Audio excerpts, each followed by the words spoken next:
There was a heist in the Great Museum of Art. A very valuable and important painting was stolen. A detective investigated the crime scene and managed to find the person who had stolen the painting. However, when the detective asked the thief to give it back, the criminal gave him 3 copies of the same painting. He refused to tell the police which one was original. But the detective immediately figured it out. How do you think he did it?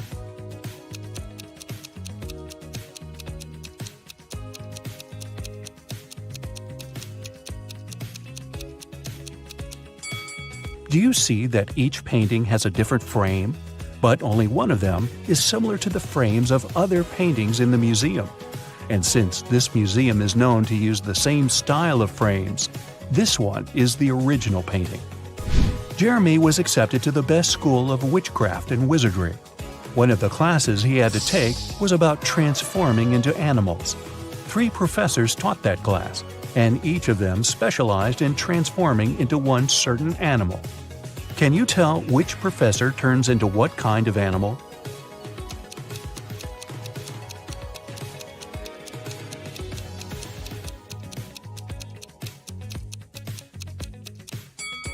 Do you see that the first professor has a forked tongue? She must transform into a snake. Have you noticed that the second professor has a lion's tail? Her animal must be a lion. And do you see bear claws the third professor has? Then he must turn into a grizzly bear. Tony was going to study abroad for 1 semester. He flew into another country, found his new dorm where he was going to stay, and unpacked his stuff. Then he called his parents to inform them he'd arrived. They asked him, "What time is it there?" Tony was pretty tired and jet-lagged, so he couldn't immediately tell what time it was. Can you help Tony figure out the time?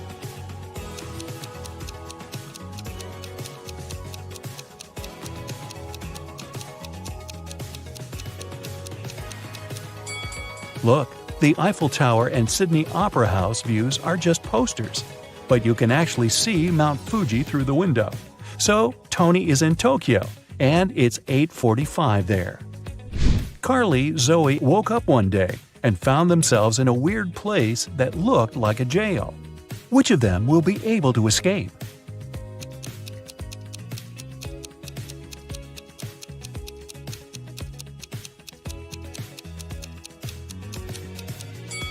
Carly can escape because the bars of her prison cell are made of wax. She'll be able to use the candle on the floor behind her back to melt them. Zoe can also escape. Do you see several rats in the corner that are munching on the bars? It's because the bars of the girl's cell are made of salted breadsticks, and she can eat them and escape. Isabella was a princess and the heir to the throne. One day, an evil witch lured her into an enchanted forest so that she could take over the kingdom. Isabella got lost, but fortunately, she had a magic pendant. The king's magician gave it to her some time ago, claiming it would help her find her way back if she ever got lost. She used the pendant, and 3 spirit animals appeared. The first spirit animal was an owl, the second one was a butterfly, and the third spirit animal was a hawk.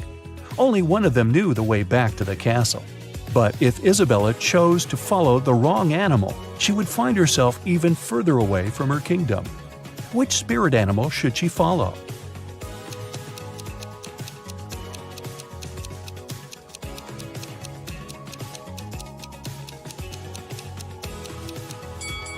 Have you noticed the kingdom banner in the throne room? It has a butterfly on it, so it's the official symbol of this kingdom. Isabella should follow the butterfly. Toby was a rich businessman. One day, he came back home from a dinner party and saw that somebody had broken into his house and stolen his expensive watch from his safe. He called the police. They investigated the crime scene and found 3 suspects. Gordon said that at that time, he'd been at home trying to make his teenage kids go to bed. Danny said he'd spent the whole night at a party with his friends. And Matt claimed that he'd been at a movie theater watching a new superhero movie between 12 and 2 a.m. The police immediately realized who'd broken into Toby's house and stolen the watch. Have you figured it out?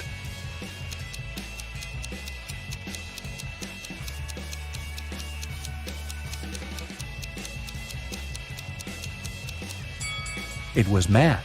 When Toby arrived home, it was 11:30 p.m., so it doesn't matter where Matt was between 12 and 2 a.m. Elliot was a crazy scientist who was obsessed with the idea of parallel universes. He dedicated his whole life to figuring out how to create portals to other dimensions. One day, he finally succeeded in building a portal machine. When he tried to test it, 3 portals appeared in front of him, and then the machine just blew up. And since he had meddled with the laws of physics, the universe where he lived started to collapse. The scientist had to choose one of the portals to escape through, and fast. The first portal opened to the universe in which Elliot was a supervillain. The second portal opened in the world in which the man was a ruthless king.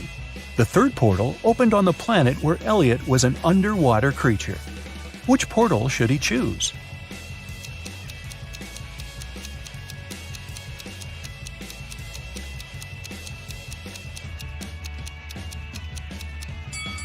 Do you see the portal machine the supervillain Elliot is holding? It's the same as the one that destroyed itself. Apparently, supervillain Elliot is a scientist as well. He might be able to help the real Elliot to bring his original universe back by making a better portal machine. Sally was at a crowded concert. Suddenly, she felt somebody reaching into her bag and pulling out her wallet that only had her credit cards inside. She couldn't see who the person was, but after checking the footage from the surveillance cameras, security guards were able to narrow it down to 3 suspects. Joshua said he had been sharing concert videos on his social media and didn't have anything to do with the theft. Jennifer said she was super rich and didn't need anyone else's wallet with credit cards. She only used cash when she went shopping.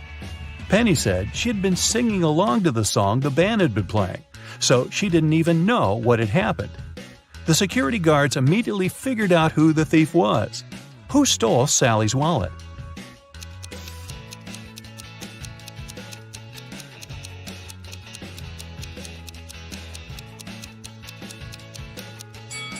Nobody told Jennifer that the wallet contained only credit cards, but somehow she still knew it. She must have stolen it. Mary found a new job in another city, so she had to move. The realtor found 3 options for Mary to choose from and took her to see each of them. First, she brought Mary to apartment number 1, which was located downtown. Second, she took the woman to apartment number 2, which was within walking distance of a subway station. After that, she took Mary to apartment number 3, which was next to a grocery store. Which apartment should Mary choose?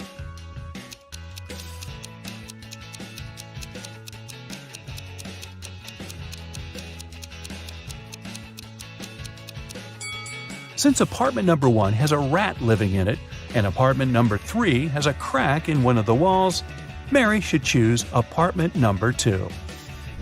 Miss Sanders took her students camping at the weekend. She wanted to tell them about forest plants. During the trip, one of the students wandered off and got lost in the forest. Hours passed, but he couldn't find his way back. The guy felt very hungry, but he didn't have any food with him. That was when he saw 3 different bushes with 3 different kinds of berries in front of him. Only one type of berries was safe to eat, and the other 2 were poisonous. Which berry should he eat as he's waiting to be rescued?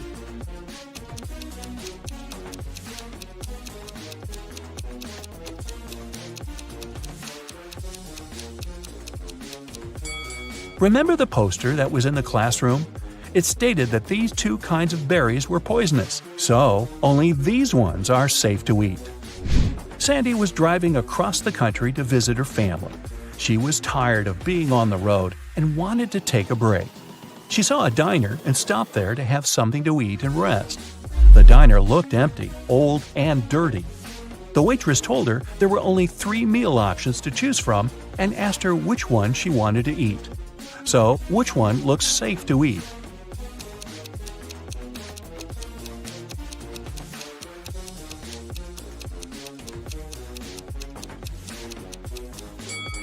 Do you see the fumes coming from the first meal? They're green. That can't be a good sign. And the third meal has a little bug on it. Yikes! So Sandy should eat the second meal and get the heck out of there. Audrey won the Best Actress award at a film festival. But when she left the stage and went to give an interview to the reporters, her award was stolen. A police officer arrived and found 3 suspects. The first suspect was Grace, a cleaning lady. She said she had been taking selfies with her favorite celebrities backstage and didn't have anything to do with the award. The second suspect was Gabrielle, a reporter. She said she had stolen the award because she had been with other reporters waiting for her turn to ask Audrey some questions. The third suspect was Catherine, an actress. She said she was not the one who had stolen the award because she'd been among guests watching the show. Besides, she already won the Best Actress award last year. The police officer knew who was lying. And you?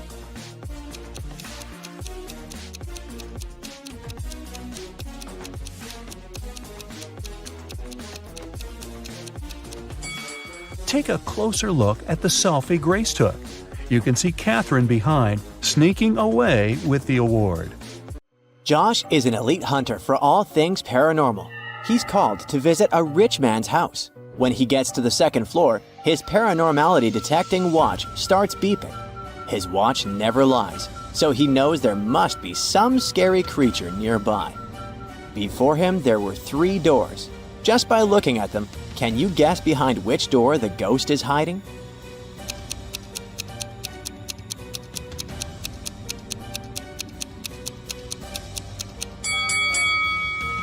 Let's see.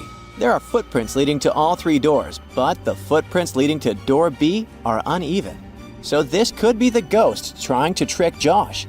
He walks inside the room and encounters a werewolf. Yikes! After this successful mission, he gets on his motorcycle and drives home. But when he stops at a red light, his paranormal watch starts to beep again. The watch is even more sensitive to ghosts, so he senses there must be one nearby. Take a look at the image. Do you have any clue where the ghost might be?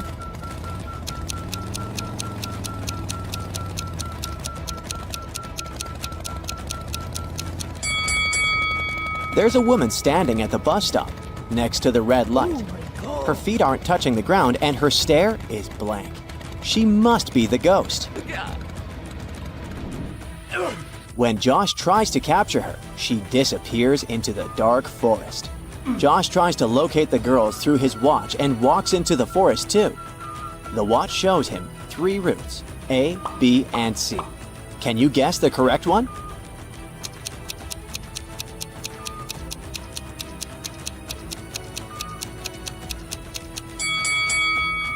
It's Route B. That one leads to the girl. Josh follows the route, but it leads him to a meadow with different trees. Take a look at the image. Can you guess where the girl is hiding? Tree A or tree B?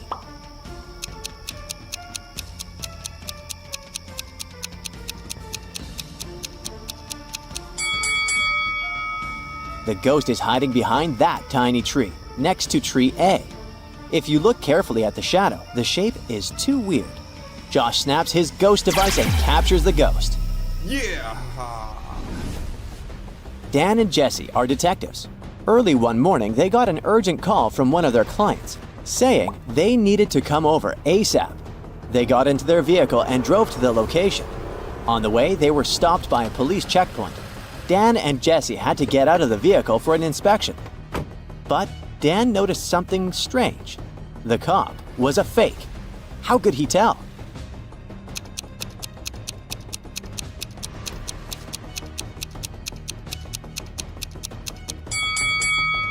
The cop was wearing a ripped shirt, but that was not the real issue. His badge said City Police with a U instead of an O. Big trouble there, buddy. 3 vehicles are racing each other for a $20,000 prize. They're driving on a dangerous road, and each of them has their obstacles to overcome. Take a look at the image. Which vehicle is going to win the race?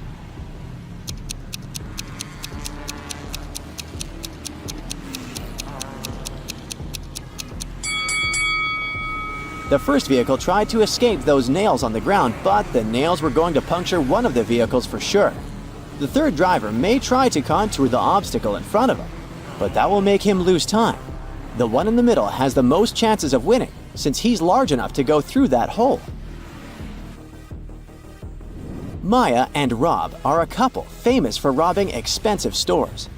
One night, they decided to break into the town's most famous jewelry store. In the middle of the night, they arrive in front of the store and see there is a complex lock system protecting the store. Rob pulls 3 keys from his toolbox. One of them opens the lock, but if they use the incorrect key, the alarm will go off. Take a look and give it your best guess to find the correct lock.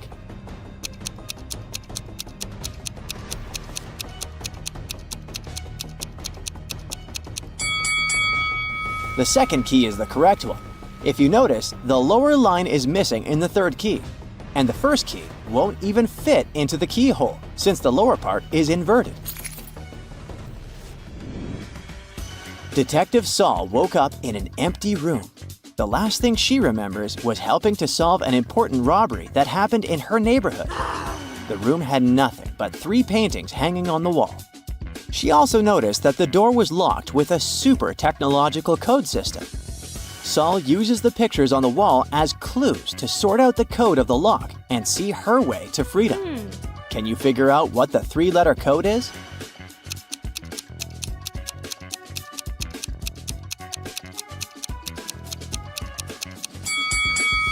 The code is ICE. All 3 frames are related to ice. She puts in the code and it works. She's free! Yes! Jenny, Beth, and Prim are sisters. Their father tells them he needs to decide who's going to be the heir to the biggest amount of money he leaves behind. He tells them to boil water.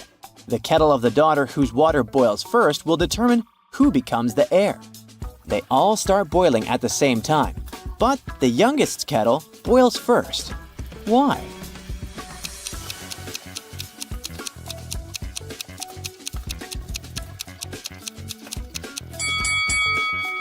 While the other daughters kept checking by lifting the lid, the youngest daughter kept hers closed, making it boil faster. Way to go. Drake is a businessman and needed to drive from New York to Boston. As soon as he arrived in Boston, he noticed that his tire was punctured at the beginning of the trip. Somehow, his journey was unaffected. How is that possible?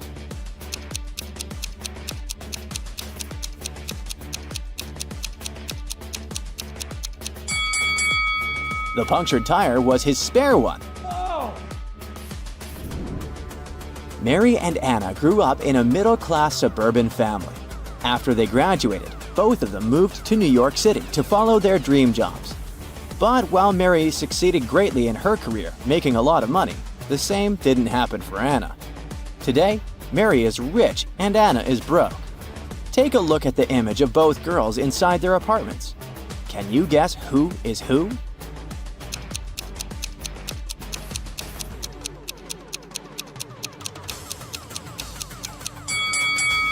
Anna is the one on the left. Although she looks like she owns some nice stuff, all of her home decor has price tags on it, so she's probably planning on returning these items to the store. The company decided to have a fun day with its employees.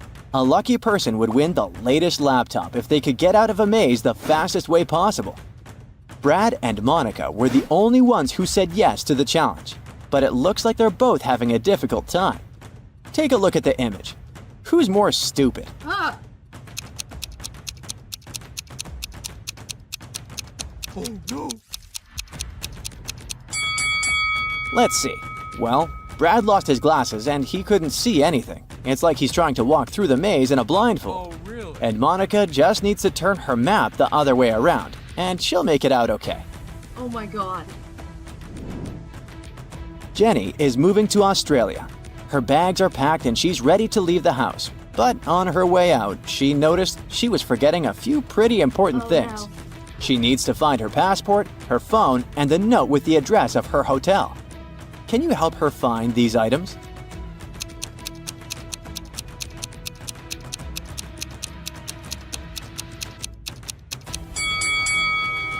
Could Jenny be any messier?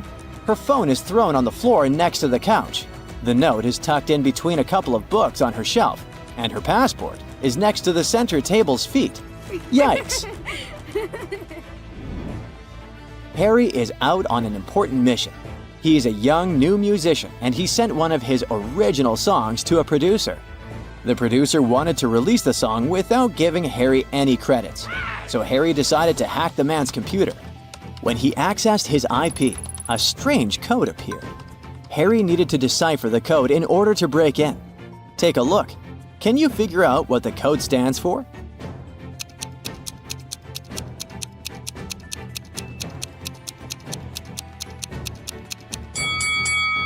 It's way simpler than you might think. The answer is 1, 2, 3, 4, 5, 6, 7. All the numbers were shown with their mirror reflections. Easy peasy. Detective Sean arrived at a robbery. Someone had stolen from an Apple store. While Sean was talking to the security guard, he noticed the security guard was one of the robbers. How did he know?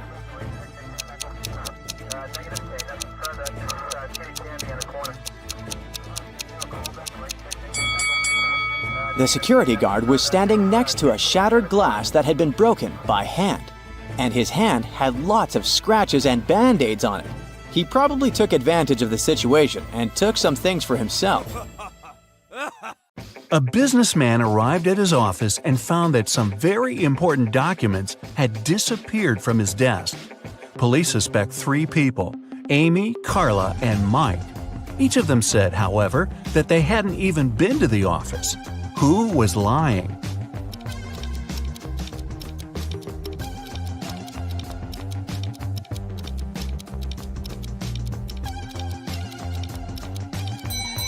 It was Mike.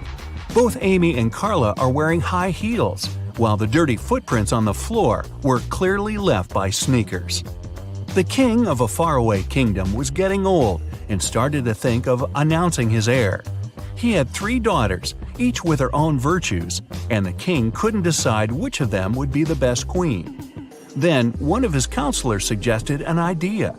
The king should give each of his daughters a teapot filled with water, and the daughter whose pot started to boil first would be proclaimed the heiress. When the day of decision came, the 3 princesses started boiling water. 2 of them really wanted to become the next queen, but in the end, the one that didn't want the throne won the competition. How did that happen?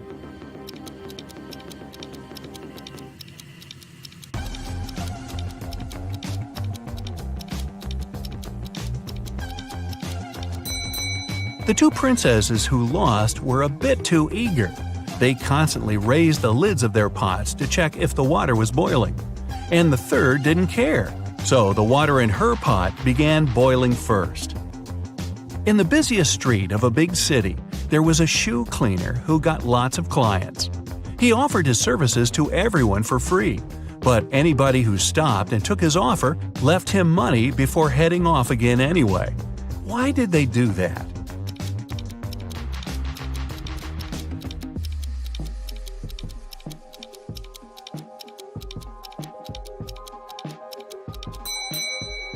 He cleaned only one shoe for free, and if the client wanted their second shoe cleaned, they had to pay. Aaron was a poor teacher in a rural school. On the 13th of February, the day before St. Valentine's, he unexpectedly received a letter saying that his rich great-aunt had left him a huge inheritance. The next day, 3 of his colleagues, Sarah, Carrie, and Martha, sent him love letters. Can you tell who was genuinely in love with him and who was only pretending to take advantage of his newfound wealth?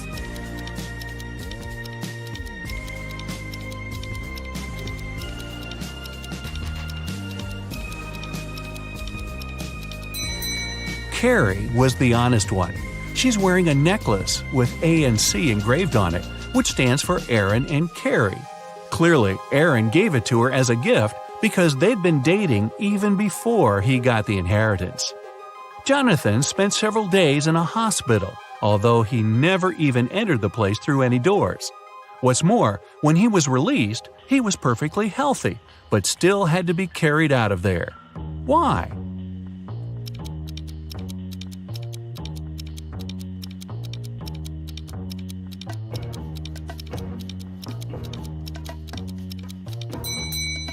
Because Jonathan was a newborn baby. A village in the far north has found itself in big trouble. Someone has poisoned the lake, which was the only source of drinking water for the dwellers. When the police arrived to the place, all they saw was a set of weird prints on the snow. There were footprints between two parallel lines. They didn't know the name of the culprit, but they at least knew who they had to look for. Can you follow their logic?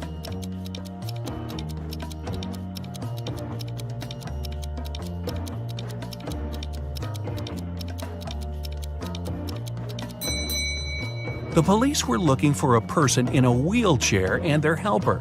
The wheels would leave those parallel lines, and the helper had to push the chair and would leave the footprints. Jack and his business partner decided to celebrate a very profitable contract they'd recently signed. They both loved hiking, so Jack suggested going to the Alps for a climbing trip. His partner gladly agreed, and Jack took it upon himself to arrange their little vacation. However, the trip went terribly wrong, and Jack's partner got lost in the mountains. Jack couldn't find him, and neither could the rescuers. But upon returning home, Jack was arrested after the police got a call from his travel agent. Why?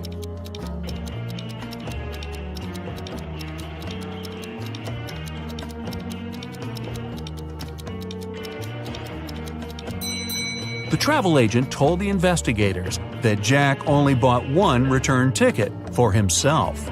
For his partner, he bought a one-way ticket. Someone had broken into Mr. Jenkins' house and taken all his valuables while he was on vacation. His neighbor, Mr. Brown, called the police to tell them about it because he'd witnessed the event. He said he'd come back from work late and saw the lights were on in Mr. Jenkins' house. Mr. Brown knew his neighbor was away, so he carefully approached the window to look inside. The glass was frosted over, so he breathed on it to melt the ice and saw a man in a gray hoodie stuffing valuables into a blue backpack. Then Mr. Brown ran home and called the police. The officers listened to the story and immediately arrested Mr. Brown. Why?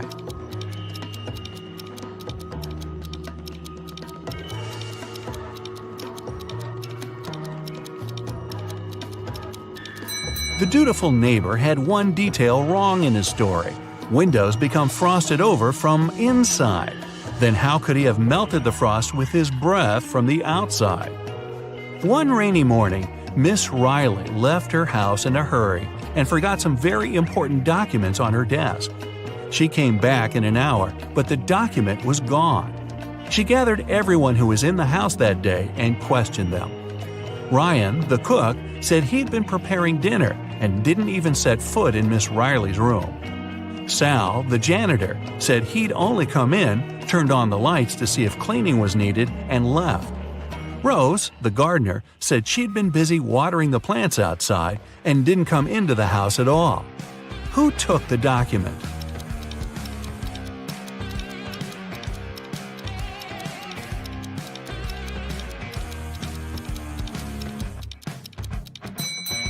It was a collective job.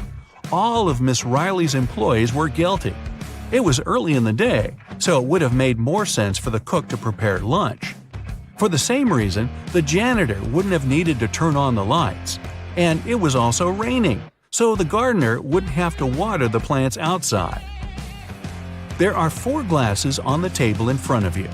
Each of them is filled with water to the exact same level, and in each of them there's an object. In the first glass, there's a baseball. In the second, a pencil eraser. In the third, a wristwatch. And in the fourth, a paperclip. Which of the glasses has more water than the rest?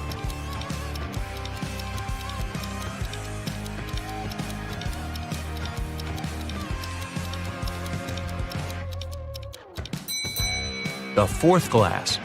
If you take out the objects from their glasses, the water level will drop because they'll stop taking up the volume. The paperclip is the smallest object, so there's more water in that glass. Humanity is coming to its end. The last man on Earth is going about his day, working the field, gathering wood for the fire, making supplies for the winter. At the end of the day, he's getting ready for bed when he hears a knock on the door. He isn't scared and goes to open it. Who's standing behind the door?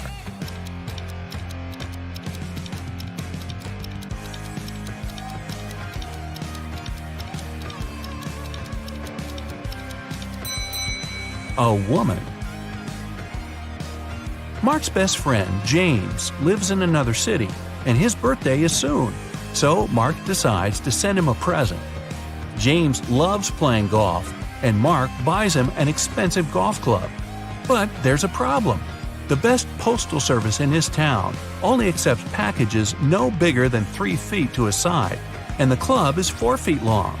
Still, Mark found a solution. What was it?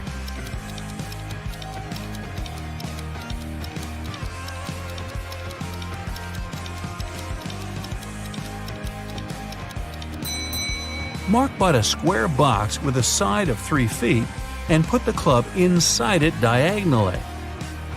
Jenny's sister goes to a private party to which Jenny wasn't invited. Envious, Jenny still decides to go, but finds out there's a guard at the entrance who asks all visitors for a password. She hides around the corner and eavesdrops on the other guests. One couple approaches the guard and he says 11. They reply 9. And he lets them pass. The next visitor is a guy to whom the guard says 6. He answers with 4, and the guard lets him through. Certain that she gets the principal, Jenny comes out of the shadow. The guard looks at her and says 110. Jenny replies 108, but the guard doesn't let her through. What's the correct answer?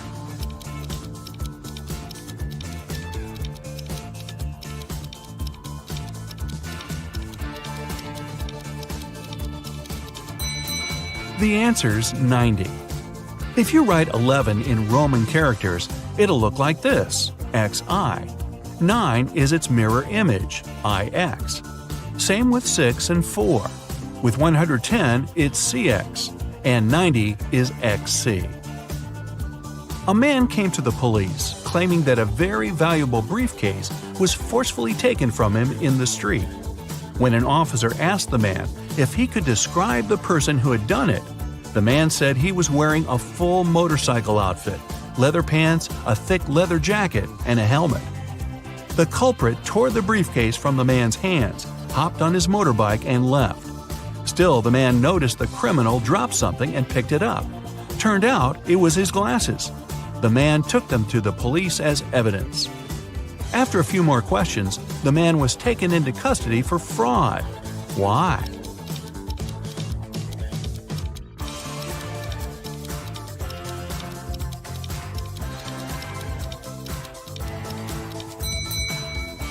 If the culprit was wearing a helmet, then how could he have lost his glasses? A married couple were staying at a hotel. One night, they had an argument, and the man went out to cool off but forgot both his room key and his phone. When he returned, he saw an unconscious man lying on the floor next to his and his wife's room door. The police arrived and questioned them both. The wife told them she'd heard a knock on the door and thought it was her husband, so she opened it right away. Then the man pushed her, so she smacked him on the head with a candle holder and closed the door from inside. Still, the police took her into custody. Why?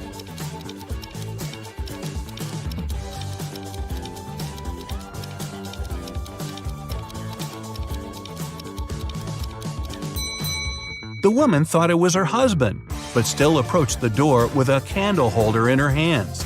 That means she wanted to hit him with it in the first place. Lights out. You ready? Here's another brain-busting workout for you. And off we go. After classes, Margot was studying in the library. At one point, she left for the bathroom. When the girl returned, she found out her wallet was gone. Margot immediately called the police. The librarian said she'd seen some guy, but she had poor eyesight and couldn't remember what he looked like. After listening to her vague description, the police officers questioned 3 students. Owen said he had been studying and hadn't even left his desk until the police arrived. Finn said he'd seen the girl but never really paid attention to her. He was looking for some books. Lucas said he'd been busy talking to his friend on the phone. He hadn't seen anything. Can you figure out who stole the wallet?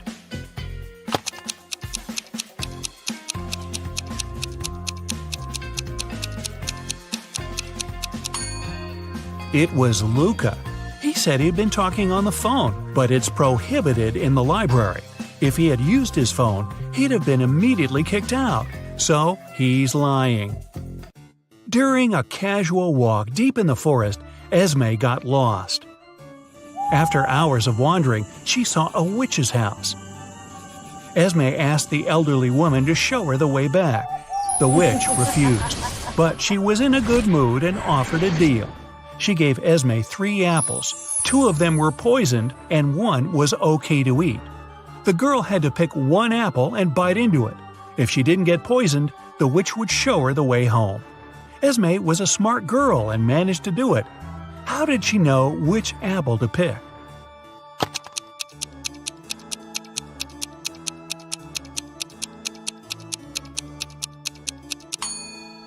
In 1 apple, there was a worm, which means it was safe to eat. A student was having an exam and he was about to fail it.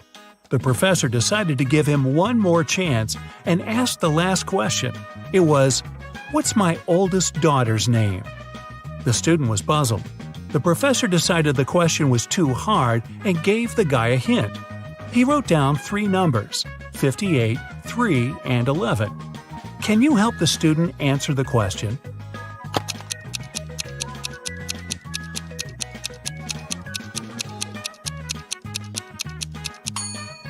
It's a chemistry class. The riddle must be related to this subject. Have a look at the periodic table. The 58th element is cerium, or Ce. The 3rd element is lithium, Li. And the 11th element is sodium, or Na. If you put all of them together, you'll get the name Selena. The professor liked the game. When another student was struggling with his task, he gave him another puzzle. The man said, "I have daughters. All of them, except 2, have dark hair. All of them, except 2, have blonde hair. And all of them, except 2, have red hair. How many daughters do I have?" Can you help the student out?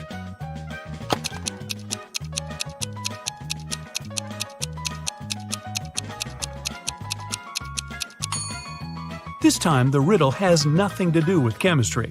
Pure logic. The professor has 3 daughters. 1 of them has dark hair, the second is blonde, and the 3rd daughter has red hair. Ben was walking in the park at night when someone knocked him out and stole all his stuff. The guy went to the police. 3 people, Cole, Jerry, and Bernard, were in the park at that time. They got arrested. The detective gave each of them a marker and asked them to write their names on the whiteboard. As soon as they finished, he immediately arrested the right person. Who was guilty, and how did the detective find it out?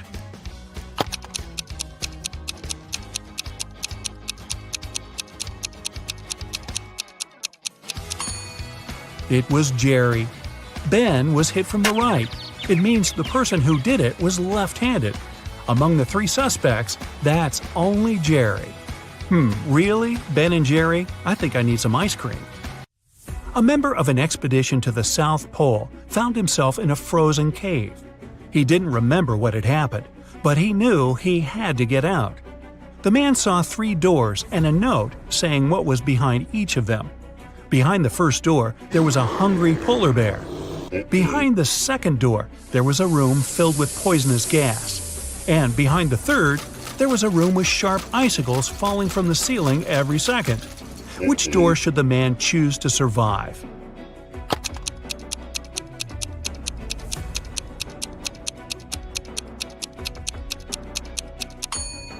He should pick the first door.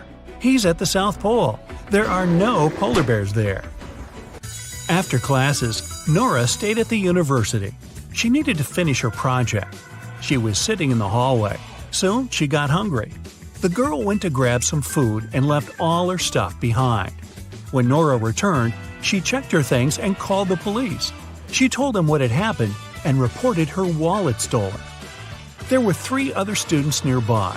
All of them were questioned. Kennedy said she had been texting her friends. Ethan said, "I did sit close to Nora for a while, but I didn't see or touch her wallet." Gabriella said she had been in the classroom and just walked out a couple minutes before. The detective listened to them and left without arresting anyone. Why?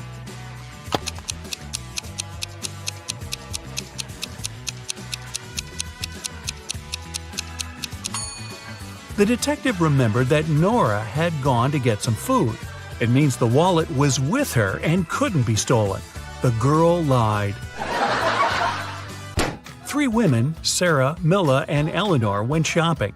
2 of them are pregnant, and 1 is a professional watermelon thief. Yeah, I know, but just humor me. Can you tell which one stole the watermelon?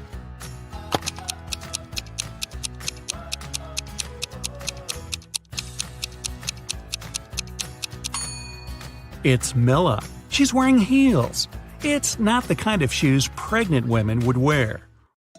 Aurora was spending her summer in the countryside. She often took long walks in the forest alone.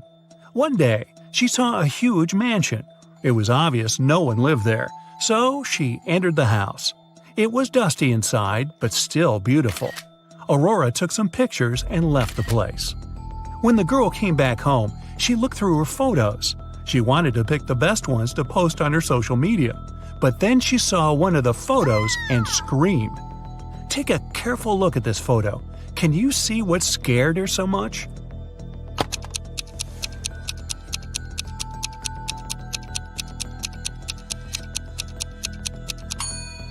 Aurora noticed she, herself, was in the photo.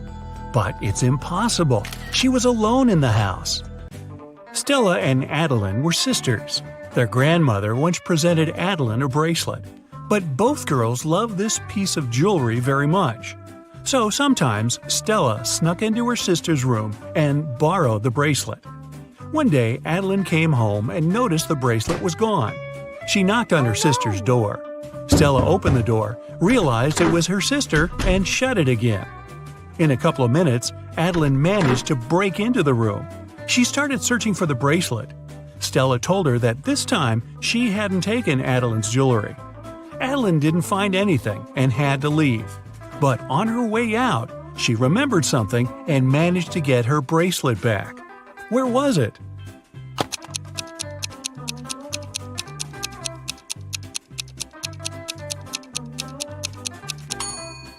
When Stella opened the door, she had her hair down. But later, she already had her hair tied up. In those few minutes, she made a bun and hid the bracelet in her hair. On a rainy summer night, Mrs. Miller came home after work. Her neighbor, Mrs. Smith, visited her. The women wanted to have some tea together. Mrs. Smith said her daughter was at a party.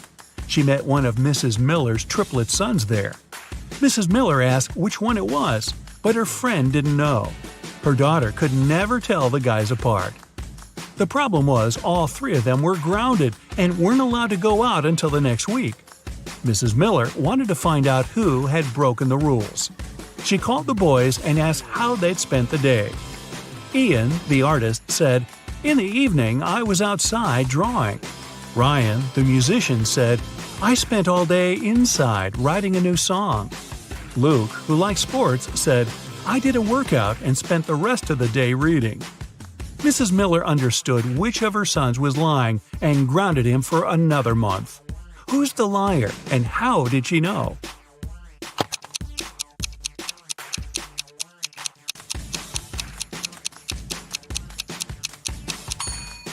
Ian lied. He said he had been drawing outside, but it was raining. Another day, another walk in the forest, and Esme got lost again. And still, she managed to find the way to the witch's house. This time, the woman had another task for Esme.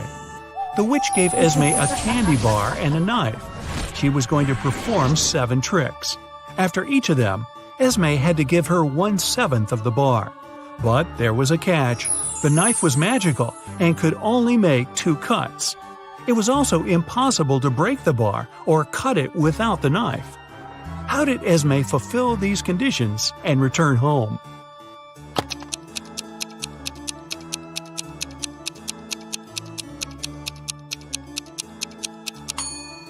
Esme made 2 cuts, dividing the bar into the following pieces: 1/7, 2/7, and 4/7.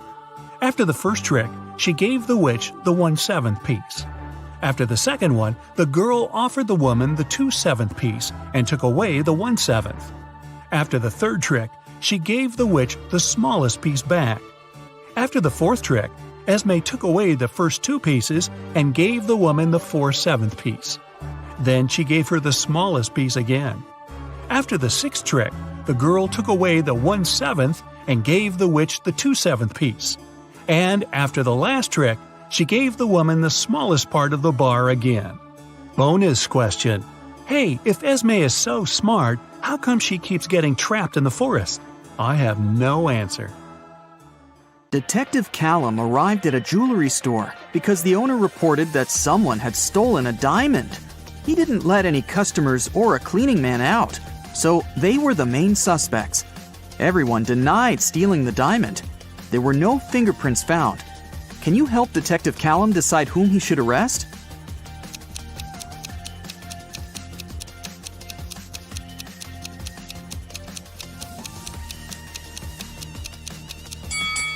He should arrest the man and the woman wearing gloves.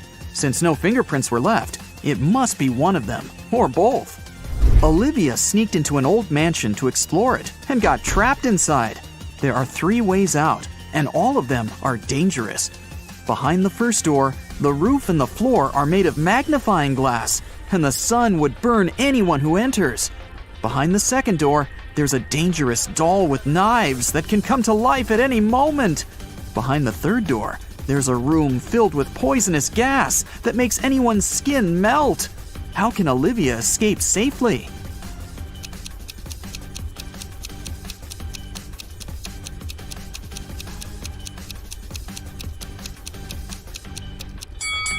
She can just leave through the first door. It's night, so the sun isn't shining, so the first way out is safe. Detective Callum was abroad, traveling by train, when he heard 2 men arguing. One of them, Hendrix, was blaming the other, Brian, for trying to steal his suitcase. Their suitcases looked exactly the same, and Brian claimed that he had just confused the 2 by accident. Detective Callum asked both men to open their suitcases. Do you think it was an accident?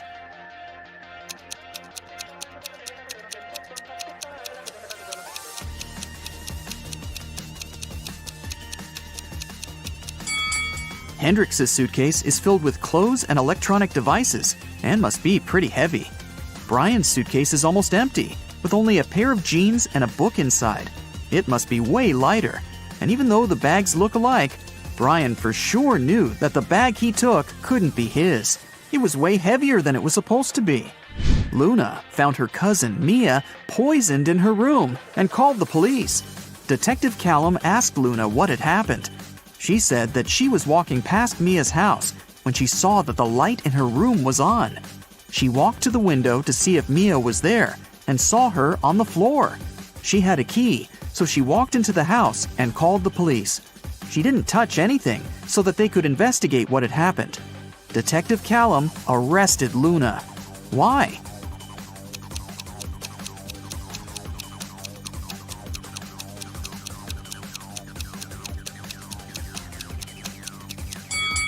She said that she saw Mia in the window. But look, the blinds are closed. If Luna hadn't touched anything, she couldn't have seen what was going on in the room. She must be lying about something. While Ms. Virginia Dell, a rich lady, was on her 3-month business trip abroad, her mansion was robbed. The security was notified, and Detective Callum started the investigation. There were 3 people caught on the security camera, and he started interrogating them. Charlotte, Ms. Dell's cousin, said that she'd visited several times to collect the mail. Camilla, the housemaid, said that she had come 3 days ago to clean the house. Ismail, the gardener, said that she came every Wednesday to take care of the garden. All of them denied stealing anything. Detective Callum arrested one of them. Whom?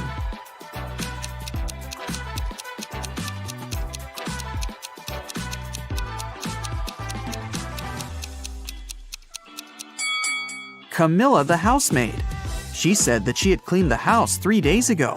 But look at the house. There's dust and dark stains. It doesn't look like the house has been cleaned recently, so she probably lied. Abigail stayed late in the office because she had a lot of work to do. She left the room to get some snacks and a coffee. Half an hour later, she returned and found out that someone had stolen her wallet, so she called the police. Detective Callum interrogated 3 people who were still in the office. Noel, the cleaning man, said that he had been cleaning another floor and had never stepped into Abigail's office that day yet. Sonia, the accountant, said that she had been talking on the phone with her mom. Sean, a regional manager, said that he had been in his office flooded with work. Who stole the wallet?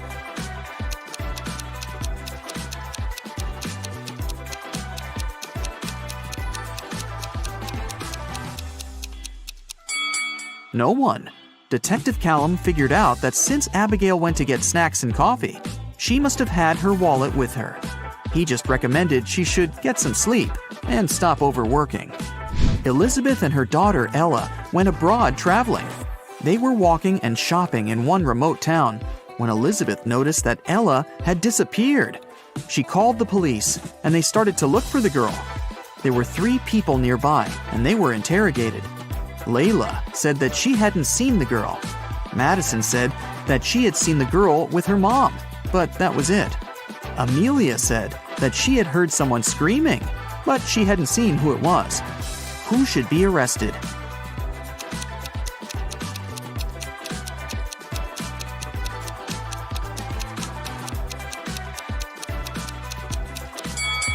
Layla. Look, she's carrying Ella's purse. Gideon had a girlfriend, a sister, and 2 cousins. Figure out who Gideon's sister is if the cousins are saying the truth and the sister and the girlfriend are lying. Chloe. E is his girlfriend. Ruby. Chloe is lying. Skylar. Ruby is lying. Lily. Skylar is not his sister.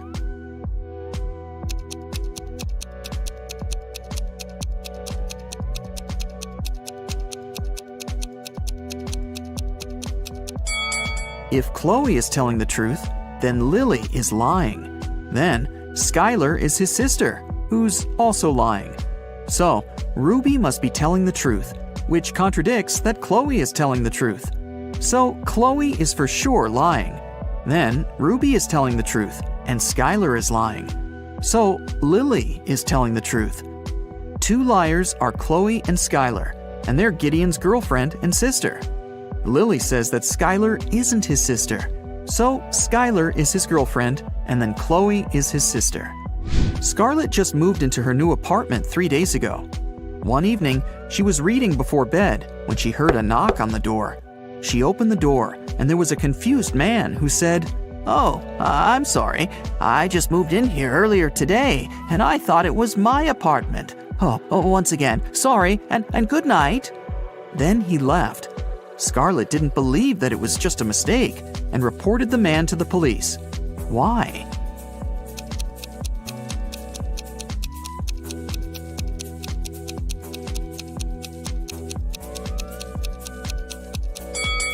The problem was that the guy had knocked. If he had really thought it was his room, he would have tried to open it with his own keys. Nora lived alone in the city suburbs. She called the police and reported that someone had robbed her house and stolen her savings that she had been keeping in a pair of socks on one of her wardrobe shelves. Detective Callum arrived with the police, took a look at the room, and closed the case, claiming that the lady was lying. Why did he think so?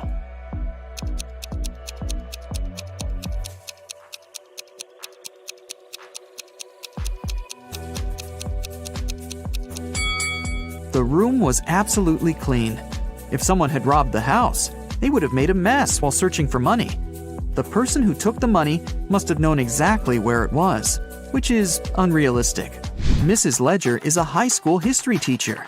One day, she started a sudden oral test, asking students questions from the back of the book. If the students figure out the order in which she asks, they can find the answer to their question in advance. The first 3 people she asked were Atlas, Eleanor, and Gracelyn. There are Zoe, Luca, Sienna, and Victoria left. Can you guess who will answer which question?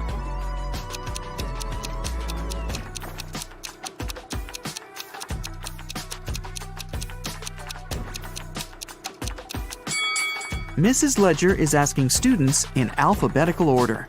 So, up next is Luca, then Sienna, then Victoria, and Zoe. Another day, another test. Once again, Mrs. Ledger is asking students. This time, the first ones to answer were Zoe, Luca, and Atlas. In which order will she ask the remaining students?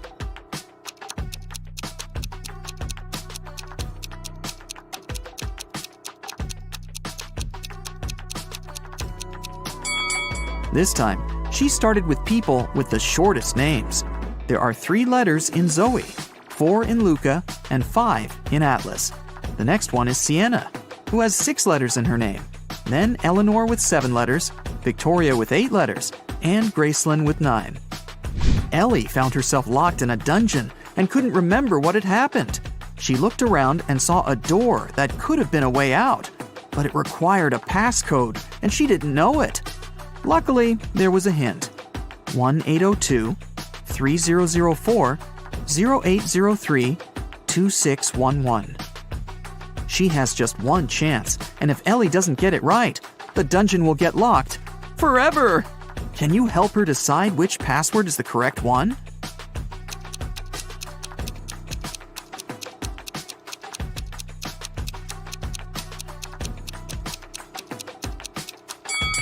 Take a closer look. Some numbers have faded away a bit. This is probably because they had been used the most. They are 1, 2, and 6. The only code that uses all of them is the last one, 2611. It must be this one. Aurora came home after a long day at the university and was excited to eat the mint-flavored ice cream she had bought in the morning. But when she opened the freezer, the ice cream was gone. Aurora asked her 3 siblings who had eaten her ice cream, and they all denied it. Dawn said, "I'm on a diet, and I haven't been eating ice cream and stuff for a week now." Everett said, "Dude, I had my chips. There was no need to eat your ice cream this time." Phoenix said, "First, I don't like mint ice cream, and second, I was in my room all day, and I didn't even go down once until now." Who has eaten the ice cream?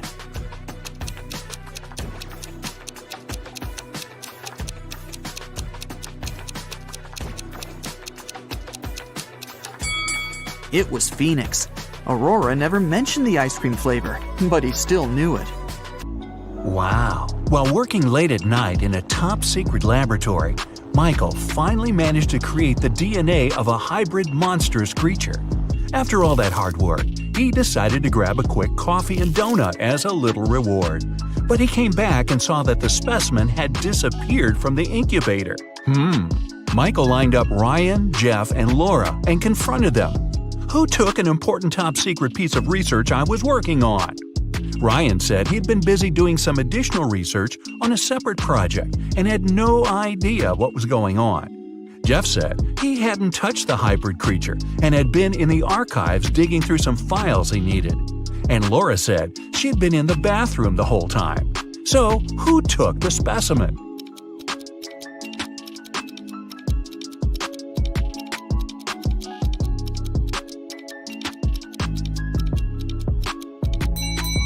Michael never mentioned that he was dealing with a hybrid monstrous creature. Jeff just let himself get caught. Better think smart next time. Anne absolutely loathes winter, but just like anyone else, she has to go out and do stuff. She had just moved to a snowy city for work and experiences some of the coldest winters. But she managed to make it to the mall to do some quick shopping through a huge blizzard. When she came back to her parked car, she discovered that someone broke into it and took her belongings. When the police lined up the 3 suspects, they each gave their stories. Francesca said she had been polishing her car outside and didn't know anything. Ned said he'd been shopping for clothes, and Earl said he'd been sitting in a cafe on the upper floor of the mall. The police arrested the suspect. Who was it?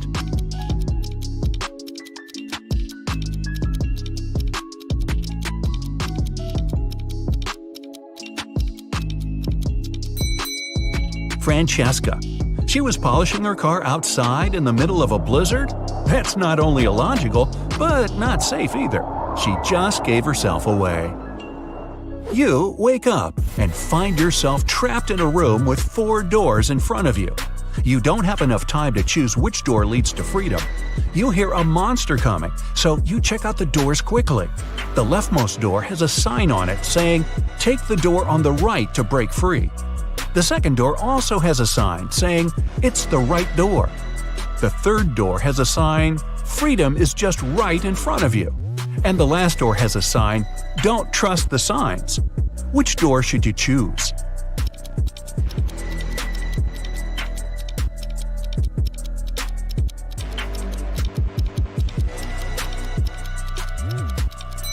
The last door.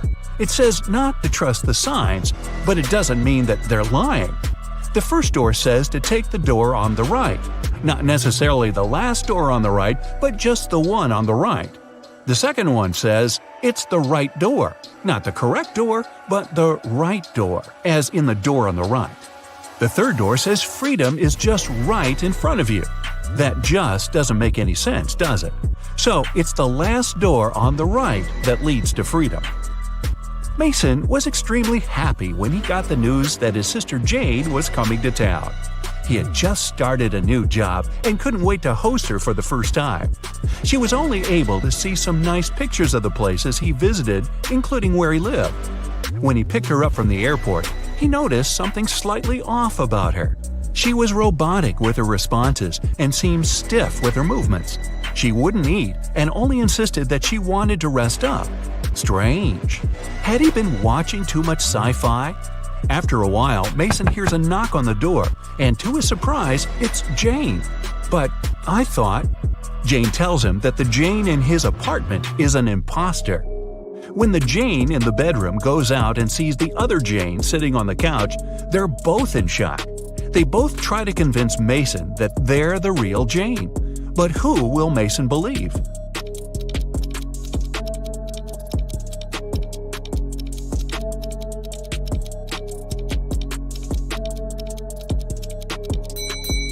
It's pretty normal to come back from a trip pretty tired and wanting to rest.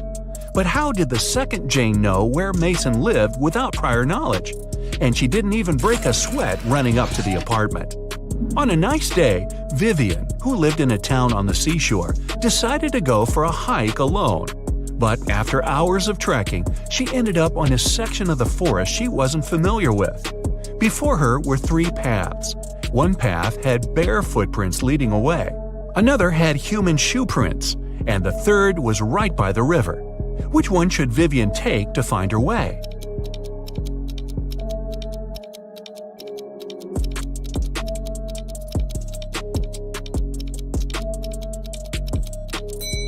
The river path. Since she lives in a coastal town, the river mouth most likely ends up in the sea. That way, she could figure out where she is. Melissa is sharing a train car with 3 other people. It's a very hot day and the air conditioner doesn't even work. James starts complaining and only calms down after opening the window. Melissa lays down her red silk scarf her grandmother gave her next to her. Judith compliments it. Robert, a senior, mentions that he forgot to bring a gift for his wife who will pick him up from the train station. James has a crush on Judith. After a while, Melissa goes to the bathroom and comes back to find the scarf missing. Who was the one who took it?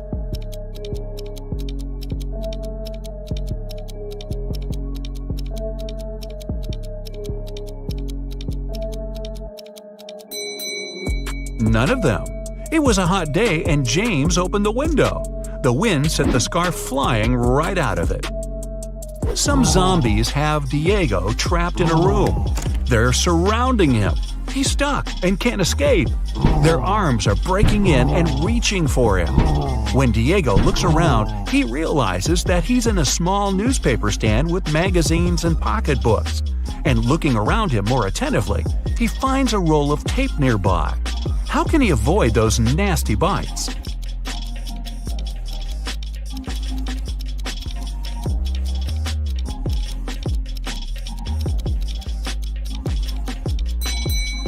The only way for Diego to escape will be to tape those magazines around crucial parts of his body where they can't lay his teeth on him. It'll be light enough for him to run away from the zombies without getting hurt. Plus, he'll have plenty of reading material for the road. Evan got lost in a forest, and just his luck, it was snowing. The only thing the police searching for him found were 4 parallel lines leading into the forest. Something doesn't seem right, they thought, and took several people into questioning. Nick said he had been at the store buying some groceries. Vanessa said she'd been babysitting. Christina had been at work the whole time. After hearing the stories, they arrested Nick. Why?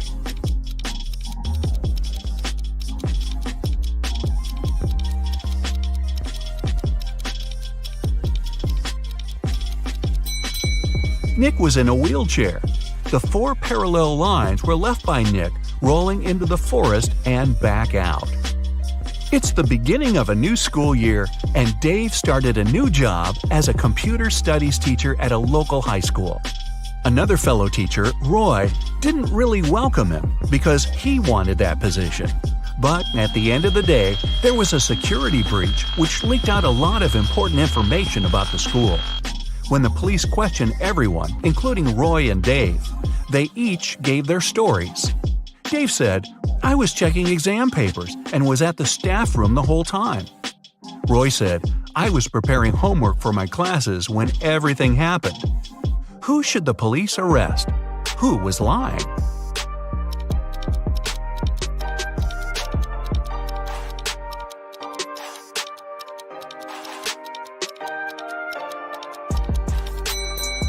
Dave.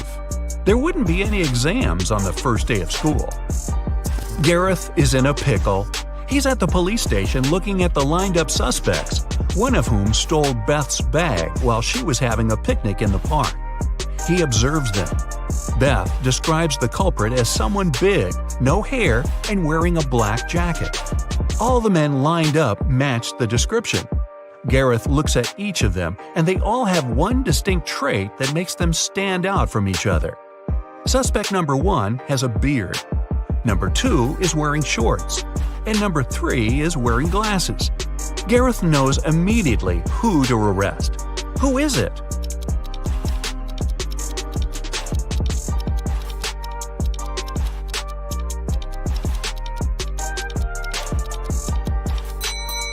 Suspect number 1 has dirt all over his boots. The rest are all clean. He ran through the mud tracks while Beth was having a picnic. Ava got into a serious accident during the weekend. She got a concussion and broke her leg. Still, the very next day, one of her friends saw her riding a bicycle in the park, and she looked fine. How is that possible?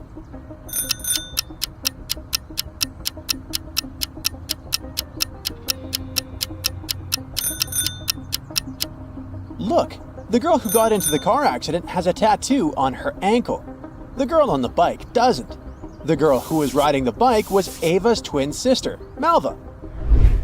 A doctor rushed into the emergency room and saw there were 2 patients waiting for urgent treatment. The man on the left was a tech millionaire, and the lady on the right was a grandmother to 5 children. He needed to think fast who he would save. Who should he choose?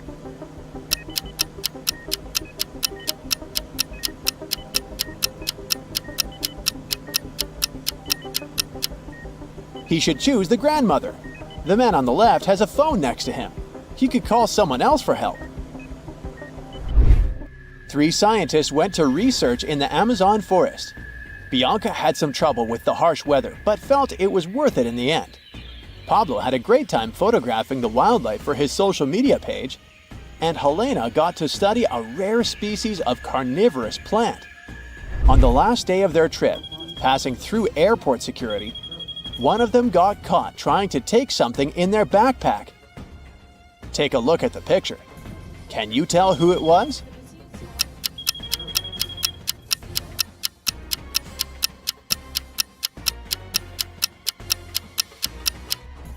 Well, it's illegal to take seeds and plants with you, and Helena had a carnivorous plant in her backpack. Yikes! Mia went to Rome for summer vacation. She was wandering through the streets when she saw an artist's easel was knocked over. He said he had stepped away for 1 second and the tragedy happened. Mia decided to help him solve the case and interviewed a few people. Marco said that he'd been taking photos nearby. Harry said he'd been juggling for a big crowd a few meters away. Josie said that she'd come by just to buy a painting from the artist. And Leo said he had been enjoying gelato at a cafe nearby. Can you help Mia figure this one out?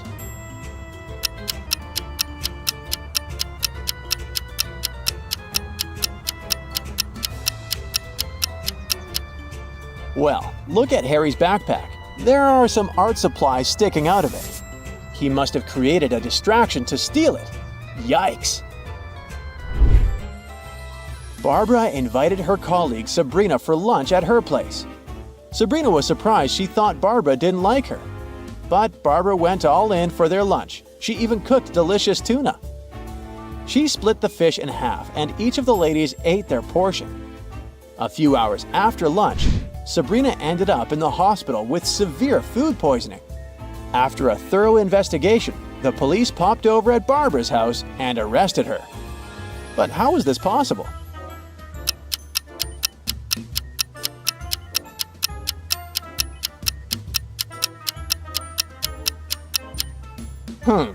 Take a look at the knife Barbara used to prepare the meal. It had a bit of poison on one side. Certainly the side that she gave Barbara to eat. Oh my. You meet a friend for coffee, and she says she will only spill the tea on her latest secret if you can guess her riddle. She says, 5 costs $25, 25 costs $50. If you buy 255, you pay $75. What is it that you're buying, and how much does one item cost?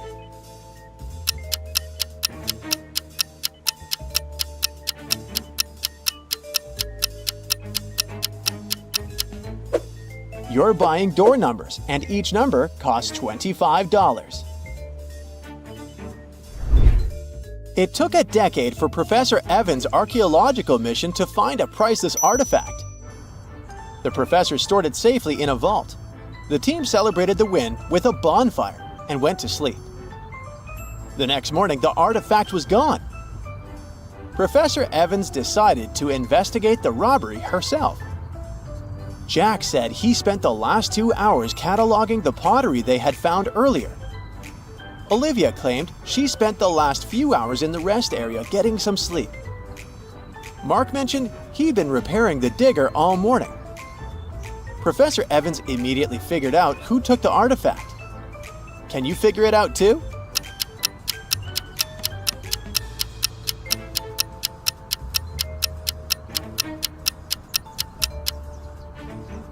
It was Mark. He claimed he spent the entire morning fixing the digger. But take a look at his hands. They should be dirty from the repairs. A car crashed into a restaurant window and drove straight inside. The owner was horrified and called the cops to investigate. There were 2 main suspects, Julia and Bernard. Each of them claims it was the other person who is the culprit. Take a look at the image. Can you figure out who's lying?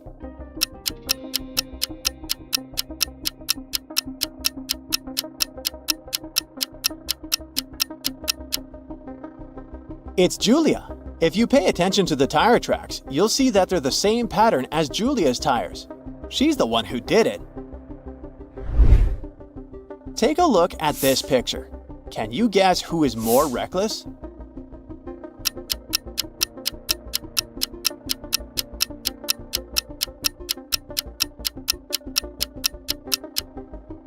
Let's see. On the first pic, we see a little kid on the beach playing near the water. His super muscular dad is in the background talking to a couple of women. In the second pic, the little kid is playing catch with a not-so-friendly dog. But hey, his dad in the background is paying close attention. It's safe to say the dad on the first pic is more reckless. You are in Greece, exploring some of the country's ancient ruins. You get lost from your group and find the entrance to a hidden cave. you come across a mysterious chamber with 4 massive doors, each with a unique symbol. Beside it, there is an ancient scroll. When you open it, you find a message that tells you to trust that your mind knows the fleeting nature of time. The first door carries the symbol of a shield. The second door has a crown. The third door features a pair of wings, and the fourth door has an hourglass on it. Which door will lead you to the treasure?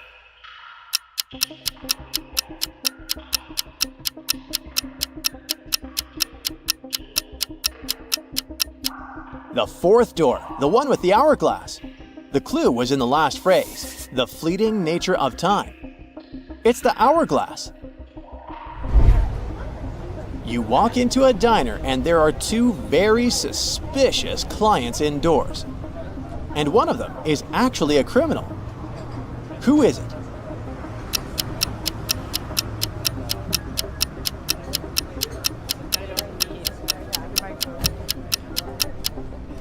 Let's have a look. The first guy looks suspicious, especially since he's holding a defensive device. The second girl looks more innocent. She's just sitting holding a knife and cutting her salad with it. But hey, she's the guilty one. That huge knife is too big for cutting a salad, and it's got a red stain on it. Sarah was invited for a brunch with her new colleagues from work. She recently started working at a tech company. She arrived at the restaurant but didn't see any of her colleagues. Instead, she saw a weird-looking robot. How could she tell that it was really a robot?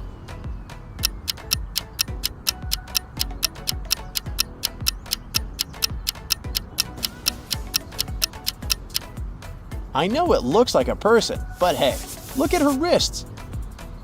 She has USB entrances on both of them. It must have been one of the pranks her colleagues decided to play on her. Maeve quit her job and decided to travel the world. Her first destination was Paris. She didn't know anything or anyone over there, so she arrived and looked for the first hostel she could find.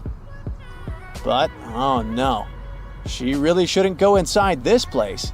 Take a look at the image. Can you figure out why?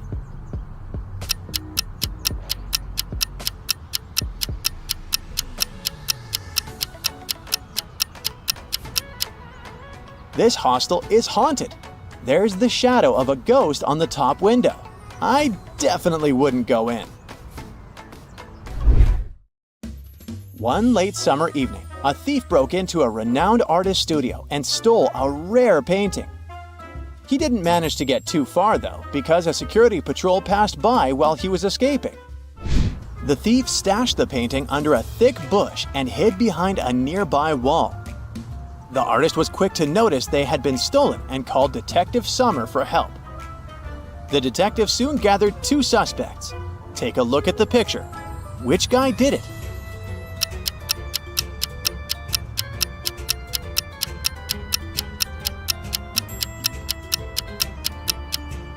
If you crawl through a bush with bare arms, they will most likely get scratched.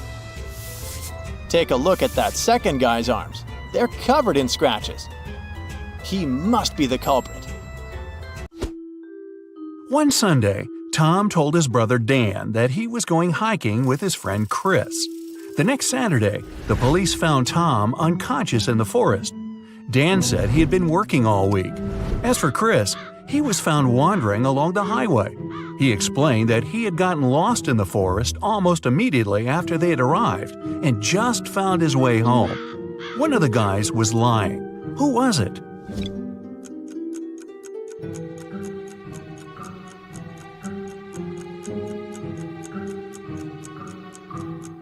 Look at Chris. He's too well-shaven for a man who spent a week in the woods. There are 5 girls in the room. Ashley is drawing, Olivia is reading, Maria is playing hide-and-seek, and Emma is tidying up. What's Sarah doing?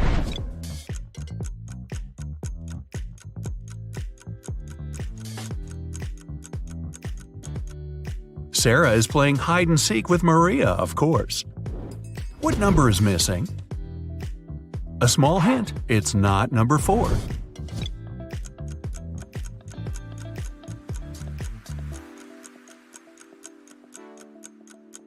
Number 5 is missing. The subsequent number of 234 is 235. In the small town of Sunshine Valley, 3 teachers went on a sick leave all on the same day. Jenna says she got into a car accident and broke her leg, so she can't walk. Emma complained she had a very unfortunate workout and injured her neck, so she can't turn her head. And Tina says she fell from a bike and fractured her arm. But one of them is lying. Can you tell who?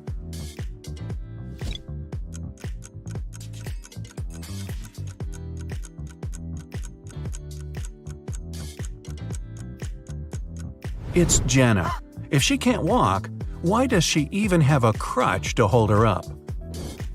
If it's raining at midnight, can you expect that in 72 hours it'll be sunny?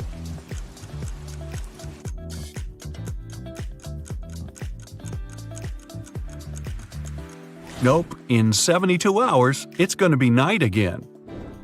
In the room, there are 2 people, both of them sitting. But if one of them stands up, they won't be able to take the other one's place whatever they do. How is that possible?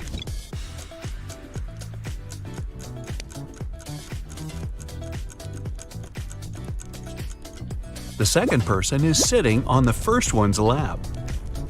A father tells his teenage daughter, "You arrived very late at 3 a.m. and made us all worry a lot. I don't want this situation to repeat." His daughter, though, replies that it will never happen again. How can she be so sure?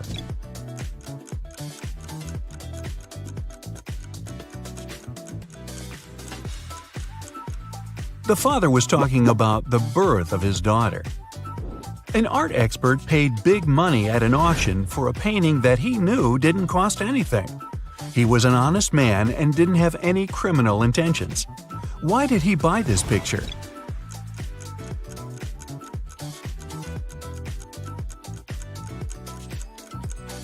Although the painting cost nothing, its frame was a beautiful and expensive piece of art. A street food vendor has a sign on his stall saying, "1 hot dog, $1.50. 3 hot dogs, $5. He knows it's more expensive to buy 3, but doesn't change his sign.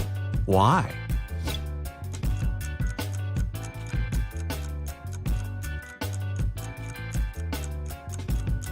Each time a customer saw his sign, they would buy 1 hot dog, then another, and then a third one, totaling up to $4.50.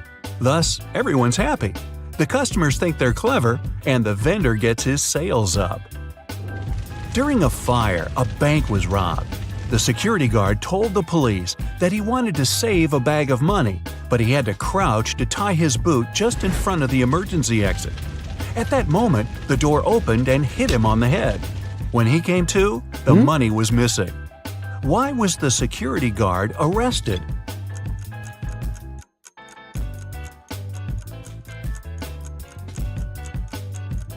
Well, all emergency doors open outwards. You find yourself in a photo gallery. After looking at the wall, you realize that one of the pictures doesn't belong to the rest. You see a raccoon, a llama, a football, and a balloon. Can you tell which is the odd one out?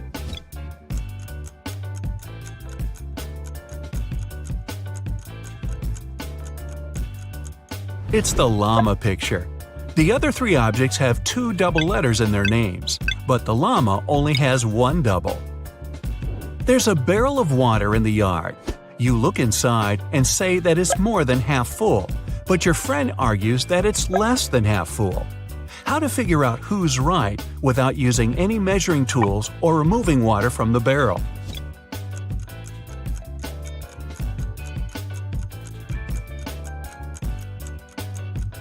Tilt the barrel so that the water touches the rim. If you can see the bottom, the barrel's less than half full. If the bottom is still covered with water, it's more.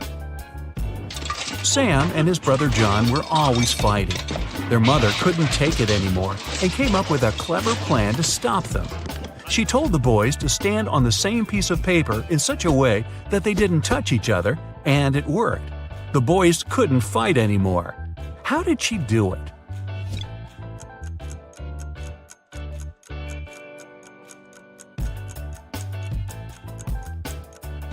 The woman slipped the paper under a closed door and made Sam stand on one side and John on the other. There is a bridge that is 1 mile long. It can hold only 5,000 pounds at one time. That's exactly the weight of the truck that's crossing it. The truck reaches the middle of the bridge and stops. Suddenly, a bird lands on the truck. Is the bridge going to collapse?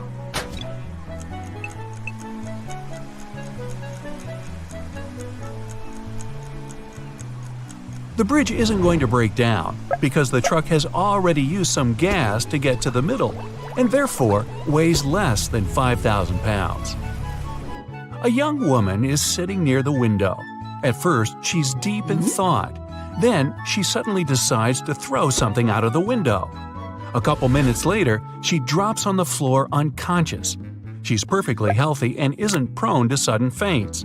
There was no one outside to have hit her either. So, what happened?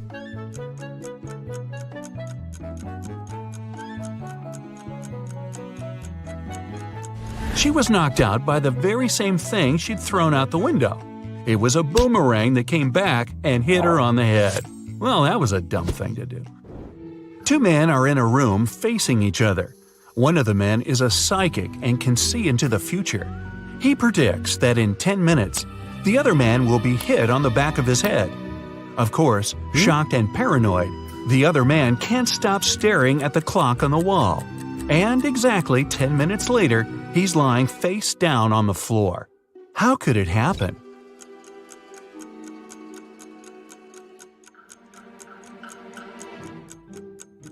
After 10 minutes, the man turned around to see if there was anyone behind him.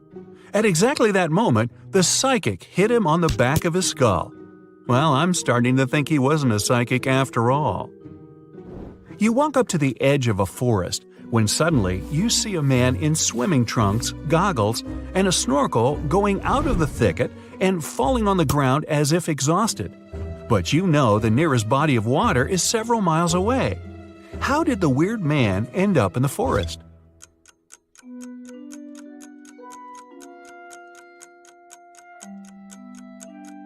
There was a huge forest fire, and the plane that was extinguishing it had to scoop up water from the lake several miles away.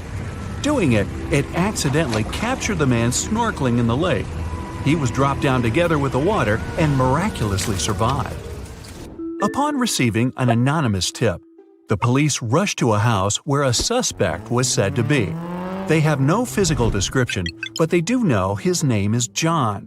When the cops reach the place, they see 4 people sitting at a table: a carpenter, a firefighter, a truck driver, and a mechanic, none of which have name tags on their uniforms. Without a moment's hesitation, they arrest the firefighter. So, how did they know that's their guy?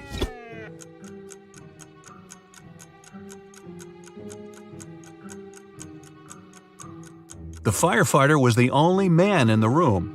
All the others at the table were women and couldn't be named John. A man and his wife are driving down a highway when they run out of gas. So the husband decides to walk to the nearest gas station, which is about an hour's walk away. Before he heads off, he tells his spouse to stay in the car and lock all the doors and windows. The wife, bored and wanting to entertain herself, turns on the radio only to hear some shocking news. A notorious criminal has escaped from prison and was last seen on that very highway where the car is sitting. The reporter on the news gives a very detailed description of the escapee. The wife gets so scared that she quickly turns off the radio. She double-checks all the locks, but when she looks up, she sees the escapee just a few feet away from the car. When the man returns, he finds the car still all locked up, but his wife is nowhere to be seen. How is it possible?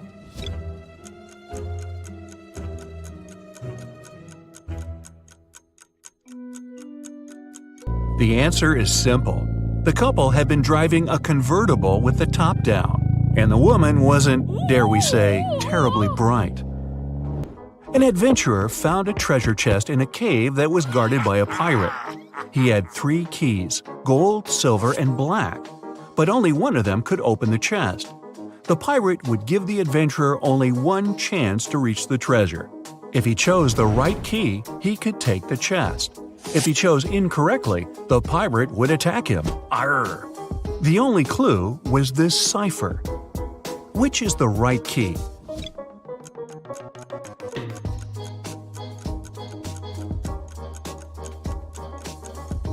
The cipher is an anagram. Shuffle the letters a bit and you'll get the golden key. The adventurer went away unscathed, and the pirate was left frustrated and treasureless.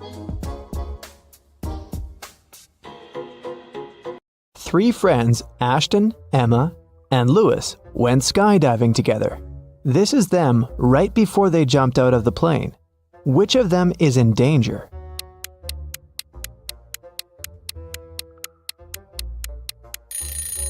Ashton. He's wearing a regular backpack instead of his parachute. Amelia is running away from a group of zombies and comes across 3 doors. Behind the first one, there's a raging fire. Behind the second door, there's a deep lake. Behind the third door, there are venomous bees that bite everyone who enters. Which way is the safest?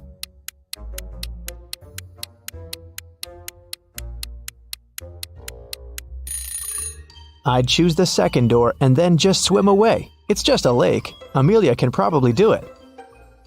Esme was walking in the forest and got lost. It was late evening when she finally found a witch's house and asked the woman to help her get home. The witch recently got internet access and was shopping online, but there were lots of fake items on the internet and she needed to buy only original products. Unfortunately, she didn't know the correct logos, so she needed Esme's help. First of all, she wanted an iPhone. Which iPhone logo is the original one?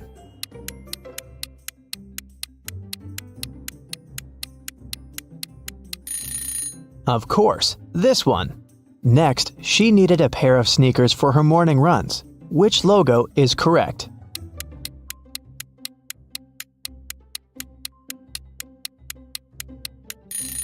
Here it is.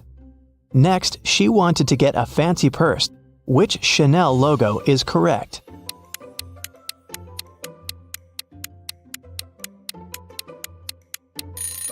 This one. The witch also wanted a BMW motorbike. But which one is the original logo?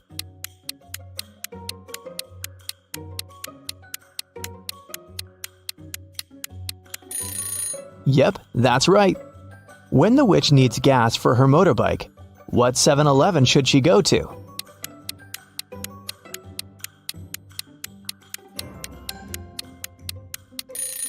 It's this one. Amazing! Now Esme can go back home. Evelyn went to a corporate party with her husband. At the party, she suddenly blacked out. When Evelyn woke up in a hospital, she couldn't remember anything. There were 2 men in front of her, and each of them claimed to be her husband. But which one tells the truth?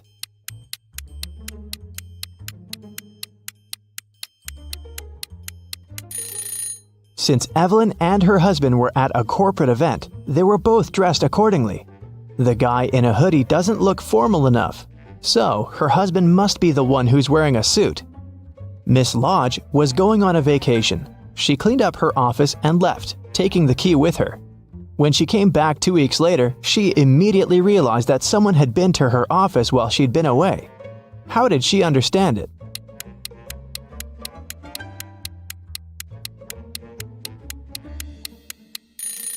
When she left, the window blinds were closed, and now they're open. A group of friends met in the evening for a game night. According to the rules of one of the games they played, they each had to draw a card with a number. Soon, they realized that the number 6 was missing. Since it was a new set of cards, it was weird that they had already lost it. They all revealed their cards and, indeed, there was no 6. Suddenly, one of the friends started to laugh. She said she'd found the missing card. Can you spot it too?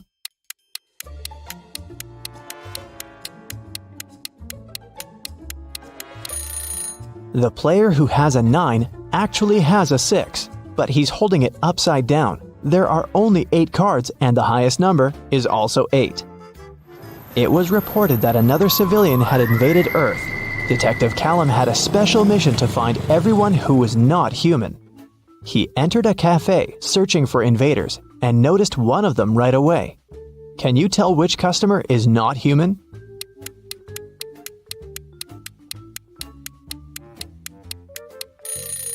It's that dark-haired guy right there. Look, he has 6 fingers. Take a look at this busy street. Can you find an imposter here?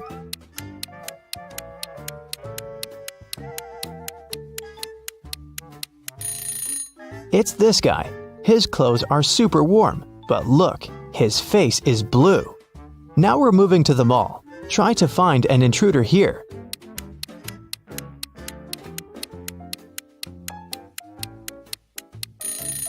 Look, this woman is glimmering. She must be from another world. We have a few more intruders to catch. Detective Callum found out that one of them was at a local college, so he drove there. Which student is not human?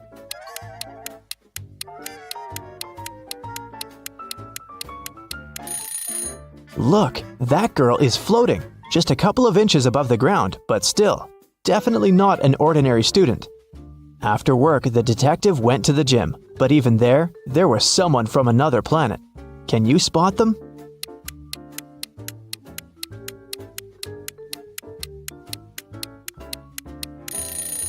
Pay attention to the guy on the treadmill. He's running too fast. He must be an imposter. Arya called the police and reported that her friend Violet had been poisoned. The girl found her unconscious on the floor. Here's what Arya said. I was walking past Violet's house and noticed that the lights were on. I figured that she was at home, so I decided to come in and say hi. The front door was open, so I walked in and saw Violet just like that. The police officer asked her if she had touched anything. Arya answered that she had only touched Violet to check her pulse, and then her cell phone to make the call. The police detained her for further investigation. Why?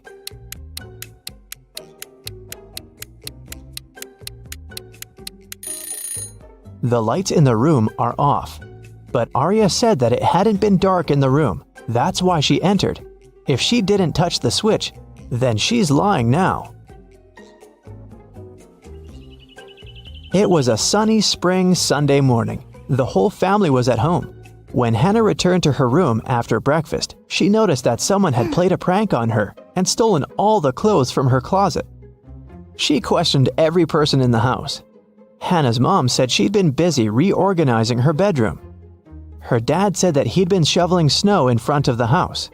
The girl's sister, Serenity, said that she had been playing video games in her room. Who took Hannah's clothes?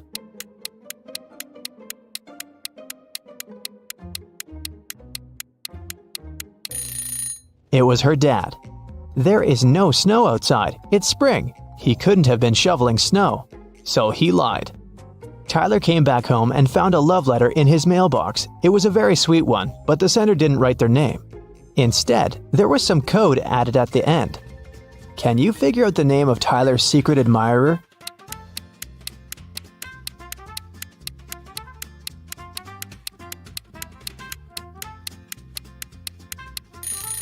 The alphabet is the key. D plus 1 means the letter following D, which is E. O minus 3 means 3 letters before O, which is L. 2 letters after G is I. Z plus 0 is actually Z. And C minus 2 is A. It seems that the girl's name is Eliza. Kara likes traveling, but she's terrible at packing. So, your task is to check her suitcase and find one thing she doesn't need to take with her. Kara is going camping with her friends. What's that extra thing she packed that she needs to leave at home?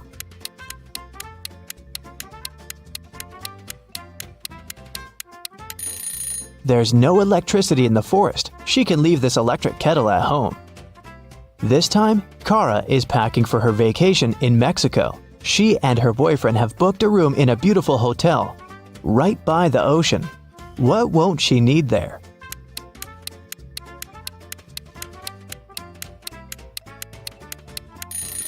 She probably won't need the towel. Hotels usually provide them and replace them every day with clean ones. This time, Kara is going on a ski trip with a group of friends. The task is the same. What won't she need there?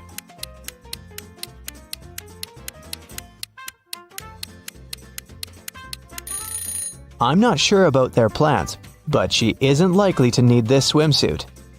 And finally, Kara is going to visit her grandparents. They live on a farm, and she'll stay there for a week. There's no electricity or running water there, so it's gonna be a bit tough for a girl from a big city. What doesn't she need to take with her?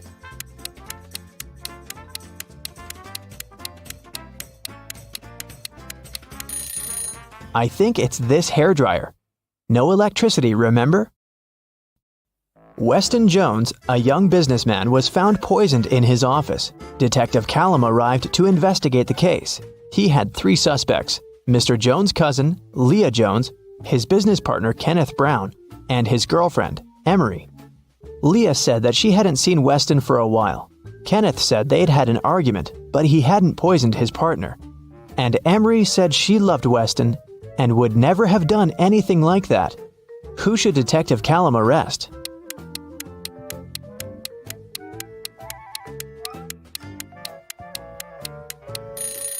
Look, there's a lipstick stain on one of the teacups in Mr. Jones's office.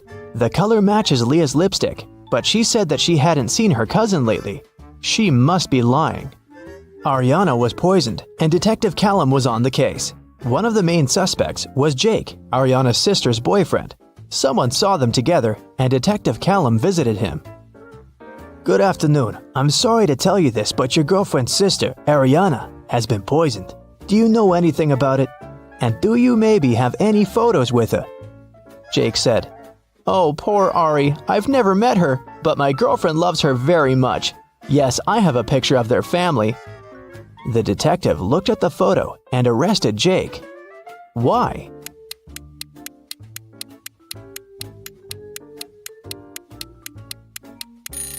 Look, Jake is in the photo too. It means that he must have met Ariana. Then why would he lie about it? Esme was walking through the forest. Yep, again. And you know what? She got lost. She had been wandering around until she found the witch's house. She said, Hi, petted the cat, and asked the witch to show her the way home. The witch had a task for Esme. She needed several magical artifacts for her new spell, but she only knew their shapes. And Esme had to figure out which of the artifacts the witch needed. Here's the first set. Those are magical crystals. Which of them is the one the witch needs?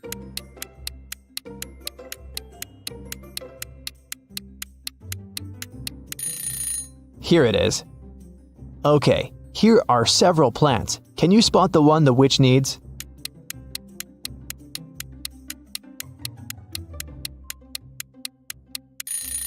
Yes, here it is. Now there are several types of insects. Which one of them is the one the witch needs?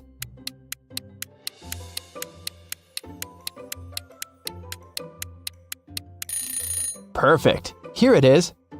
And the last crystal. What's your guess?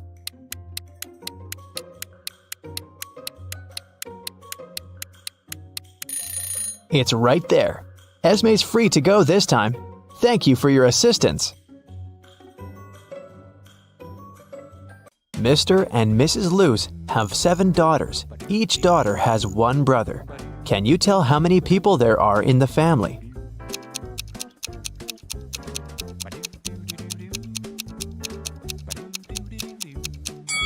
The correct answer is 10. Mr. Luce, Mrs. Luce, 7 daughters, and 1 brother. Dr. Luce is a world-famous chemist. Wow. He has just arrived in London to attend an international science seminar. The next morning, the lab cleaner found Dr. Luce unconscious on the floor. One of the 6 lab assistants poisoned the chemist. The names of the 6 assistants are Austin, William, Oscar, Leo, DJ, and Robert. To solve this case, lab managers called the local detective, Mr. Smith.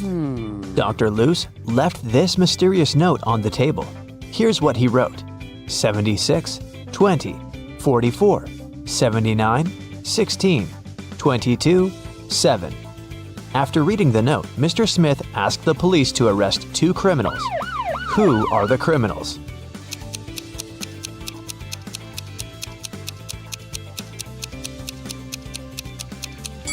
Oscar and Dustin. Remember that Dr. Luce is a chemist? He encrypted the names of his enemies using the periodic table hanging on the wall. Dr. Loos got better and returned to his work in the lab. He invited a young scientist, Oscar, for a job interview. His resume was too good to be true, so Dr. Loos decided to check Oscar's logical thinking. He offered Oscar to solve this number puzzle.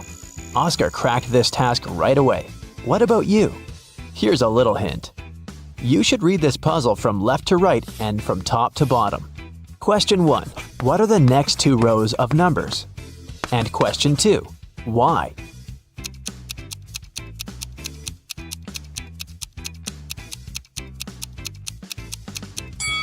Here's the correct answer.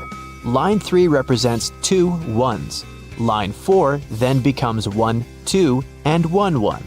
Line 5, therefore, is 1 1, 1 2, and 2 1s.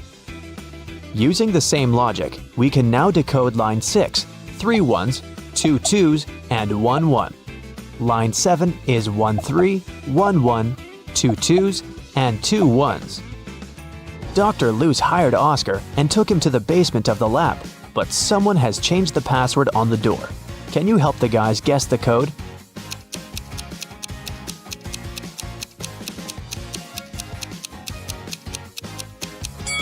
This rebus is a hint. The correct password is summary. Dr. Loos offered one more riddle to his new employee.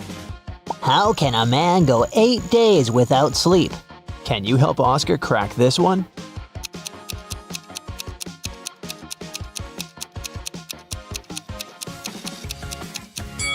The correct answer is easily, because people sleep at night. In the basement, Dr. Loos found out that someone had stolen his latest innovation, a superhero costume. Oh no! He had questioned 3 suspects. Jack, the cleaner, said, I've been cleaning the floor in the hallway all morning. I haven't entered your office yet. Peter, the lab assistant, said, I was working on my own project, and besides, I don't have a key to your private office. And Dr. Loos's wife, Helen, said, You never tell me anything about your work. How would I know what to steal? Dr. Loos took fingerprints from the closet where the costume was. But he found only his own fingerprints. Who stole the costume?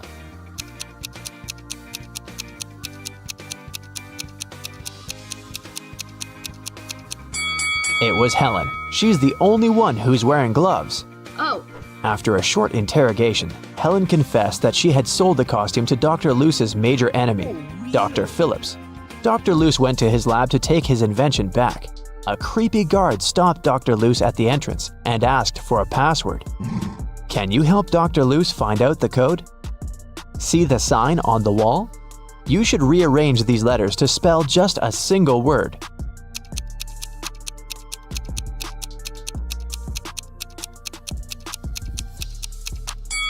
So, the correct password is a single word. Dr. Loos entered the building and found himself in a strange place guarded by 2 people. One of the guards always says the truth, while the other one always lies. Dr. Loos doesn't know who is who. He can only ask one question to escape. What should he ask?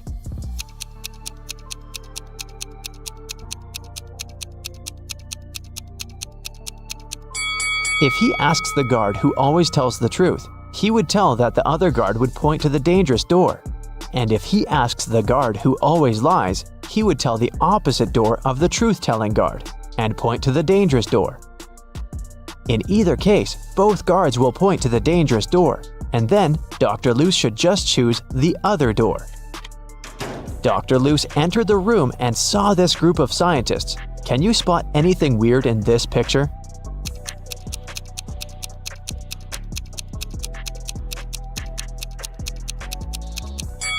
The scientists are holding 4 slices of pizza in their hands, but only 3 pieces are missing from the pizza box. Dr. Loos entered Dr. Phillips's office. The room was empty. Can you help him find anything suspicious?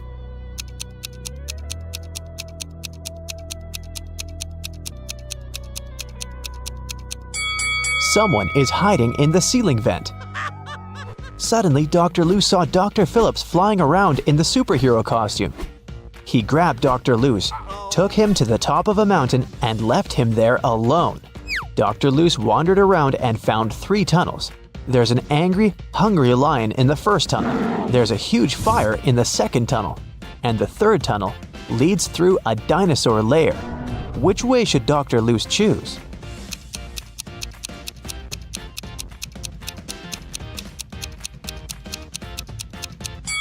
The third one. Dinosaurs became extinct millions of years ago. Dr. Loose came to a village and asked the local farmer, Rick, for a glass of water. Rick told him that he'd been struggling to divide his entire land between his 2 sons. Both of the sons have been very good to him. And now Rick's only wish is to treat his sons fairly and divide his land equally between them. But the problem is that the land has a weird shape, and thus there's no way to split it into 2 equal halves. Dr. Loose said, I have an idea. It can guarantee that the land will be divided in a manner that will satisfy both sons. Can you guess what's on his mind?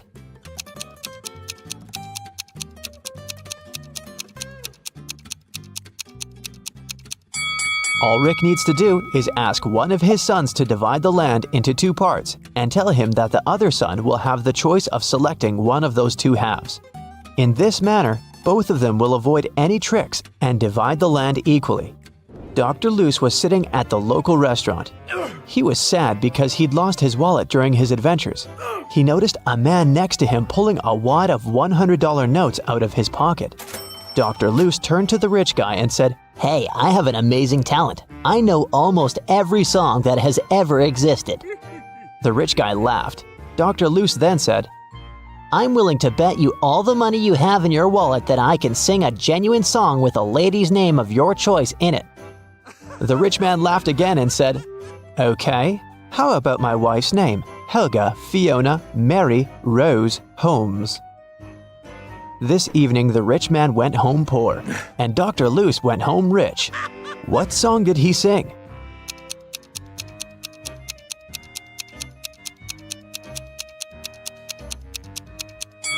The Happy Birthday Song.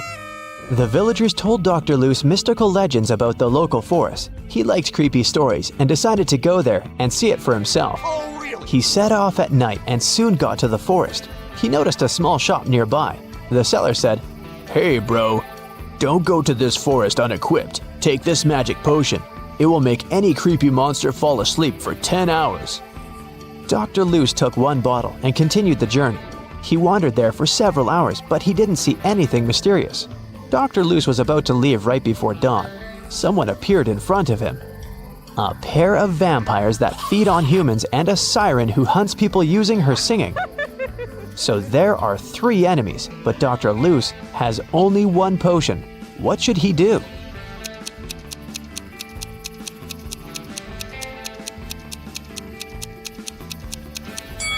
The sun will rise in a few seconds and vampires will run away. That's why he should pour the potion at the siren. Dr. Loose found an abandoned castle. As soon as he entered, someone locked the door. Dr. Loose found 3 ways out, but all of them were dangerous. The first path was full of hungry wolves. It was impossible to get through. The second passage was guarded by 5 vacuum cleaner robots that were reprogrammed to hunt down humans. And the third passage was filled with molten lava. What door should he choose?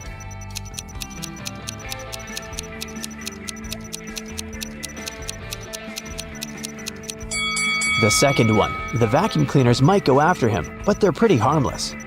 Finally, Dr. Loose returned to his hometown. He's also a college teacher. Unfortunately, he didn't have enough time to prepare for the upcoming class. Therefore, he offered the students this tricky lesson.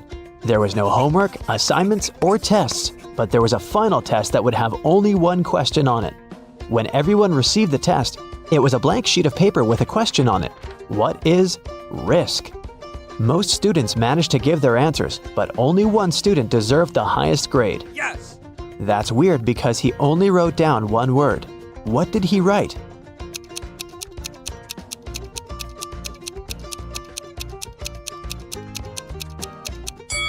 His reply was this. Dr. Loose went on a business trip to Vienna. He felt very nervous because he was about to meet a lady he used to date in college, Jane. She's also a scientist who's currently working on immortality pills. That's why she asked Dr. Luce to come over and help her. As soon as he entered her office, he knew that something had gone wrong. 3 zombies were standing in the room. Can you tell which one is his ex-girlfriend?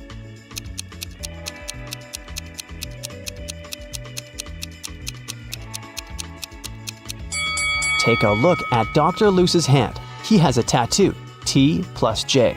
So his girlfriend is the second zombie because she has a tag on her foot that says Jane. Carl and his wife Olivia had dinner. They ate the same dishes: French fries, some fish, and vegetable salad. Half an hour later, Carl felt unwell and called the ambulance. But when specialists arrived, he was already unconscious. The man was immediately taken to a hospital. Luckily, doctors had enough time to save him.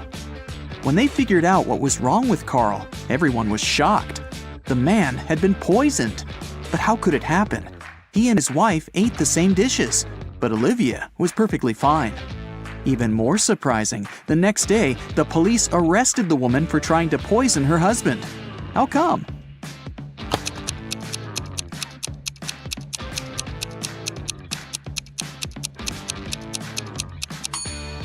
Olivia made all the dishes not salty enough and put poison in the salt shaker. Peter graduated from the police academy and began to work as a trainee detective. 1 week after the guy started his new job, he already had the first tricky case on his hands. One of his colleagues was investigating a series of crimes connected with smuggling. She was close to solving the case, but several days ago, the woman disappeared. Peter visited the last location where his colleague was spotted and found a note. 710-57735 34 5508 51 7718. Peter has 3 suspects: Bill, a manager in an oil company; Todd, a jeweler; and John, a car dealer. Who's the criminal?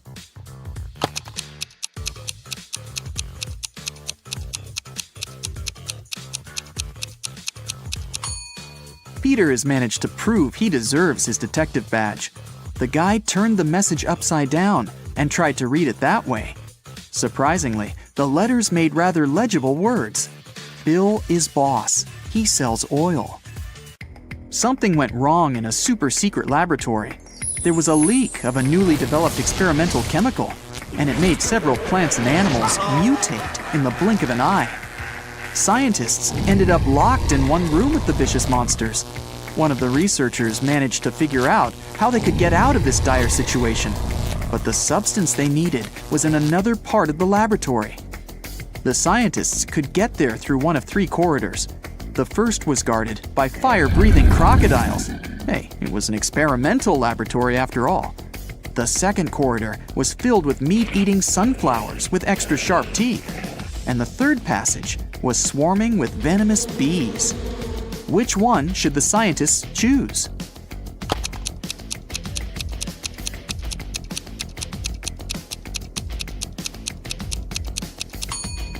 They should opt for the corridor with the sunflowers.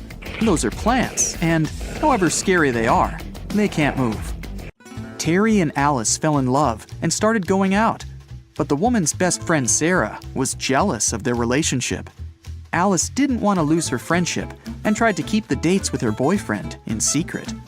That's why she left him coded messages with the places where they were going to meet. That day, Terry found a new note. It looked like this. At first, he was puzzled, but soon enough, he realized where he was going to see Alice. Can you figure it out?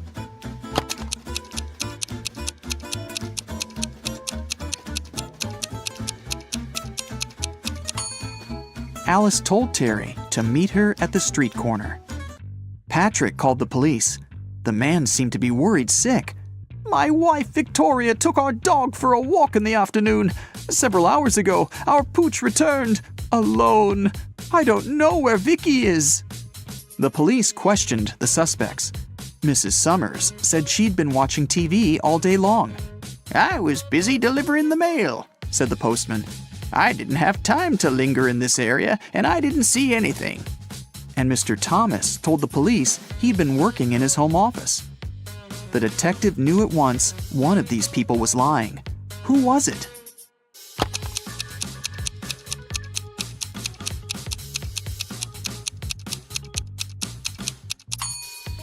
It was the postman. His sleeve is a bit torn, and there's a dog bite on his arm. Plus, some black fur is stuck to his pants. Victoria's dog probably tried to protect the woman. 3 expensive watches have been stolen from Mr. Brown's store this year. The police can't help the poor man. He decides to hire a private detective. When Laura arrives, she immediately asks for the CCTV footage from January to December. After watching it, she tells the store owner who the thief is. What has she noticed in the video?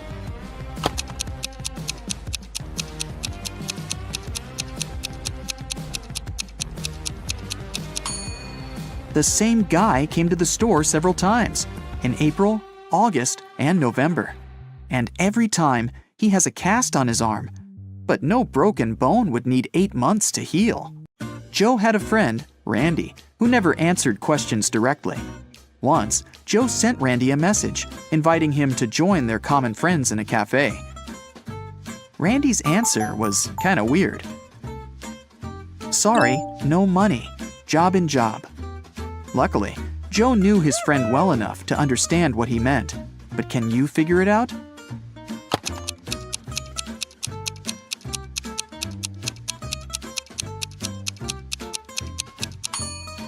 Randy meant he had no money because he was in between jobs. The next time Joe texted Randy was when he needed some advice. Despite all his quirks, his friend was very good at finding solutions to difficult situations. So Joe wrote, "My girlfriend took my professional camera without asking permission, and then she accidentally smashed it. What should I do?" The answer was bizarre, not that it was unexpected. Give, get, give, get, give, get, give, get. At first, Joe didn't think he wanted to follow this advice, but a bit later, he decided it was the best course of action. What was the advice?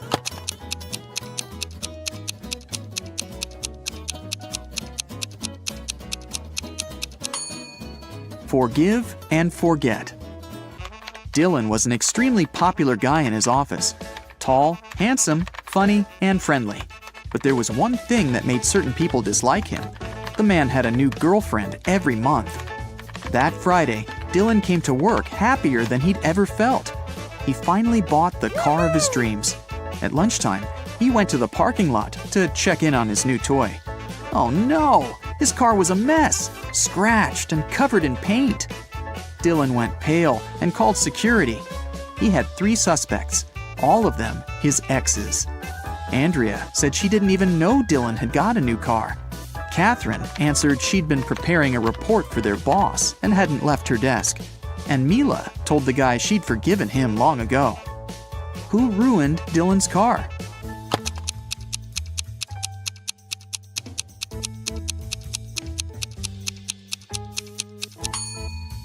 It was Catherine.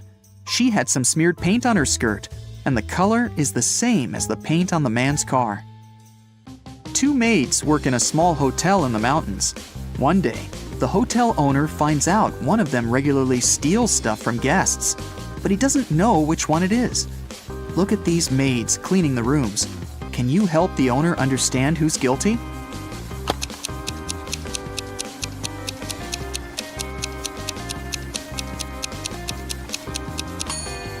The maid on the right hasn't noticed the ring under the sofa. She might not be a great cleaner, but also not a thief. As for the maid on the left, she's spotted the ring and put it in her bucket. It means she's going to take it for herself after she finishes cleaning. She's the one who steals things. One afternoon, all the money was stolen from the register of a small cafe on the beach. The police have 5 suspects. All of them claim they haven't been to the cafe in the past hour. Look at them closely and try to figure out who's the thief.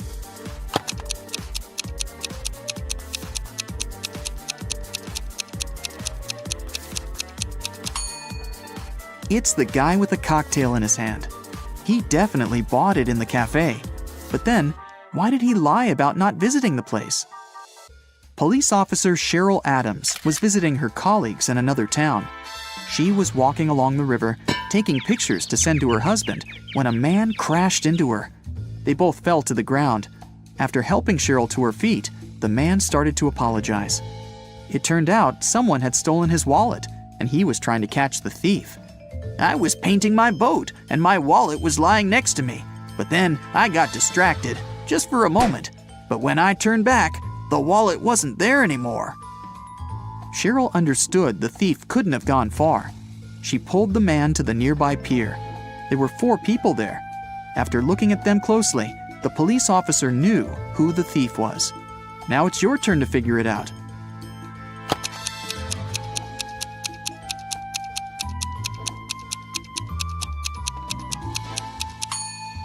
It's the man who's talking on the phone. There's some green paint on his feet. Julia came to have lunch in her favorite restaurant. She occupied a table near the window and put her bag in the seat next to her. Once the woman gave her order to the waiter, she went to the bathroom to wash her hands. But when she returned to the table, her bag was open and her wallet was missing. The waiter told her he had noticed only one man passing by her table. He was short, with a tattoo on his neck. He seemed to go out to the terrace. Julia rushed there and saw 3 people sitting at their tables. She looked at them closely and soon understood who'd taken her wallet. Who was the thief?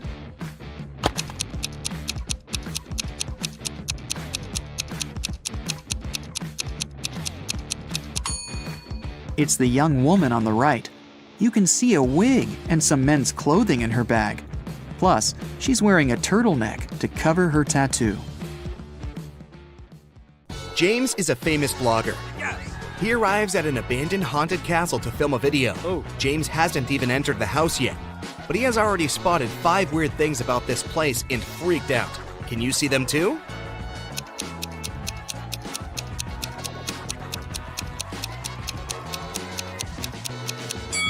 These footprints on the ground are too giant. It's winter, but this cherry tree is blooming.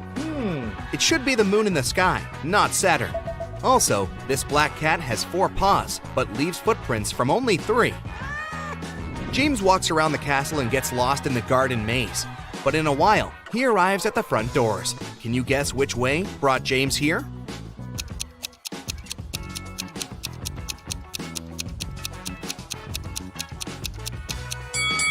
Here's the only way to cross the maze.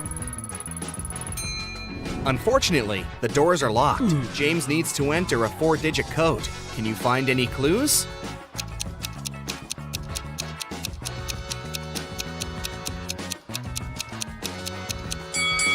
Take a closer look at the door. There are 4 stars painted on it. The first one has 5 rays, the second has 4 rays, the third one, 9, and finally, the fourth one has 7 rays. Therefore, the correct code is 5497. James enters the castle. It's very dark. Suddenly, someone grabs his camera and runs away to the library. James follows the thief. In the library, he faces a werewolf, a vampire, and a lady ghost. James questions them all. The werewolf says, "I only come here for magic books to find a way to become human again. I'm not involved in the robbery." The lady ghost says, "Someone spilled cherry juice on my favorite dress. I spent an hour in the bathroom trying to clean it. I didn't see anything suspicious." And the vampire says, "It's early evening now. I got up just a minute ago. Why would I need your camera anyway?" Who is lying?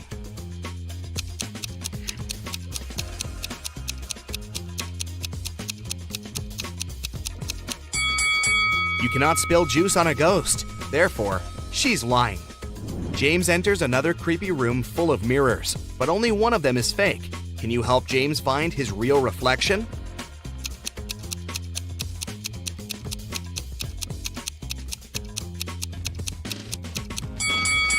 Only the second mirror shows the truth. Oh, yeah. James enters the toilet room, but all cabins are occupied. Can you spot a zombie among the visitors?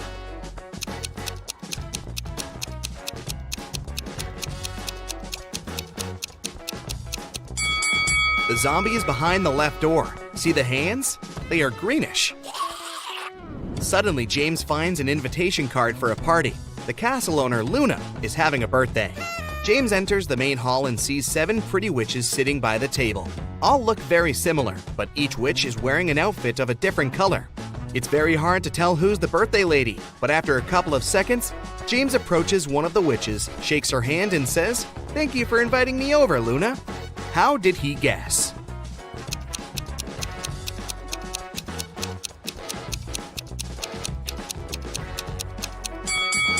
Take a look at these gifts. Each witch brought a box wrapped in the color of her outfit, but the green box is absent because Luna is wearing the green dress. Luna leads James to a company of 4 ghosts and says, "Welcome, stranger. Meet my granny." Can you help James find out Luna's actual grandmother?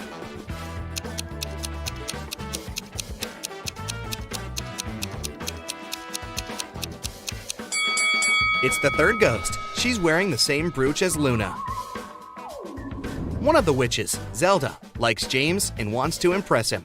She shows him some pictures of her fabulous vacation, but James spots fake right away. How?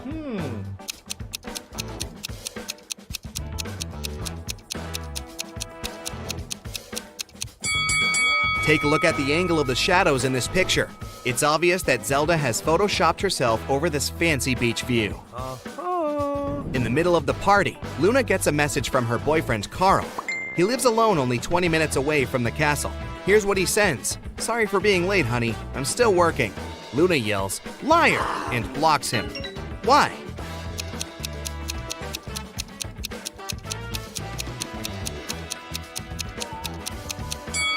It's because of his selfie. There's a lipstick mark on the glass in the kitchen. Luna breaks up with Carl and uses a magic spell to teleport 3 handsome wizards to her dinner. When they arrive, Luna asks them just one question. "Do you guys have a girlfriend?" Magnus replies, "Lady, I work around the clock. I'm too busy for romance." Tristan says, "Oh no, I've never had any serious relationships." Ambrose replies, "Nah, I'm too picky. I'm still searching for the one." 2 guys are lying. Can you guess who?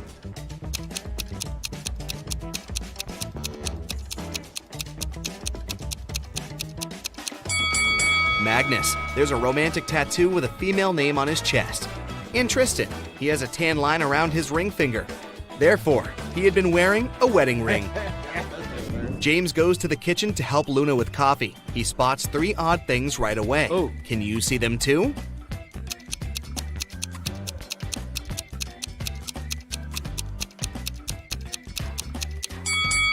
The candle flame painted on the canvas is moving. There's a zombie hiding on the shelf behind the jars. And also Luna puts salt in the coffee pot. Luna comes back to the hall and sees that someone had scratched her favorite oil painting on the wall. She interrogates 4 suspects among her guests. Magnus says, "Whoa, I haven't even noticed the painting." Sophia says, "Sorry, I was having a phone call." Zelda says, "No worries, honey. I can paint you a new one better than this." And Glinda says, "I was in the bathroom. I don't know who ruined the painting. Who is guilty?"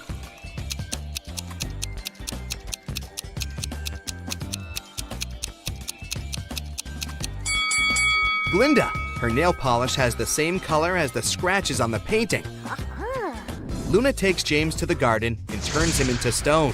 Can you find the enchanted James among these 3 statues?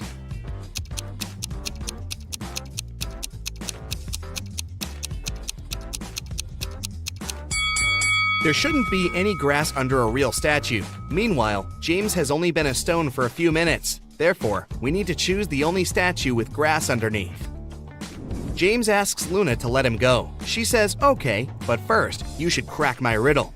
If I had 3 watermelons and 4 oranges in one hand, and 4 watermelons and 3 oranges in the other hand, what would I have?" Can you help James figure it out?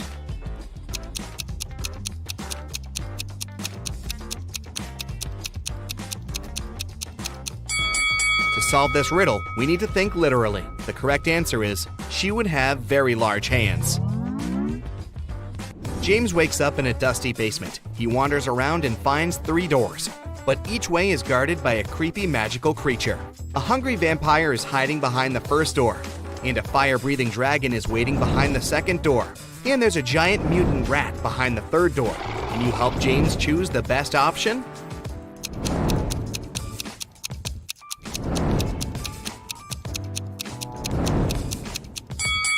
James should choose the first door. Take a look at the window. It's already dawn, which means the vampire is sleeping. James gets out of the castle and walks home. Suddenly, he spots a suspicious guy with a huge bag nearby a luxurious mansion. James decides to question the guy. He says it was his house and he carried his old stuff to give it away for charity. James calls the police right away. Why?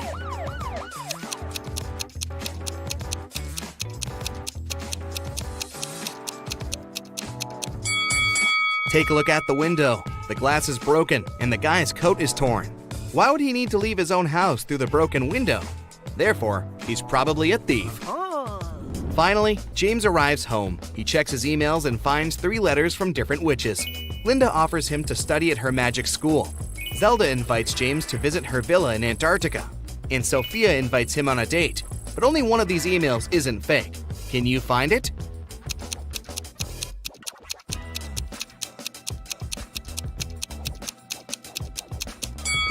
Linda's email is just spam. She doesn't mention his name in the message, and it also contains a suspicious link.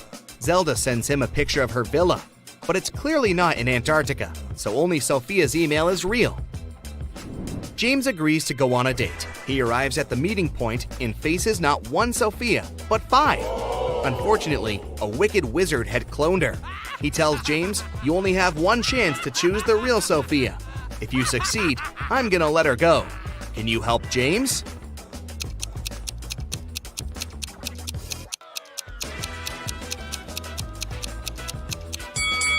The first lady has gills, so she's probably fake.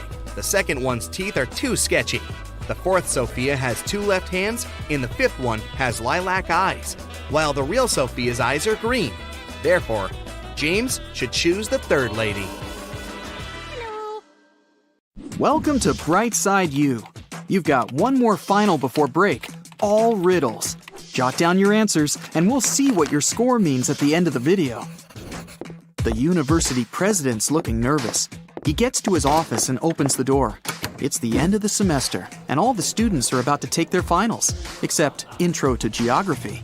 The teacher had to postpone that final for some reason. When he sits at his desk, he discovers that someone's been rummaging through his papers. They've stolen the physics final. How did they get in if the door and windows were closed? I'll give you 7 seconds for this one.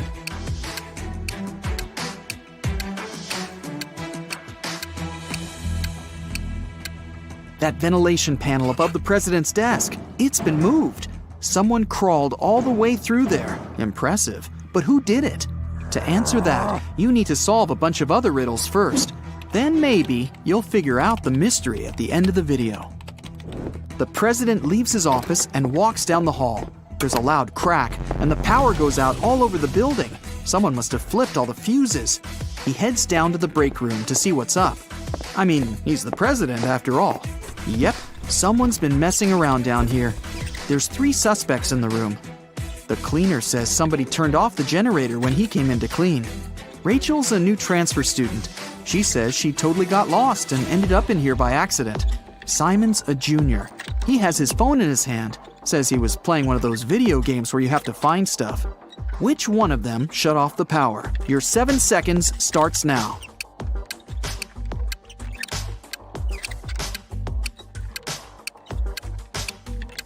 It was Rachel. It's the end of the semester. She wouldn't have transferred right before finals. But why did she do it? Maybe she wanted to disrupt the physics final. He turns the power back on. Ugh, hungry. Probably a good time to grab a quick snack. When he gets to the cafeteria, there's a new problem waiting for him. Someone emptied a whole bag of sugar into a huge pot of soup. Which student was it? You have 7 seconds.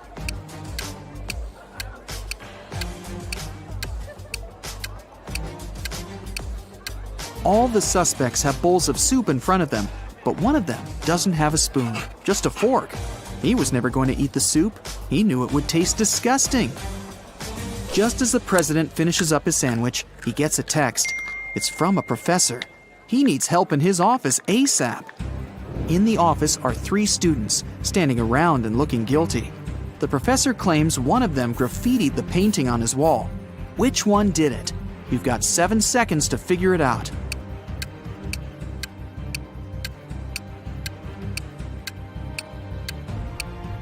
It's that one. She's covering her hands. There's probably some paint on her fingers that she's trying to hide from you. Next stop, the infamous physics exam. The president heads over to the exam room. Everything's quiet in there. Looks okay. All the students have their heads down, staring at their papers. But someone's cheating. The president can sense it somehow. Help him find the sneaky student. 7 seconds to scan the room.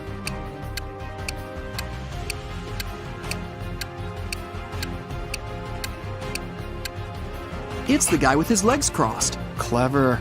He wrote the answers on his calf muscle. But where did he even get those answers? After a brief shakedown, he spills the beans. He got them from a friend.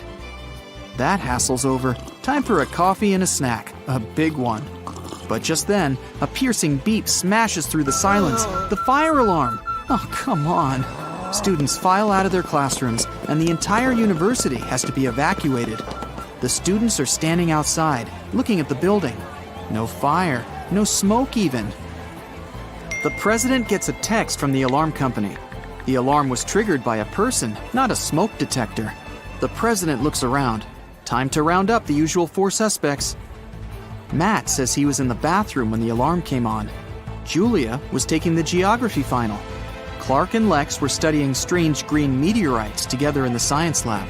Which one of them is lying? You have 7 seconds starting now.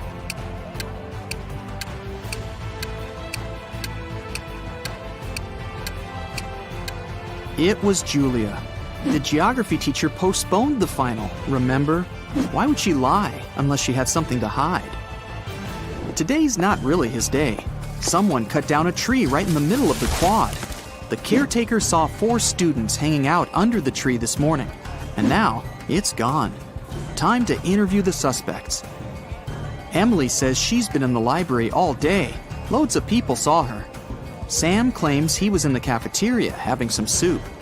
Lewis was in the physics final. And Michael says he's been hitting the weights all day, trying to get buff for the beach. Who cut down the tree? Your 7 seconds starts now.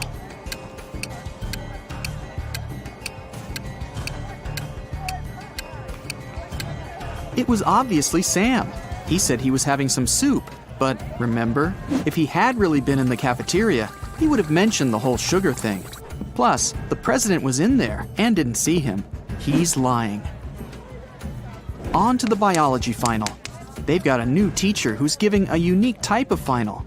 The president sneaks in the back of the room.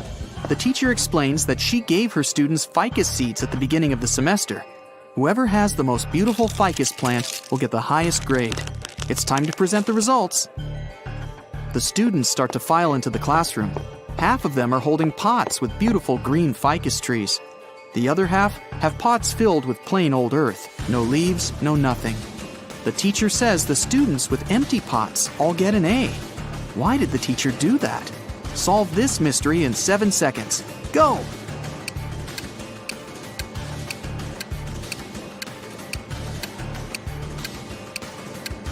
At the beginning of the semester, she gave everyone fake ficus seeds. The students who showed up with full-blooming plants must have bought a full-grown plant and stuck it in the pot. Ha! Busted! Last final of the day, philosophy. The young teacher is in there, waiting for all the students to take their seats. After that, he puts a bust of an ancient Greek philosopher on the table. The teacher says, "Write a short essay on the following topic: why this bust doesn't exist."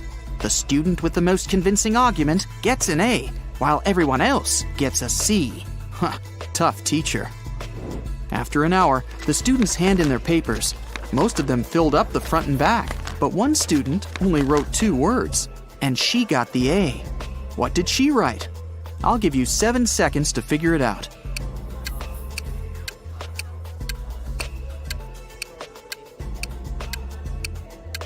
She wrote, "What bust?" The president heads outside again, this time for the parking lot. What? Someone took the tire right off of his car. How's he gonna get home? He still has a spare tire in his trunk, but the thieves took the bolts too. All 4 of them. What can he do? You have 7 seconds to come up with a plan.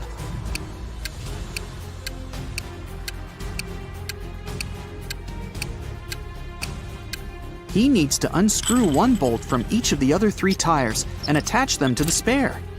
Each tire now has 3 bolts. That'll be enough to get to the nearest service station. What an intense day!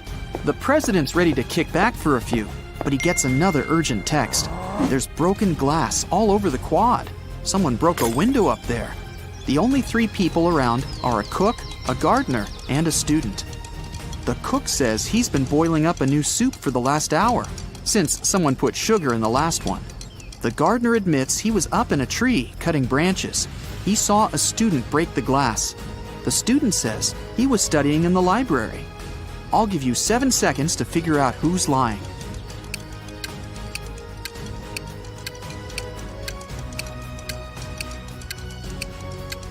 The gardener's lying. How could he have been up in the tree? It had already been stolen. He broke the glass, probably just by accident. The day's finally over. The president heads over for the best tradition on campus, the post-finals party. It's in the basketball arena. There are lights, decorations, and even a DJ. Everyone's dressed up, looking relieved. Finals are over. The party goes all night, but around 4 a.m., someone accidentally slams the doors too hard, and it triggers the automatic locks. Everyone's trapped. The president can be the hero of the party. He just needs to find a way out, grab the spare keys from his office, and open the door from the outside. But how? One of the students, Eric, says he knows how to get out of the gym through a vent. The president looks at him, and his face goes red with anger. Why? Last riddle, 7 seconds. You can do it.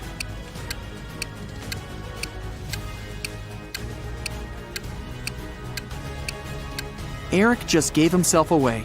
He's obviously been in the ventilation shafts before, so it was probably him who stole the physics final. How did you do? Count up your correct answers, and let's see how you fared on your final exam. 0 to 3 points. Looks like you'll need to sign up for some classes over break. Keep watching riddle videos. You'll get better in no time. 4 to 7 points. Solid B+, but I'm sure you can do better next time. 8 to 12 points. You nailed that final.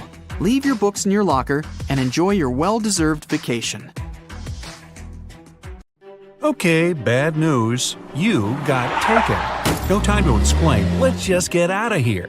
So you find yourself in a dark cell with a dirt floor and a small window at twice your height. There's no food or water, but there's a shovel.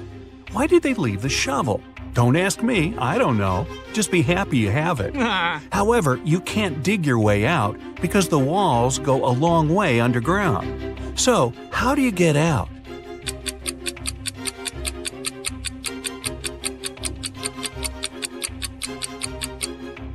You can still dig and make a high dirt pile that will make you reach the window and get out of there. So you do just that and find yourself in a dark corridor. You have nothing to do but to go straight, hoping that sooner or later you'll find the exit and get out of this creepy place.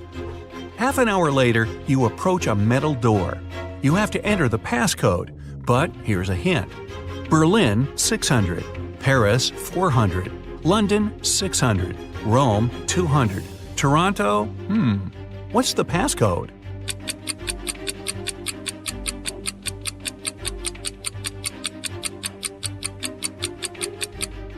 Each consonant in the word gives 200 points, while each vowel takes away 100 points. In the word Toronto, there are 4 consonants that give 800 together. 3 vowels take away 300 points. So the passcode is 500. The door clicks and you leave another obstacle behind. Soon, you approach 3 more doors. Behind the first one, there's an iron block with a movement sensor that will crush everyone who enters. Behind the second door, there's an electric shocker that never misses. Behind the third door, there's broken glass all over the floor. Which way do you choose?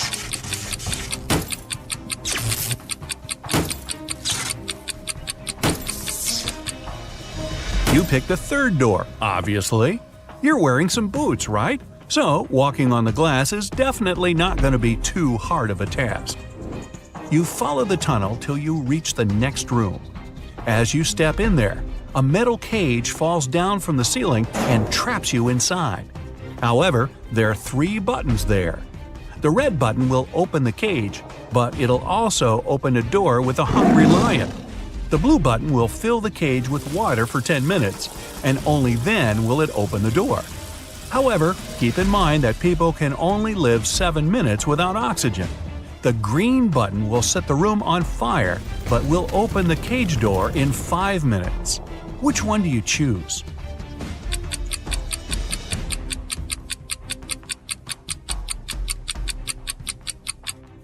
You should choose the blue button. The water won't be able to fill the cage because it will just splash outside. You'll only have to wait 10 minutes until the door opens, and you'll be able to get out safely. You turn right and immediately bump into a huge guard. Your heart skips a beat and you get paralyzed with fear. To your surprise, the guard looks down at you and asks, "Want to pass?" Speechless, you just nod. Okay. You see, no one here wants to play riddles with me. If you solve one of my riddles, I'll let you go and won't tell anyone I've seen you. Deal? You nod again, and here comes your riddle. What is that invention that lets you see right through walls?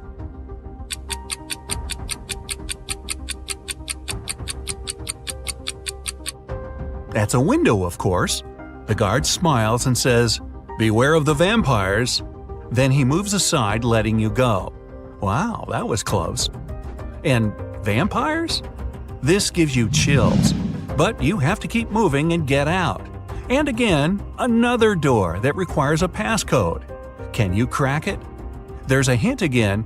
You should continue the sequence. OTTFFSSENT.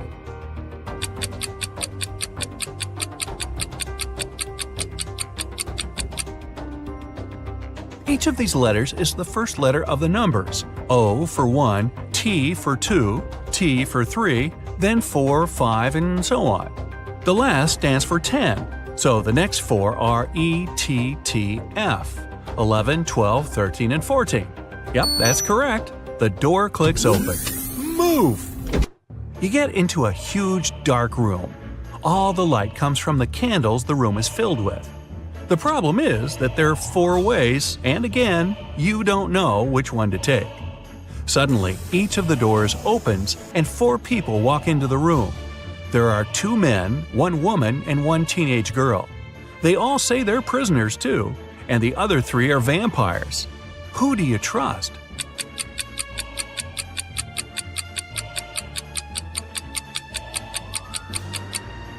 You should trust the second man. He's the only one who casts a shadow from the light of the candles. The other 3 don't, so they must be vampires. So you rush to the man and you shut the door behind yourself. It'll probably slow them down for a while. As you're running, the man tells you he's been here for at least 3 days. The next obstacle is something he couldn't solve by himself, so he couldn't get out. There's just one try, and if you fail, the exit gets blocked for 24 hours. Finally, you come across another door with a robot guarding it. To let you go, the robot needs you to say the password. The tricky thing is that the password is different each time. The man said that as he was hiding in the room, he saw the vampires passing it twice. The first time, the robot said 12, and the vampire said 6. The other time, the robot said 6, and the vampire said 3. When the man approached the robot the last time, the robot said 8. The man replied 4, but the robot didn't let him in. The door got blocked, so it wasn't the right answer. You nod and approach the robot. The robot says 4.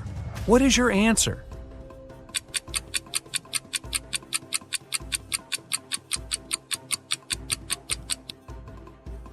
The answer is 4. The rule isn't dividing the number by 2, but saying the number of letters in the word. Your answer is accepted. The robot opens the door and lets you go. Again, another dark room. But as you step into it, you get surrounded by 8 hungry dogs. In the middle, there's a meat cake standing so high on the table that the dogs can't reach it.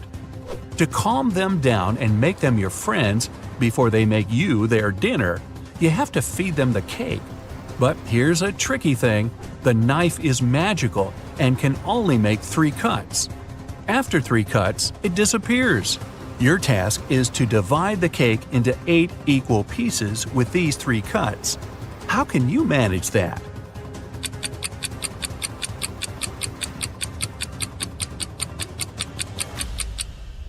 With 1 cut, you cut the cake in half and get 2 pieces. Then you make another perpendicular cut and get 4 pieces. With your last move, you have to cut the cake in the middle horizontally, splitting each of the 4 pieces into 2 at once. Great job! Now, give each of the dogs a piece of cake and get out of there immediately. You rush to the door and lock it behind yourselves. You're in a tunnel again, and this time there's no light at all. You move in complete darkness, putting your hand to the wall so that you know where to go. You walk like that for at least half an hour when, finally, you see some light. You run towards it and come across another massive door that requires a passcode. Luckily, there's a hint again, but there will be 2 questions appearing one by one. To get the passcode, you have to solve both of them and put the answers together. Ready? How many months have 28 days?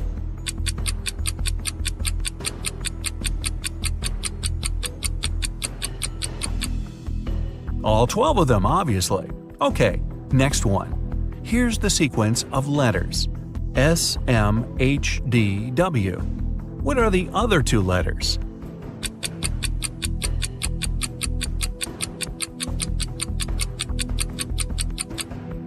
S stands for seconds, M for minutes, H for hours, D is for days, W is for weeks. So the next letters are M for months and Y for years. And the full passcode is 12MW. The door clicks and you're outside. Finally! There's actual air and sun. But before you start thinking about what happened and what to do next, a police officer comes up to you. With him, there are 2 ladies wearing paper bags over their heads. "Sir, are you Mr. Jones?" the police officer asks. You reply, "That's you exactly." However, the police officer looks suspicious. "Well, we can't know for sure that you're not one of these criminals pretending to be someone else, so we have to test you. One of these ladies is your bride. Tell us which one it is." And now, you finally remember what happened. It was your wedding morning. You were about to get married, and then you found yourself in that dungeon.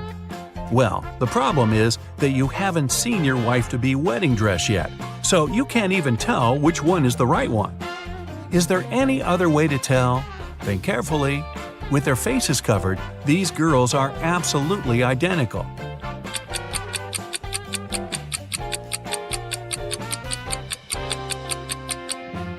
You didn't need much time. You notice that one of the girls is wearing a wedding ring already. However, you and your bride aren't married yet, so she's not supposed to have one. And the one who doesn't have it is yours. Congratulations! The girl removes the bag, and you see that it's really her. Right behind you, the door opens and the vampires walk out. You're about to start screaming, but they take off their wigs and they turn out to be your friends. So, was it all a prank? Well, yeah, it was. But don't be mad. You had fun, right? Well, most of the time. You suddenly wake up trapped in a dark room. Your only source of light is a candle. There are 2 doors in front of you. Behind one of them, there's a tunnel that will lead you outside to freedom. Behind the other, just a cold brick wall. You have a key that will open only one of the doors, and you can try it just once. So, how do you know which door to try?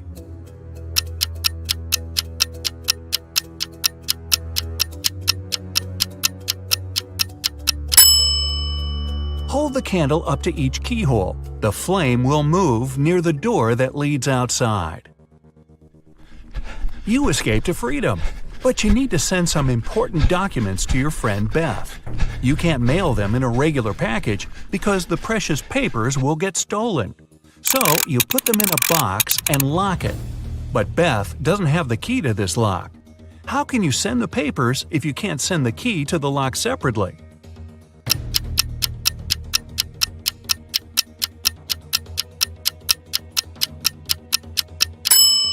First, send the locked box to Beth.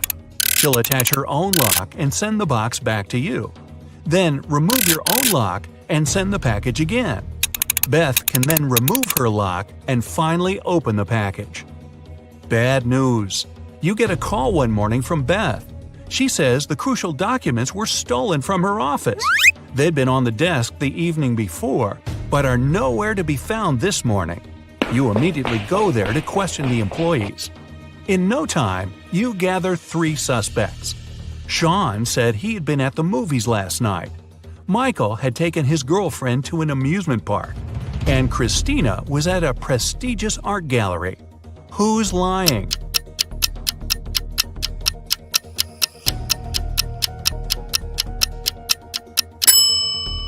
Sean. His movie ticket isn't torn.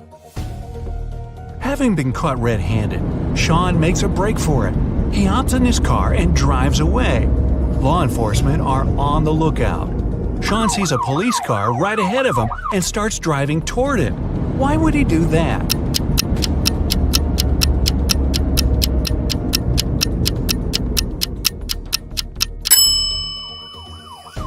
He was on a bridge.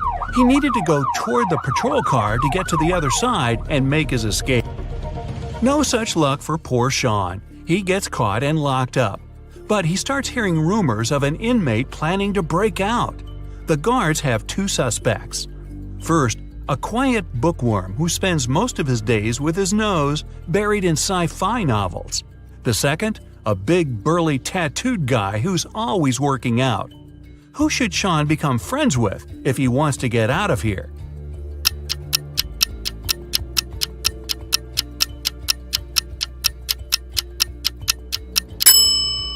The bookworm. Look closer, and you'll see his bookmark is actually a file. On Friday afternoon, the owner of that same prestigious art gallery discovered that 4 of the most famous artists' self-portraits had been stolen during an exhibition. The police show up to do an investigation, and now they have 3 suspects. Sarah, the artist, said she disappeared into one of the studios to paint. John, the security guard, explained he was just waiting outside and had no idea the portraits were gone. Daniel, the caterer, stated he was at a nearby store picking up extra napkins when the robbery took place. So, who's the thief?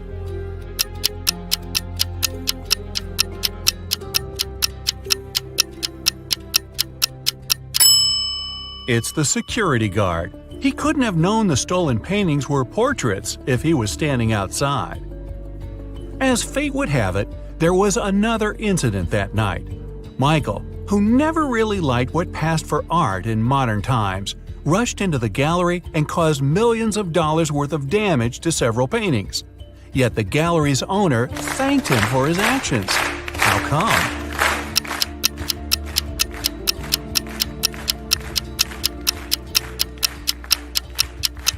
Michael is a firefighter. The water from his hose damaged several masterpieces, but he still managed to extinguish the fire and save many more works. They awarded Michael a big check in gratitude.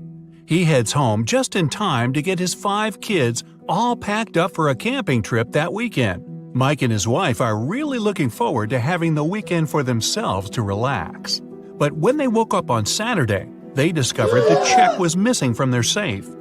Once the officers showed up, they interviewed the 3 people who were in the house that morning. The chef said he was in the kitchen getting school lunches packed. The cleaner said he finished cleaning quickly that day and left early. The butler had just gotten back after taking the kids to camp 3 hours away. Who's lying?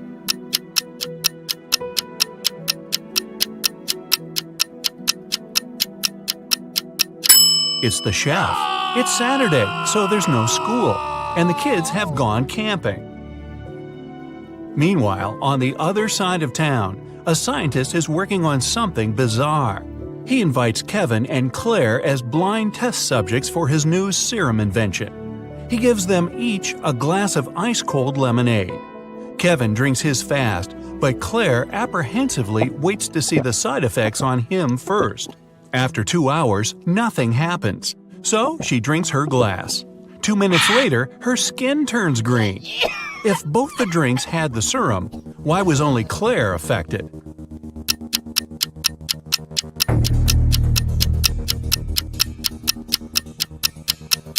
The serum was in the ice. Since Kevin drank his fast, none of it got in the lemonade. Claire runs out of the lab in horror. She gets in her car and speeds off. As she's driving down a long, empty road, one of her tires pops off. Good thing she has a spare in the trunk. But here's the problem. She now has no lug nuts to put the spare on with. So what should Claire do?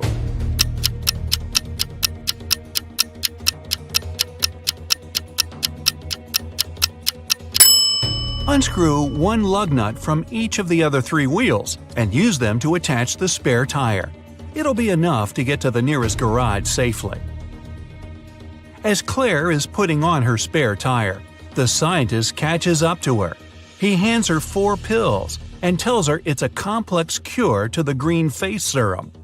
2 of the pills are an antidote, and the other 2 are a catalyst that activates it. Claire must take 1 of each type together. If she takes 2 of the same, her face will stay green forever. Just as the scientist is handing her the pills, he trips and they get all mixed up. They look identical. What should Claire do?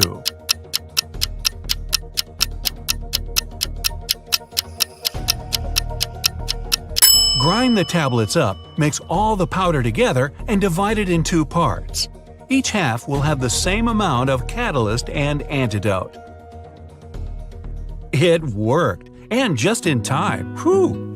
The next day, Claire has a big calculus exam. But funny enough, all the students in the class refuse to take it. Professor Miller can expel only 1 student for skipping the test. All of them know each other's names. If a student knows they'll be expelled, they agree to take the test. How can the professor make all the students take it?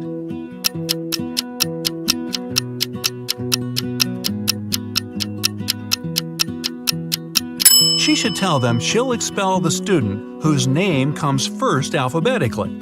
Then this person won't skip the test. The next person on the list won't skip either, and so on until the end of the list. Professor Miller grabs her cup of coffee, takes a sip, goes to set it down, and what's this? It's stuck to her hand. Somebody put glue on the cup, and she's got 3 suspects. Look carefully to find out which student is playing tricks on the professor.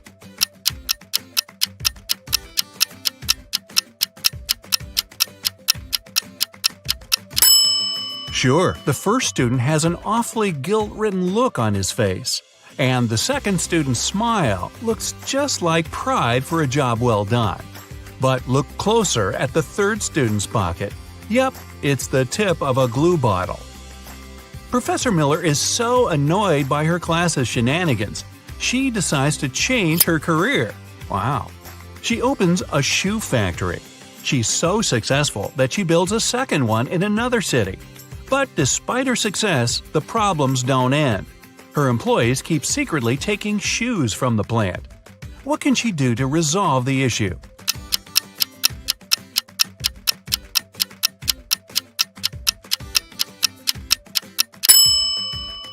Have one of her factories start making only left shoes and the other only right ones. One of those shoe swipers is driving a semi-truck full of shoes to sell for a profit. He comes to a tunnel and there's a major problem. His truck is just an inch too tall. But he can still drive through the tunnel. How?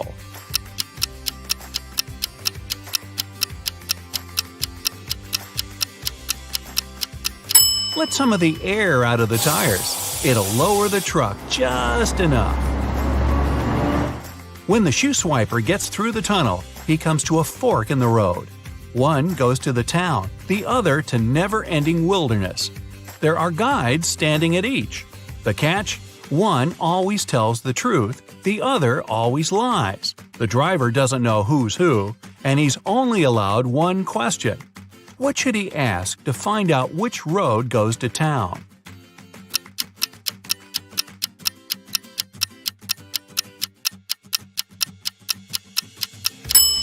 Ask either one of the guides which road the other would say is the right way. Then he must choose the opposite. The truth teller knows the other will lie, so they'll point the driver toward the road to nowhere. If he asks the liar, they'll know the other guard would honestly point him toward the town, so they'll again recommend the road to nowhere. The shoe thief takes the road to town, but he has another puzzle to answer before he's allowed to enter. The guard at the gate asks him one simple question. What's the logic in the order of the following words? Fun, blue, bee, more, and dive.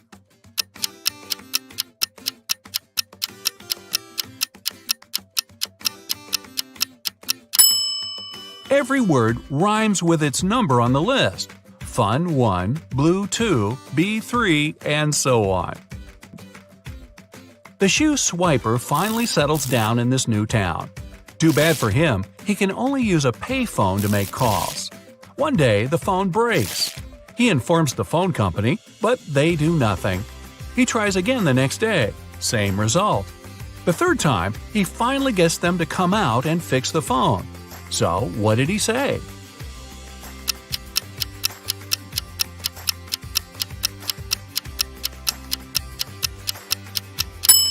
He claimed that people were making calls without paying. Okay, let's go. We'll start with checking your vision.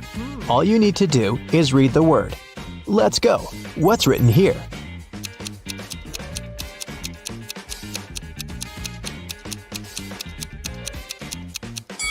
It says vampire.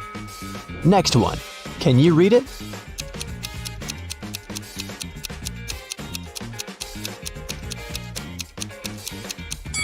Is meadow. Another one for you. Look closely.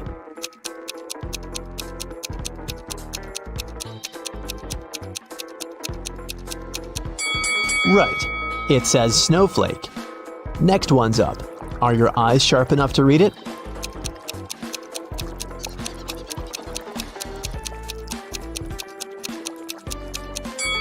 This is meadow. Another one for you. Look closely.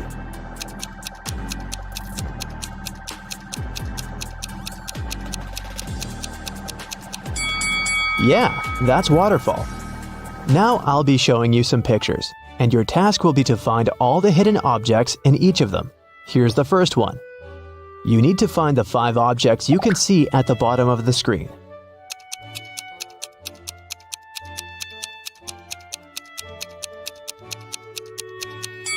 Okay, here's where they are. Did you manage to find all of them? One more for you. Concentrate, and keep in mind, you can pause the video if you need it.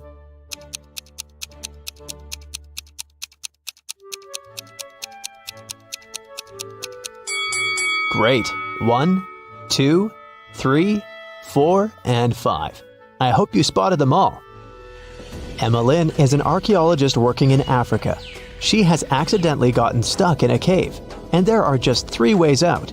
Her map shows that if she goes left, she'll come to a pond that pulls everything in. If she goes straight ahead, she'll run into dangerous dinosaurs that eat everything they see. If she goes right, she'll find herself very close to an erupting volcano. Which way is safe?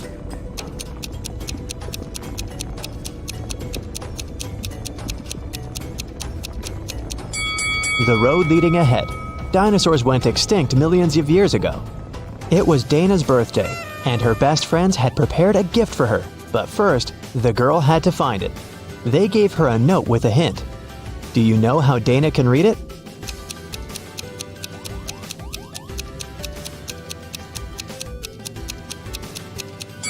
It looks as if the note doesn't make sense, but it does. The text is mirrored. That's why she can read it with the help of a mirror. Let's see. So it says, "Your present is in the laundry basket in the basement." Cheryl had to sneak into her dad's computer to delete some emails she had accidentally forwarded him.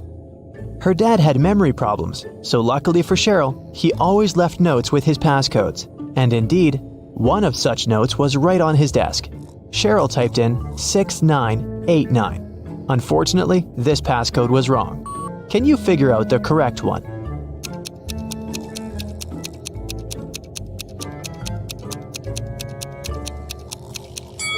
The note was simply turned upside down. Cheryl should try 6869. Reese was on vacation in Cyprus. One day, he saw a beautiful woman and asked her out on a date. The woman said that she would go out with him, but only if he guessed her name. He said it was impossible, and she gave him a hint. The capital of Spain, the capital of Austria, the capital of Romania, and the capital of Australia. Can you help Reese figure out what the woman's name is?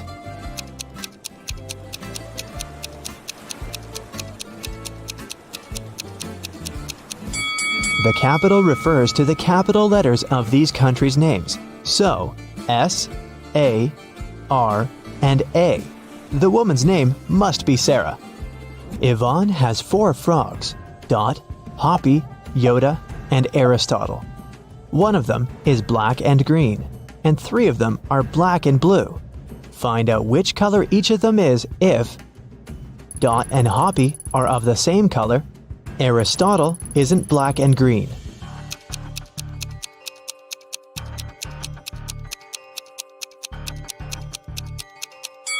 If Dot and Hoppy are of the same color, then they must both be black and blue, since there's only one black and one green frog. If Aristotle isn't black and green, then it's black and blue too. So Yoda is black and green. Honor and Alea are identical twins. After they were born, Honor had her birthday 22 times, but Alea only had her birthday 5 times. How is it possible?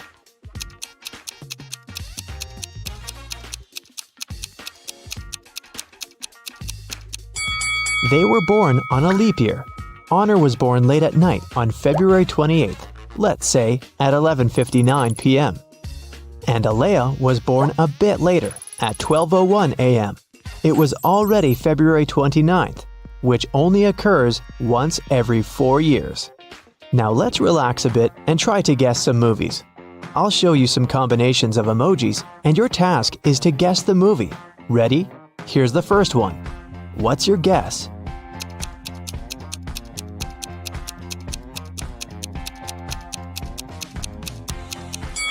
Of course, it's everyone's favorite, Edward Scissorhands. Okay, here's the next one. You must know it.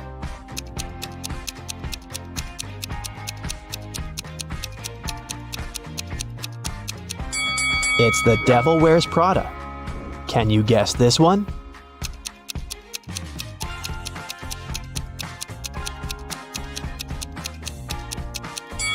It's $1 Million Baby. Moving on. You just can't get it wrong.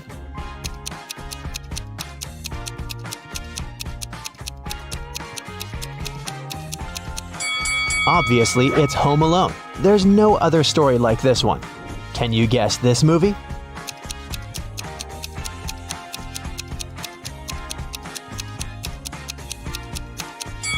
This reverse transformation reminds me of The Curious Case of Benjamin Button. I have a couple more for you. I love this movie. Do you know it?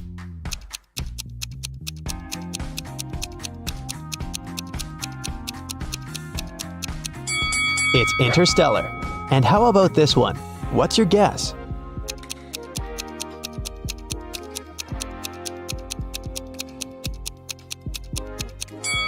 This one is I Am Legend. In the afternoon, Detective Callum went to a little restaurant for lunch. He was waiting for his order. He overheard a waiter and a client arguing. The waiter claimed that the woman had ordered a special breakfast set and was now refusing to pay. The woman said she'd only ordered a coffee. Detective Callum knew who was lying. Do you?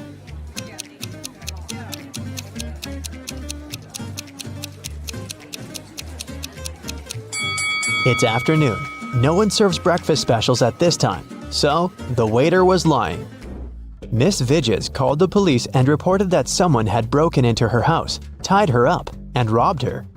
When police officers arrived, the house was a mess, and the woman was indeed tied to a chair. Still, the officers didn't believe that it was a real robbery. Why?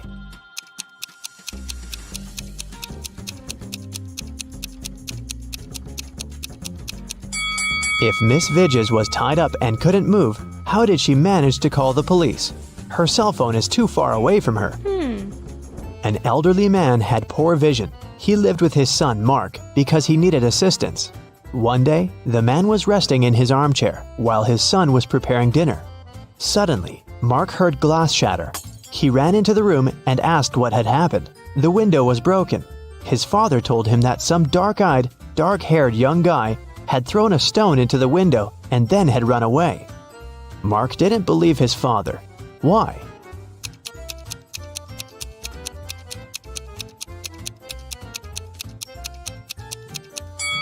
The man had poor vision. He couldn't see the boy, and of course, he couldn't figure out the color of his hair and eyes. Miss Nebula Hayes left for vacation. While she was away, her home office got robbed. All the people whose fingerprints had been found in the office were interrogated. Celeste, Nebula's cousin, said that she'd been to the house just once because Miss Hayes needed her to send her a document from her office. Alyssa, the gardener, said that she'd been coming every third day to take care of the garden and plants. Cash, the cleaner, said that he'd come every Wednesday to clean the house. Who robbed the office?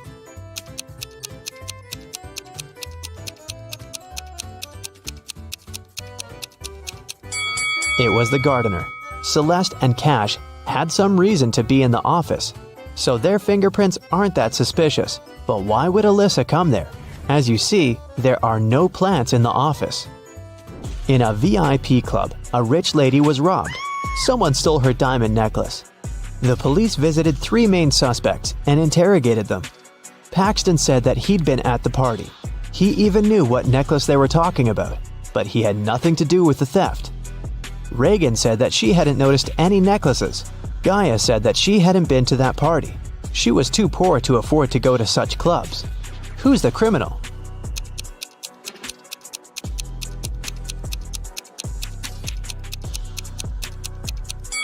It must be Gaia.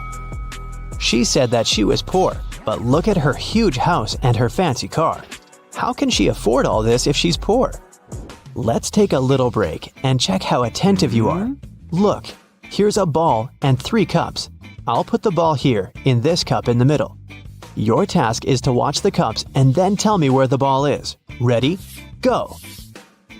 So where is the ball?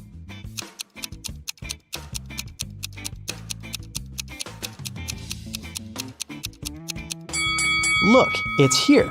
Did you get it? Okay, let's try this one. Now I have 4 cups, and I'll be moving faster. I put the ball right here. Watch it closely. So where do you think it is?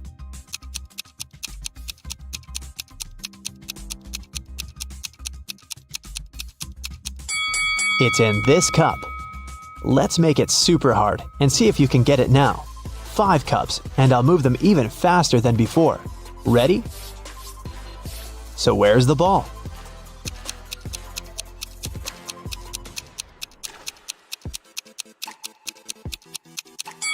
It's right here.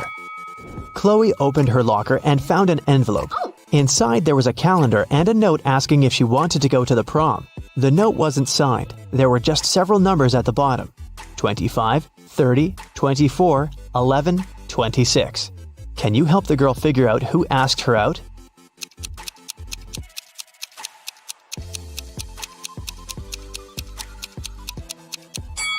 The calendar is the key. You have to find all the numbers in the calendar, and the first letters of the respective months will make up the name. So, 25 is circled in June, so it's a J. Number 30 is circled in April, so it's an A. 24 is in September, it's an S. 11 is in October, so we've got an O. And 26 is in November, N. The guy's name must be Jason. Hopefully Chloe knows him. Annika was poisoned, and Detective Callum was on the case. One of the main suspects was Marcus Jones, Annika's sister's boyfriend, because someone had seen them together. Good afternoon, Mr. Jones. I'm sorry to tell you this, but your girlfriend's sister was poisoned. Do you know anything about it? By the way, do you have any photos of her? Marcus said, "Oh, poor Annika. She's such a good girl. Yes, I have pictures of my girlfriend and her sisters. Here it is." The detective looked at the photo and arrested Marcus. Why?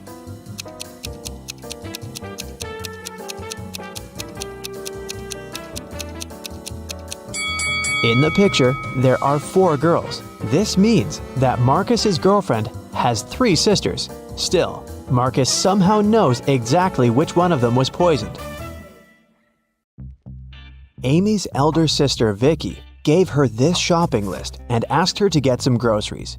Amy took the list without even looking at it, but when she arrived at the supermarket, she realized that her sister had pranked her. Vicky has encoded the names of the products she needed. Can you help Amy figure out what she's supposed to buy?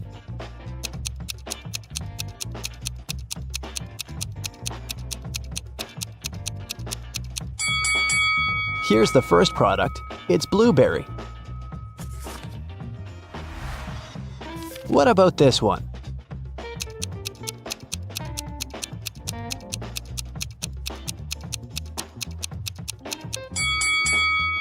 Watermelon. Can you recognize this food?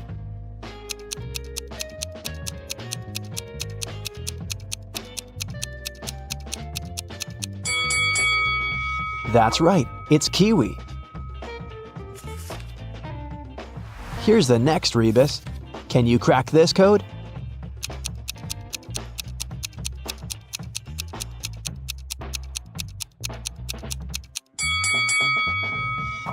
Grape.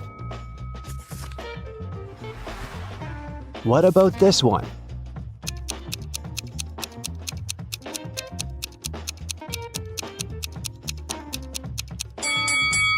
Pineapple. Great job. Next riddle. Any ideas?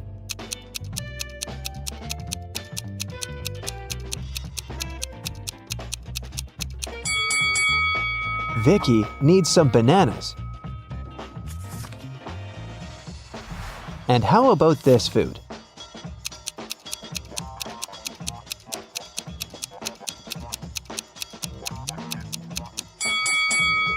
That's right, Amy should buy some oranges. And here's the final product. Can you figure out what it is?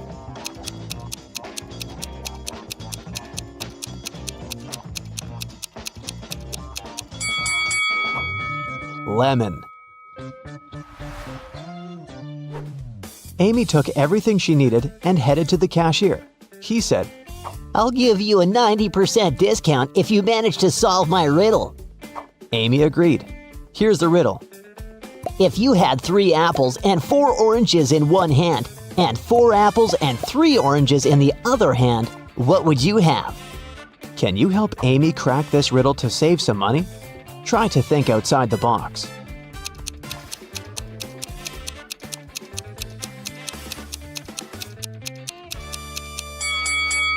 Obviously, you must have very large hands to hold all this. Amy left the supermarket and headed home, but suddenly she realized that she'd left her wallet at the checkout. She ran back to the supermarket, but the wallet was nowhere to be found. Amy questioned 3 people standing nearby. Bob, the cashier, said, "Sorry, I didn't see your wallet. I had the other customers." One of the customers, Kim, said, "I think I saw the cleaner take your wallet from the checkout after you'd left." And the cleaner, Nancy, said, Who do you think I am? I need this job to support my family. "Who stole the wallet?"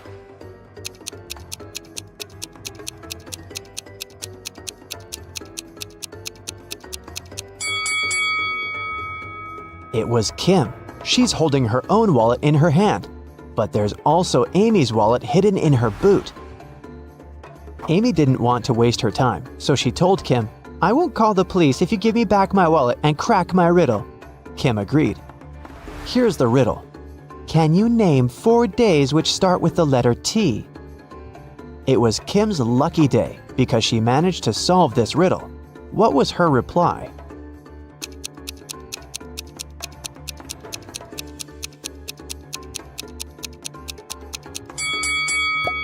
Tuesday, Thursday, today, and tomorrow. Amy, Vicky, and their boyfriends Josh and Greg went hiking and got lost. They wandered around the forest for a few hours and found this sign. There were 3 paths through the forest. The first one would take them to a toxic swamp. No one has ever returned from that swamp alive. Hungry tigers were blocking the second road, and to use the third path, the guys had to cross an ice-cold mountain river. Which way is the safest?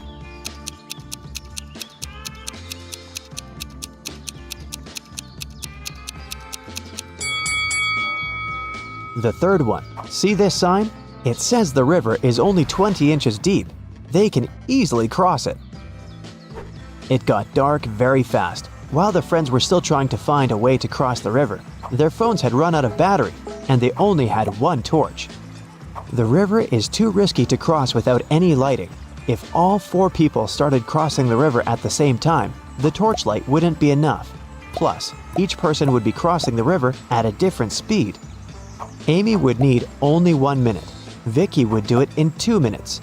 Josh would need 7 minutes, and Greg, 10 minutes. What's the shortest time needed for all friends to cross the river?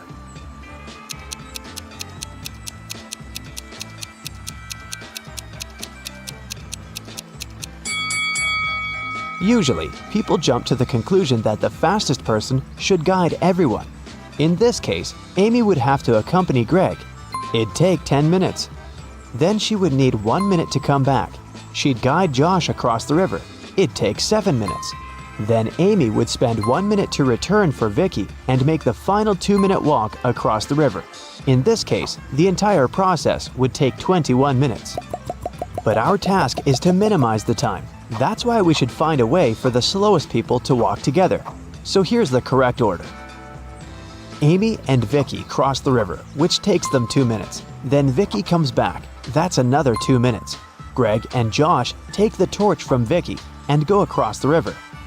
It takes them 10 minutes. Then Amy comes back with the torch, takes Vicky, and they cross the river together. That's 3 minutes. In this case, the total time will be 17 minutes. After crossing the river, the guys meet a woodsman. He promises to guide them out of the forest if they solved his riddle. What do an island and the letter T have in common? After the friends answered, the woodsman explained to them how to find the bus stop and disappeared. What did they say?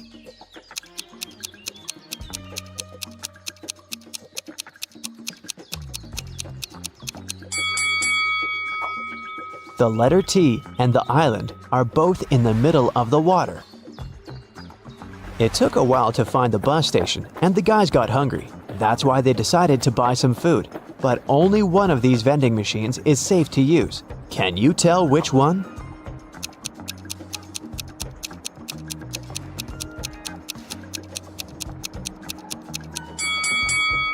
Someone scribbled "cash eater" on this vending machine, so it's probably not working.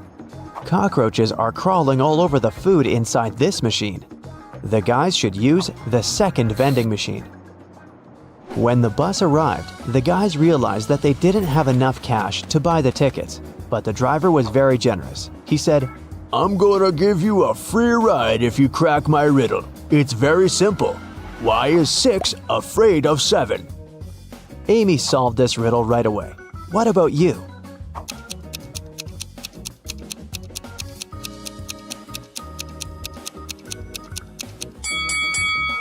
Because when it was hungry, 7 ate 9. The guys took their seats on the bus. Can you find anything weird here?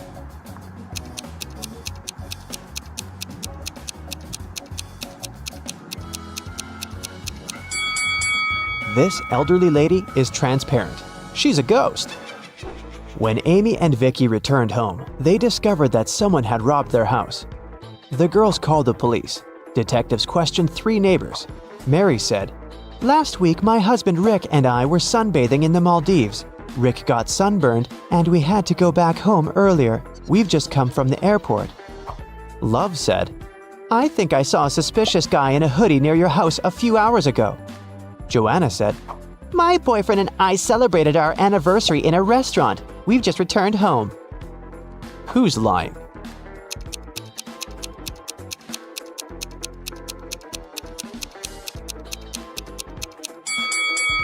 Mary.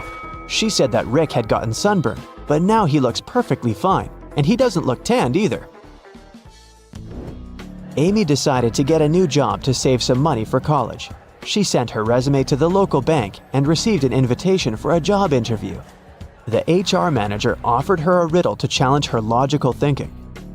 Imagine you have an unlimited number of coins in your wallet. What's the minimum number of coins you'll need to make sure that each of these coins will touch exactly 3 others? Can you help Amy get the job?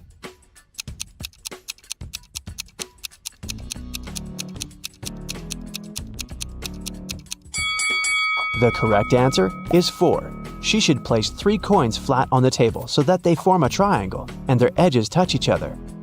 And then she can put the 4th coin in the middle on top of the rest.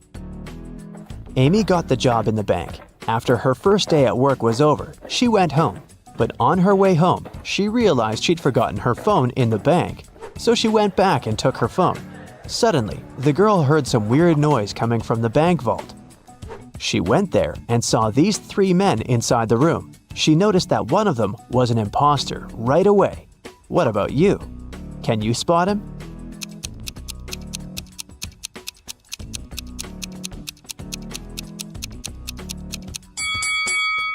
The 3rd guy doesn't belong here. Look, he's wearing a police badge. He must be working undercover. The robbers ran away and locked Amy and the police officers inside the vault. Now they have to solve this riddle to unlock the door. They have to find a way to connect these 9 stars by using just 4 lines, all without lifting their hand even once. Can you help them find the right way?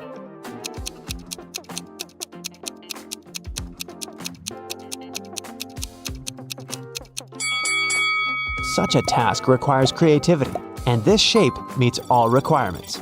But maybe you came up with something better. Amy bought flowers for her sister's birthday. She was walking down the street holding the bouquet in her hands. Suddenly, a man in a mask ran up to her, grabbed the flowers, and ran to the nearest restaurant. Amy started crying. A patrol car stopped next to her. Amy told the police officer what had happened. They went to the restaurant together to find the criminal. There were 4 men with very similar bouquets. Can you tell who robbed Amy?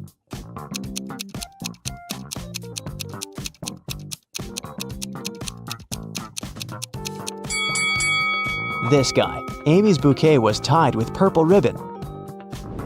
Vicky organized a birthday party.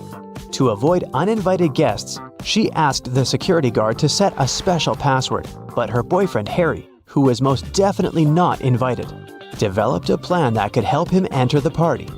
He hid near the door and started to listen attentively.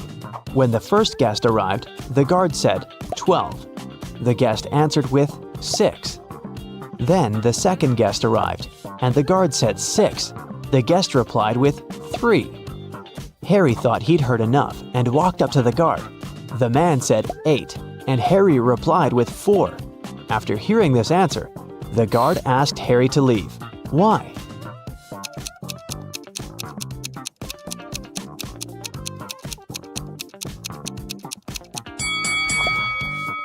Because the password is not half the number. It's the number of letters in the word. He should have said 5 because the word 8 consists of 5 letters. Can you count the number of squares in this image?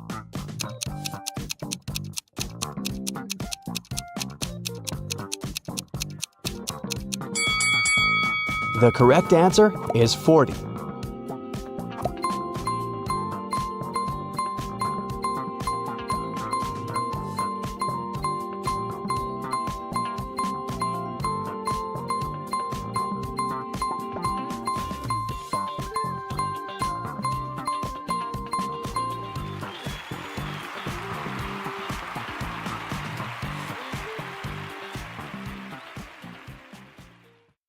Oliver was attacked in his flat and taken to the hospital.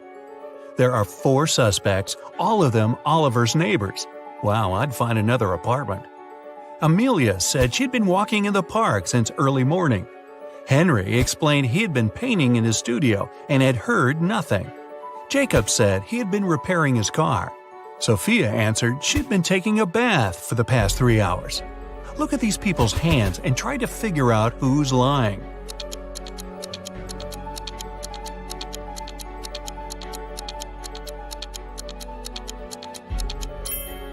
It's a bit strange that Jacob, who was repairing his car, and Henry, who was painting, both have such clean hands, but they could be wearing gloves. On the other hand, Sophia's hands and fingers don't have wrinkles, but it would be a natural skin reaction after 3 hours in a bathtub. Sophia, you've been caught smooth-handed. The police found out there was a new smuggler in town. 3 people were under suspicion: Luna, a school bus driver, Jackson, a fire truck driver, and Daniel, an ambulance driver. All of them claimed to have been busy with their work since the very morning. Can you figure out who's the smuggler?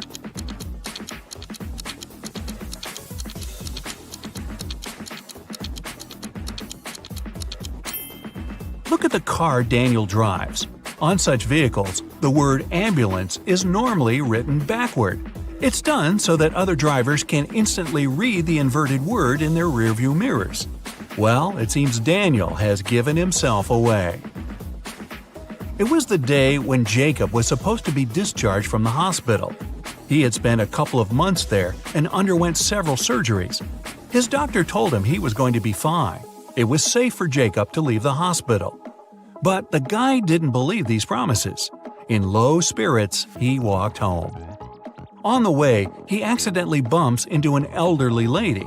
She gets furious and started to shout at Jacob. But instead of arguing back, he hugged the woman and ran home. Why?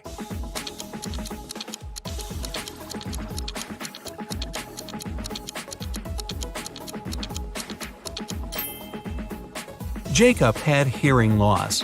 He didn't believe his problem could be helped. But when he heard the woman shouting at him, he realized the doctor had told him the truth. Maybe the doctor should have shouted. Chloe stayed late at the office that day. When she was driving home, the woman was worn out. At one moment, she even started to doze off. That's when it happened. She spun off the road and crashed through the fence that was on her way. She couldn't control the car anymore. It slipped down a steep hill and ended up in a lake. Chloe couldn't move her arms. They were stuck. She couldn't undo her seatbelt or open the door. The car sank to the bottom of the lake. Was Chloe doomed? Rescuers arrived 3 hours later. The woman was still in the car, but she was alive. How did she survive?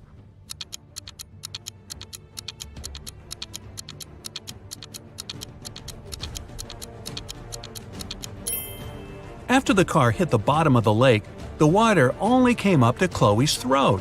It was a very shallow lake. Good thing, huh?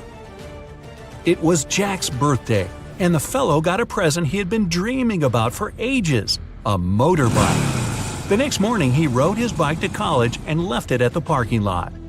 During lunchtime, Jack decided to check on his motorbike. Imagine his horror when he found out someone had broken the mirrors.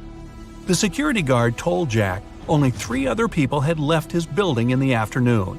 They were Owen and Sam, 2 best friends, and Layla, the girl who once liked Jack but got turned down by him.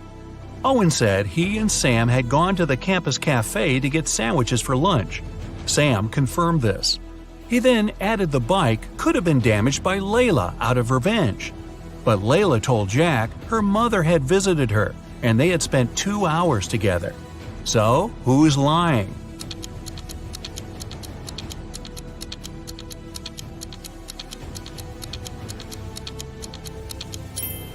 Owen has a paper bag with food delivery written on it.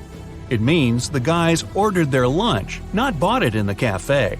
They broke Jack's mirrors and tried to frame Layla. Not a good reflection on them, huh? Detective Taylor was chasing a dangerous criminal. Suddenly, the man entered a hospital. Oh no, there are hundreds of rooms there. Luckily, it was raining, and the criminal left footprints on the hospital floor. The detective followed them and got into a small room.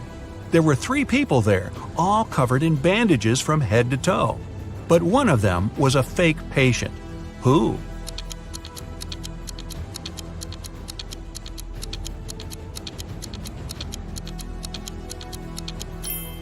It was the dude in the middle. He didn't even have a medical chart next to his bed. Very quick job on the bandages, though. The CEO of a large company called the police.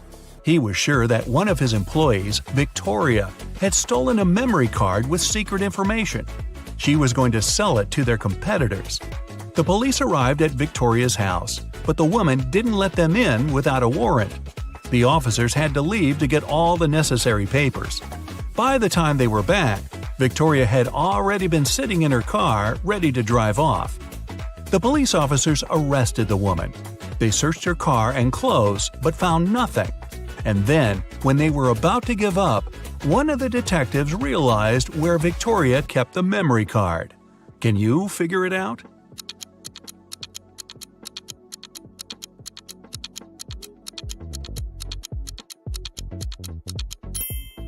When the police first came to her, the woman had her hair down. But after that, Victoria changed her hairstyle.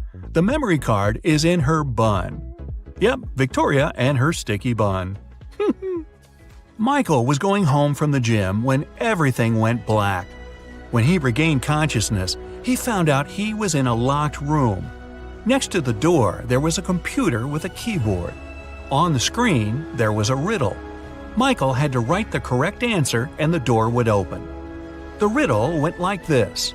It makes two people out of one. What is it? Michael typed the needed word and the door opened. He was free to go. What was the answer?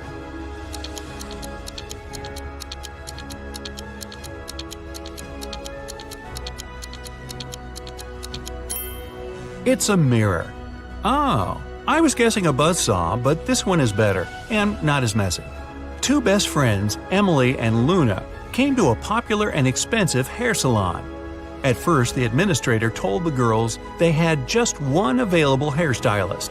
But after making a phone call, she happily announced she had found another hairdresser. Emily and Luna could have their hair done at the same time. But in the process, it dawned on the girls that one of the hairstylists was fake. Which one?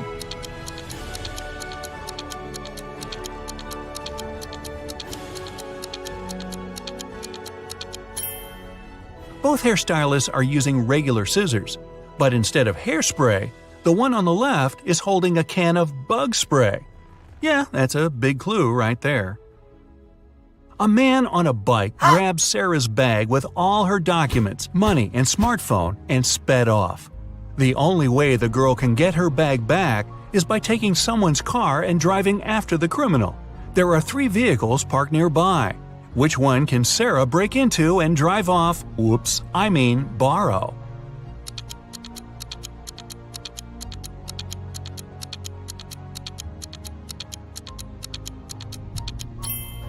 A man is sitting in the blue car. That's no good. If she decides to take the red car, CCTV will spot her. Her only option is the brown vehicle. Oh, and Sarah, don't forget to return the wheels when you get your bag back, otherwise you'll be Grand Theft Sarah. Mary and her younger brother Alex were mushroom hunting in the forest. Wait, mushroom hunting? What do? Sneak up on them so they don't escape? Anyway, they started to quarrel. Alex got angry and ran away. After several minutes, Mary rushed after him. She was still fuming, but also worried. Soon, the girl reached a small river. A man was sitting on the shore. Did you see a teenager here?" Mary asked. "Yep, he's just taken a boat and made it to the other side." But Mary didn't believe the man. Why?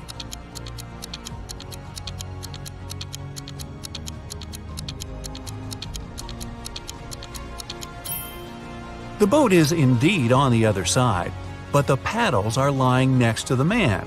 How could the boy cross the river without them? So, where's Alex? Kidnapped by the escaped mushrooms? We may never know. Ella came to a party that took place in her best friend's house. It was a riddle party. All the guests had to crack mysteries and participate in different challenges.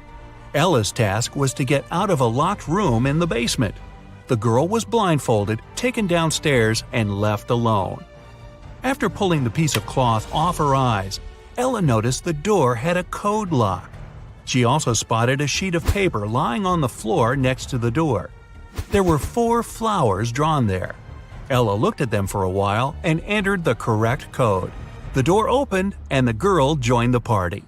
So, what was the code?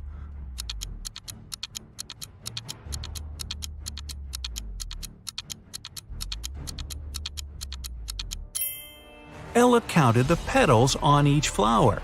The code was 5748. Carter was visiting his friend Mateo, who lived in another city.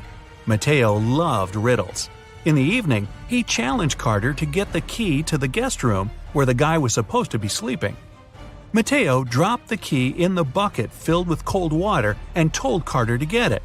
But he couldn't touch the water or use anything to pull the key out. That night, Carter slept in the guest room. How did he get the key?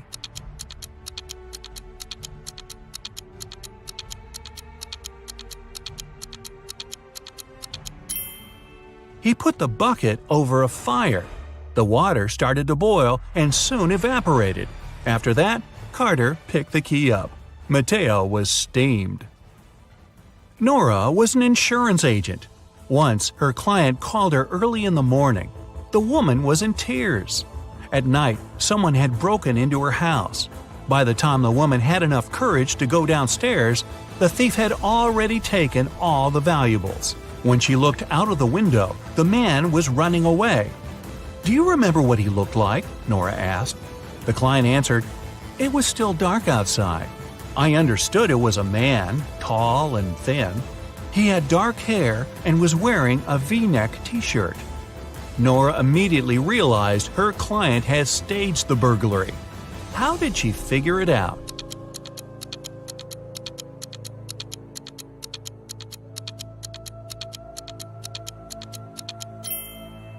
It was dark, and the man was running away from the client's house. Then how could the woman see he was wearing a V-neck t-shirt? Beats me. Erica works at the Railway Security Service. This morning, she received an emergency alert. There's a person with fake documents trying to escape to Canada by train. Erica and her colleagues found 3 suspects who look almost the same. Can you identify a criminal just by looking at one's passport?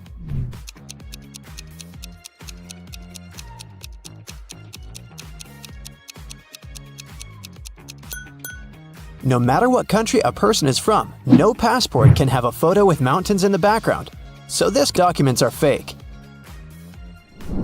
Bob is a college teacher. He invited his worst student, Dan, for a conversation. Bob wants to test the guy's logical thinking. He says, "If you tell a lie, I will expel you from college, and if you tell the truth, I'll still expel you. What should the student say to stay in college?"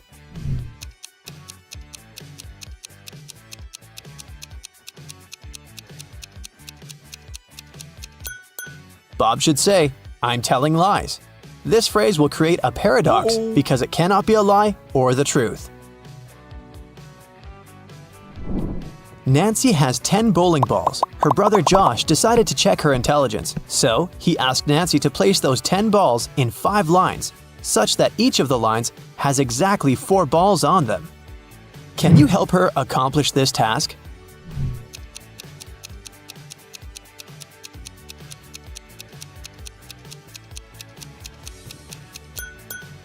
She should draw a 5-point star and place the 10 balls occupying the corners and the intersection points. Voila! 5 lines with 4 balls in each row. Kevin has been hitchhiking in a desert for hours. Finally, one driver stopped and said, I will give you a ride wherever you want, but first, you gotta crack my riddle. Which letter can make the road larger?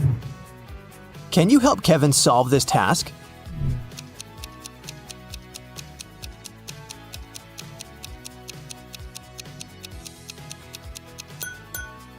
The letter B can turn road into broad.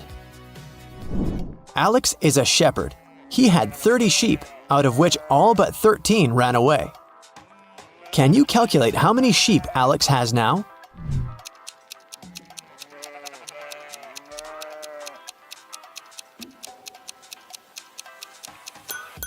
He has 13 sheep. The phrase "all but 13 ran away" actually means that all except the 13 escaped. Take a look at these 3 prisoners. The first guy pushes the iron bars. The second guy shakes muscles with dumbbells. The third guy sits and reads a book. There's a picture hanging on the wall. Can you say for sure who's likely to escape?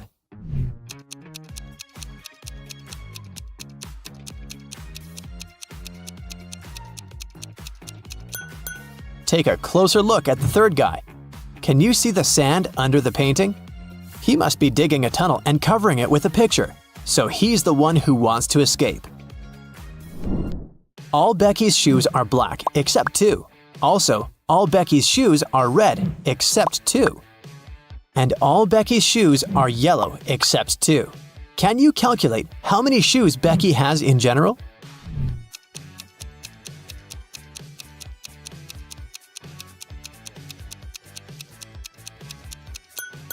Just 3, one of each color. Dr. Smith prescribed Dan expensive vitamins. He gave Dan 2 bottles labeled R and B. The pills are entirely identical. The doctor asked Dan to take 1 pill daily from the R bottle and 1 pill from the B bottle. He can't take more or less than that. One morning, Dan was taking out the pills. He took out 1 pill from the R bottle as usual, and then, by mistake, he took out 2 from the B bottle. Now Dan has no idea which pill is which. He can't just throw away the expensive pills.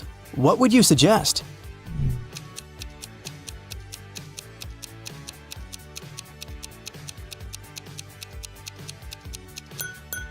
Dan should cut each of the 3 pills in half and put each half in 2 piles. Now each of the 2 piles will contain half of pill R and 2 halves of pill B. Now, Dan should take 1 more pill from the R bottle, cut it into half, and put the 2 halves in 2 different piles. This way, we'll know that each pile will have 2 halves of pill R and 2 halves of pill B, or 1 complete R pill and 1 complete B pill. Dan can take 1 pile today and keep the second pile for tomorrow. I am red, but I smell like blue paint. What am I?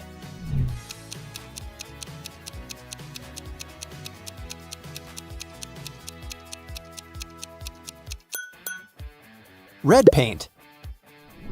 Timmy's mother has 3 sons. She named her first son April. The next one's name is May. Can you guess the youngest son's name?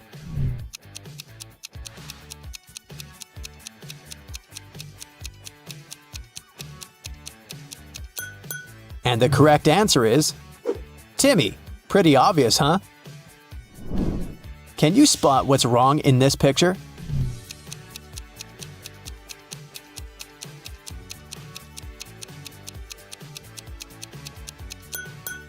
The reflection in the mirrors doesn't match reality.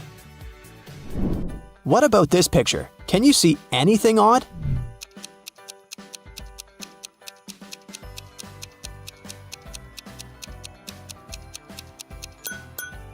These 2 ladies seem completely fine, but there's a bandage on this guy's leg. No one would go to a swimming pool if they had big scratches, unless they're a zombie. The king of octopuses has sons, who have 6, 7, or 8 legs. The one with 7 legs always lies, but the one with either 6 or 8 legs always tells the truth. On a certain night, 4 sons meet and chat. The blue octopus says, "We have 28 legs altogether." The green one says, "We have 27 legs altogether." The purple one says, "We have 26 legs altogether." And the red octopus says, "We have 25 legs altogether." Can you identify the color of the sun who's speaking the truth?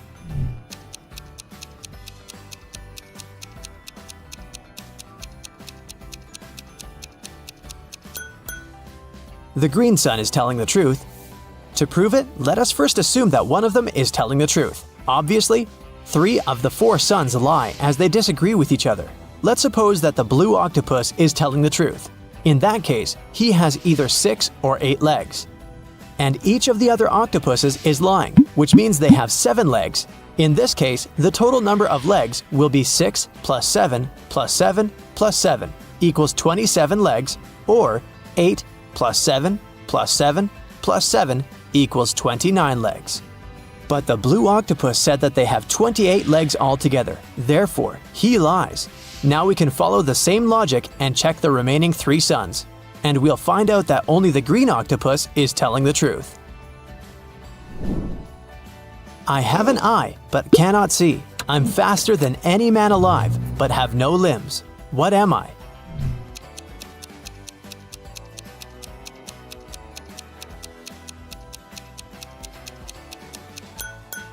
The correct answer is hurricane. I know a word of letters 3. Add 2 and there will be fewer. Can you guess the word?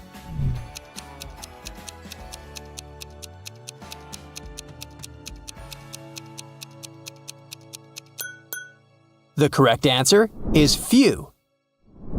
I have a beard without being a man. I'm green, but I'm not a lizard. I'm white, but I'm not snow. Who am I?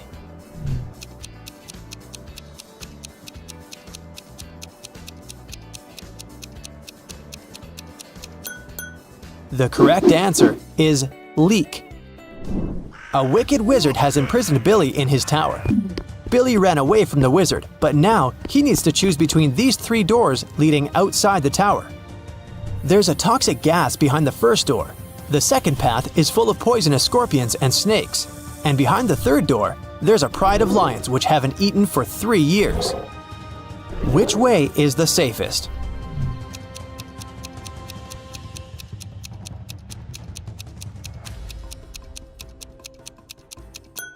The third one. The lions can't starve for 3 years and still be alive. Monica adores real estate. She used to spend $300,000 per house and acquired property worldwide. She realized that she had too many houses at one point, so she started selling them at $30,000 per house. How is that possible if she was obviously losing money?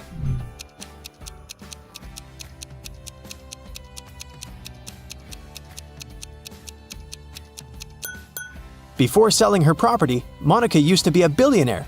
Since she started losing money, she became only a millionaire.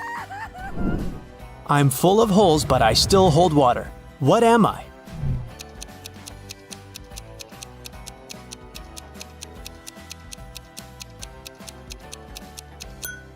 A sponge. Sarah's mother has 2 sons and 1 daughter. The sons' names are Josh and John. What's the daughter's name?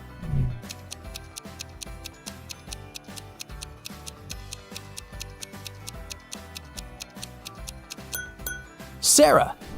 You're in a room with 3 monkeys. 1 monkey has a banana, 1 has a stick, and 1 has nothing. Can you tell for sure who's the smartest primate in the room?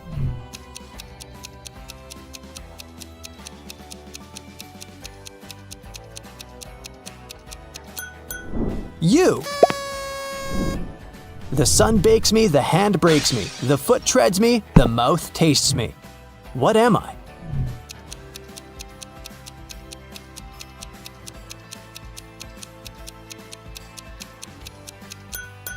The correct answer is grapes. Bobby participated in a brain teaser contest. The host blindfolded Bobby and gave him a basket with 25 red apples, 47 green apples, and 3 yellow apples. What's the minimum number of apples that Bobby has to pick to ensure that there are at least 2 apples of different colors?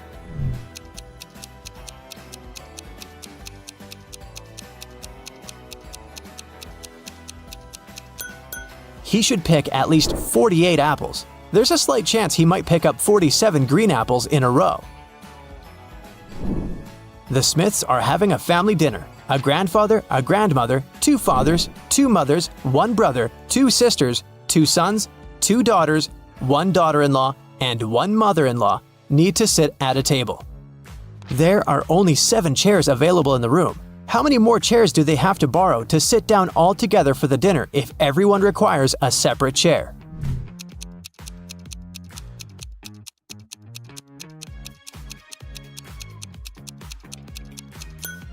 They don't need additional chairs. There are only 7 people. A grandfather married a grandmother. They have a son who has married a woman. Together, they have a son and 2 daughters, so there are only 7 people at the dinner. What has to be broken before you can use it? Any ideas?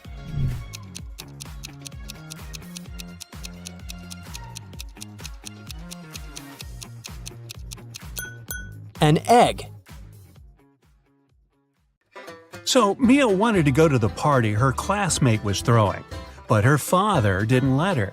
Mia thought for a while and remembered her grandparents had just moved to their new one-story country house. She asked her dad if she could visit them at the weekend, and the man agreed.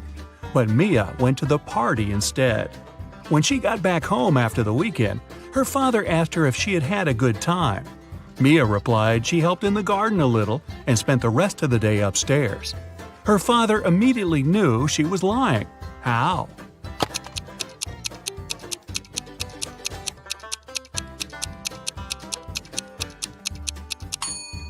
Mia said she'd been upstairs, but her grandparents' house is a one-story cottage. Liar, liar, pants on fire. 11 plus 3 equals 2. 10 plus 5 equals 3. Now how is that possible?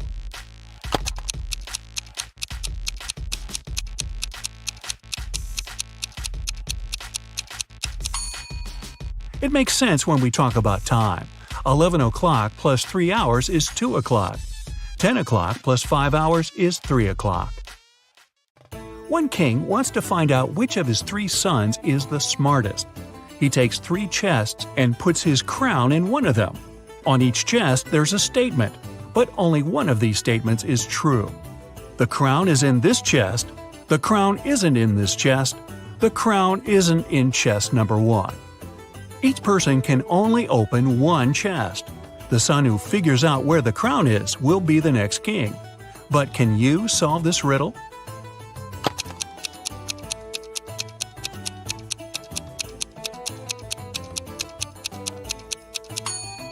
If the first statement is true, the other 2 must be false. It's not so because the second statement turns out to be correct. So this assumption's wrong. If the second statement is true, the crown isn't in the first chest. It's not in the second chest either. Then it must be in the third one. But this makes the third statement correct, although it shouldn't be. If the third statement is true, the first one's wrong and there's no crown in the first chest. The second statement's also wrong.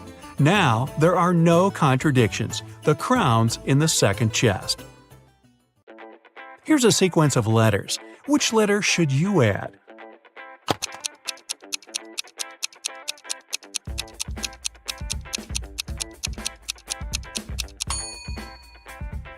The missing letter is F. If you put it at the end, you'll get E. James and Taylor were best friends in elementary school. Unfortunately, when the children were 10, James and his parents moved to another state. The friends lost contact. 15 years later, James and Taylor accidentally bumped into each other in a cafe. It was their first meeting since school. They recognized each other and started talking. It turned out Taylor was already married and had a daughter. "Wow," said James, "does she look like her dad?" "Oh no," Taylor said, "the girl's a mini version of her mother." "Ah, so she must be a blonde with blue eyes." This time, James was right. How did he understand that?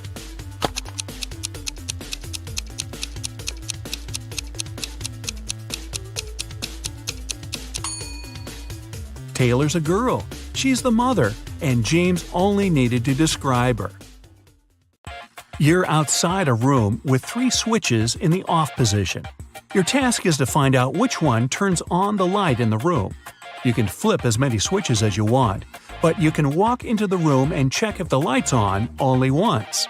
How can you understand which switch controls the light bulb?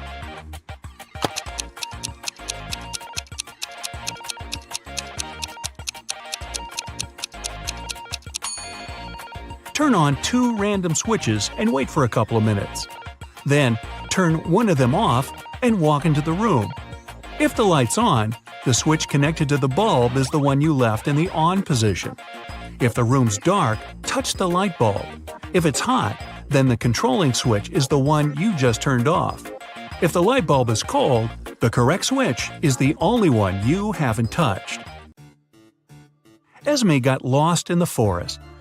She was wandering around for the whole day. Finally, at dusk, she saw a spooky house. A witch lived there. The girl had nowhere else to go, so she entered the house and asked for help. The witch said if Esme solved her riddle, she'd be free to leave in the morning. Here's how the riddle went: 17J, 70M, 96A, 162J, 256S, 354. What's the missing letter?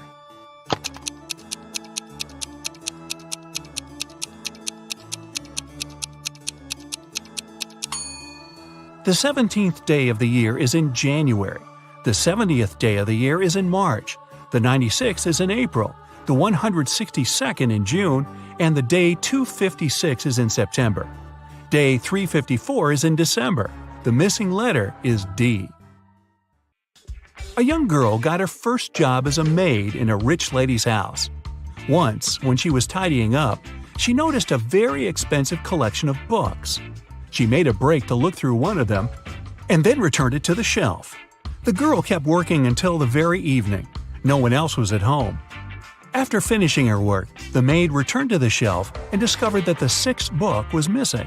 But she clearly remembered that the book had been there before.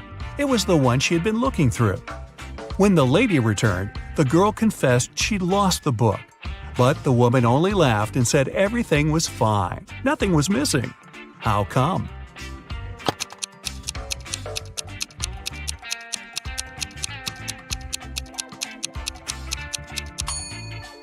The collection had 8 books.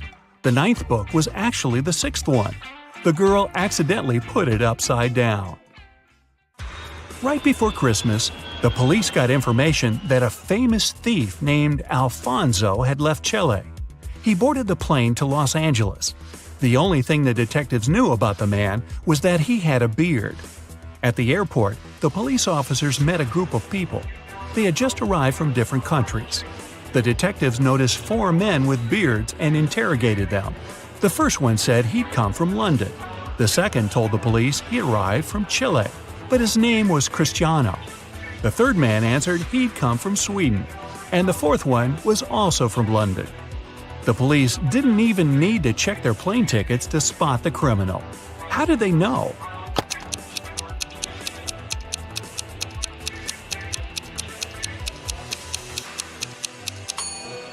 It's Christmas time, but the man who supposedly came from Sweden is dressed too lightly for that climate. He must have arrived from Chile, where it's summer. A road accident happened on a foggy day. 2 drivers were taken to a hospital. Each of them had a concussion. Interestingly, their cars didn't even have a scratch. What happened?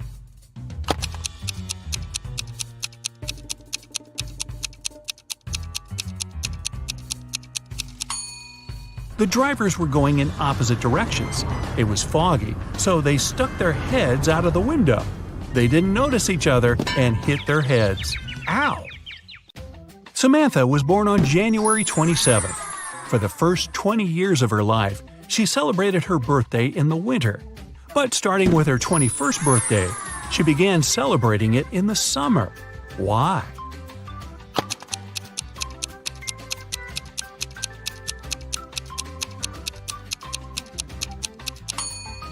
She moved to the southern hemisphere, where it's summer in January. 2 sisters, Ava and Nicole, are very honest girls. They always tell the truth, except for one day a year. On their birthdays, they always lie. Today is September 17th, and you ask them when their birthdays are. Ava says hers was yesterday, and Nicole says her birthday is tomorrow. The next day, you ask them again, and they say the exact same thing. Can you guess when their birthdays are?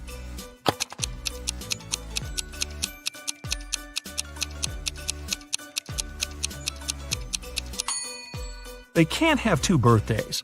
It means that one day one of them lied, and the next day it was the other's turn. Since Ava mentioned yesterday, her birthday must come first. So Ava's birthday is on September 17th, and Nicole's on September 18th.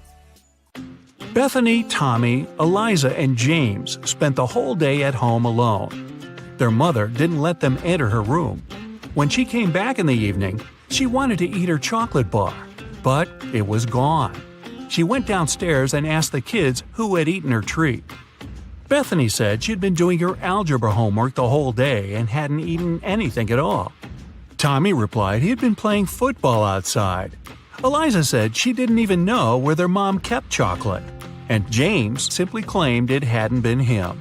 Their mom knew immediately who had taken her chocolate. How did she figure it out?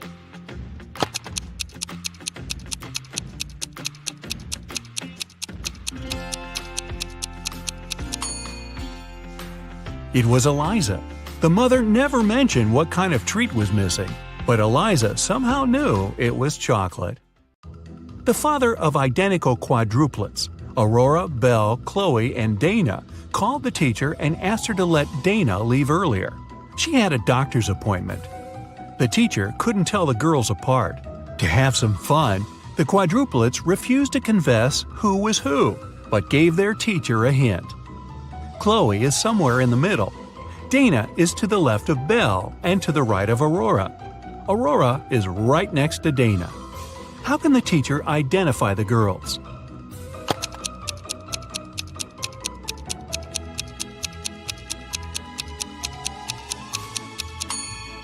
Chloe is somewhere in the middle, and since Dana has someone on both sides of her, she must be in the middle too. If Chloe was the second, Dana would be the third. Then Dana would be to the left of Belle, and Belle would be the fourth. Then Aurora must be the first. But it doesn't work, because Aurora and Dana have to be next to each other. If we switch Chloe and Dana, Dana will be right next to Aurora, but still to the left of Belle. So the right order is Aurora, Dana, Chloe, and Belle. Dana's the second girl. Mark and Ben are waiting for the elevator.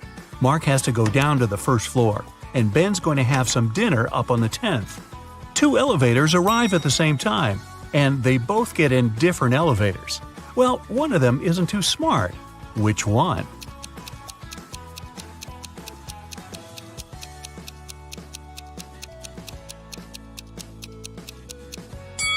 It's Ben. He needs to go up, but his elevator's going down. You're chilling watching TV when you hear the doorbell. You aren't expecting anyone, but you go to the door anyway and open it. There's no one there, just a basket of candies and a letter. The letter says, "Dear Charlie, thank you very much for your help. I really like you and wanted to ask if you want to go out sometime. All my love, always." There's no name on the letter and you have no clue who it could be from. Luckily, there's a short little riddle. 3rd of August, 4th of February, 2nd of May, 3rd of December, 6th of October. Can you crack the code and find out who your secret admirer is?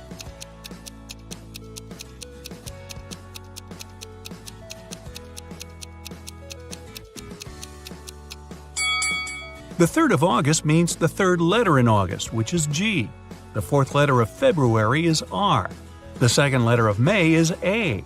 The third letter of December is C. And the sixth letter of October is E.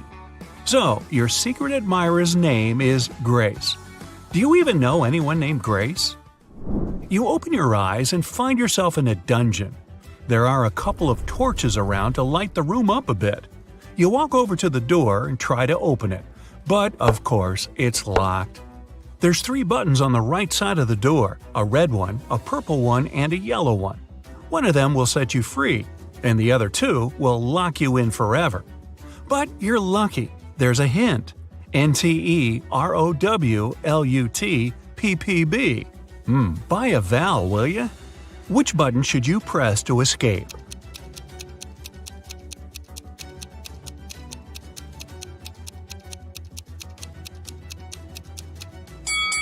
If you put the letters in the right order, you'll get purple button. Since only one button opens the door and the other 2 trap you in, you gotta try your luck with the purple one. Jessie is a mom of 3 who works as a detective. She comes home late one night and goes right into the kitchen to get dinner ready. Waiting for her in there, a huge mess. Looks like someone already had their dinner, a chocolate pasta sandwich. She doesn't let her kids eat that kind of stuff. So she goes upstairs and rounds up all her kids. Katie, Serena, and Hannah are all busy doing their homework. They all deny eating chocolate pasta, but she still knows who it was. Who's lying, and how did Jessie know?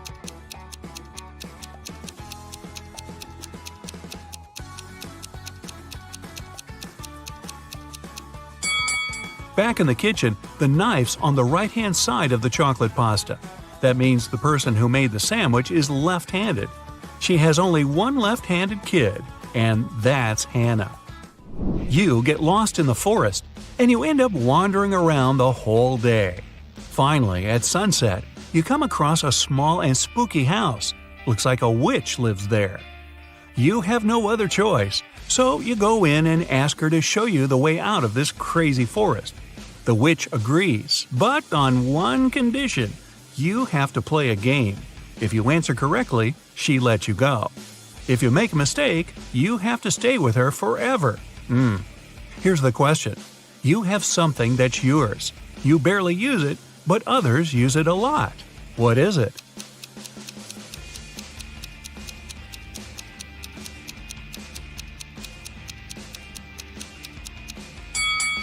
It's your name. You're abroad, enjoying the sun and a much-needed vacation.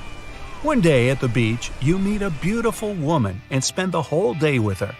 In the evening, you ask her if you can meet again tomorrow. She smiles and says yes, if you can guess where she comes from. But she really likes you, so she gives you a hint. The place I'm from is 2 of Armenia, 1 of Germany, 2 of England, 1 of Turkey, 2 of India, and 1 of Australia. Can you guess where she's from?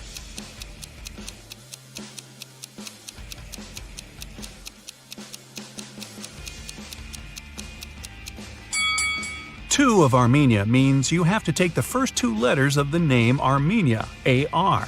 The rest are the same.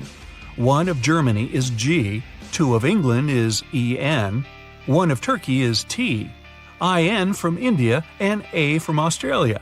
Together, they make Argentina. That was a lot of work. She better be worth it. You're wandering in a different forest and you come across a picnic. They're all witches. You try to hide before they notice you, but uh-oh. What do they want? Actually, they're pretty chill. They just need a little help. There are 8 of them, and one of them celebrating her 999th birthday.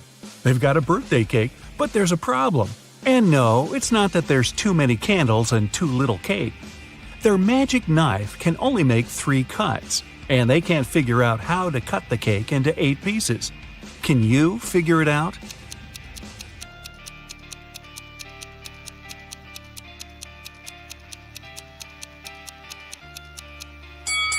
First, cut the cake in half. Then make another cut so there are 4 equal pieces. Now, cut the cake sideways through the middle so it has 2 layers. Now, everybody gets a piece. Helena finally got herself a new guitar. She wanted to play it right away, but she had school. She locked it in her room and left. When she got home that evening, the guitar was gone. Her family was kind of fun. They were always pulling pranks on each other. She asked everyone about her guitar. Here's what they said. Her mom said she hadn't even seen the guitar. Her dad said he saw it when he walked past her room, but then he didn't go in because he had a lot of work to do. Her brother said he was at home, but spent the whole day downstairs. Helena solved the mystery instantly. Can you figure it out?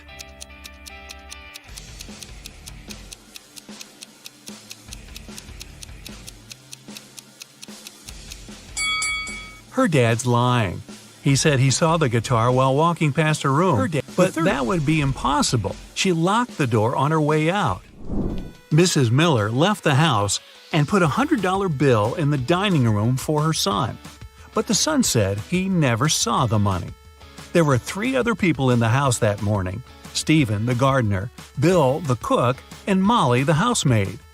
Steve said he saw the money, but he's an honest man. He'd never take it.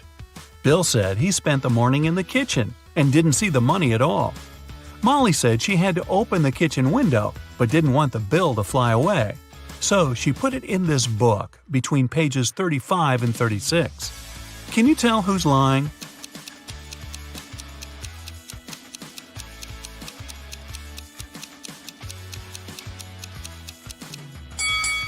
Molly is. She couldn't have put the money between pages 35 and 36. They're 2 sides of the same page. Kevin's a single father of 4. He was working late one evening and got a call from a neighbor. The neighbor just saw one of his daughters walking around with her friends in a totally different neighborhood. It was dark, so the neighbor couldn't tell which daughter it was. When Kevin came back home, he asked his daughters which one of them was out after dark. Lily said she was reading all evening. Madison said she was playing Uno. Riley said she was in the backyard in the pool. Ava said she was talking to a friend in her room. Kevin immediately knew who was lying. Do you?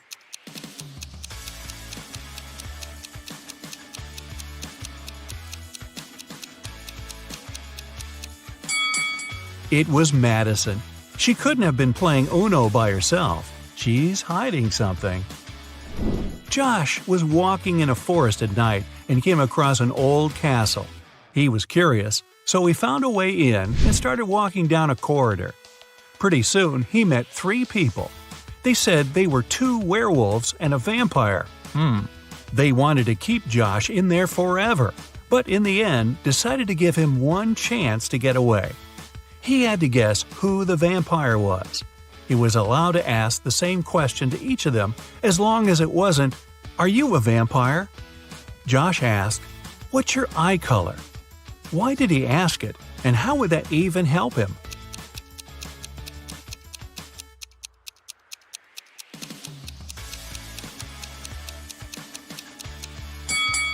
Vampires don't have a reflection in the mirror and don't show up in photos. The vampire probably wouldn't know what color eyes it had. Bonus time! Can you think of any other question that Josh could have asked those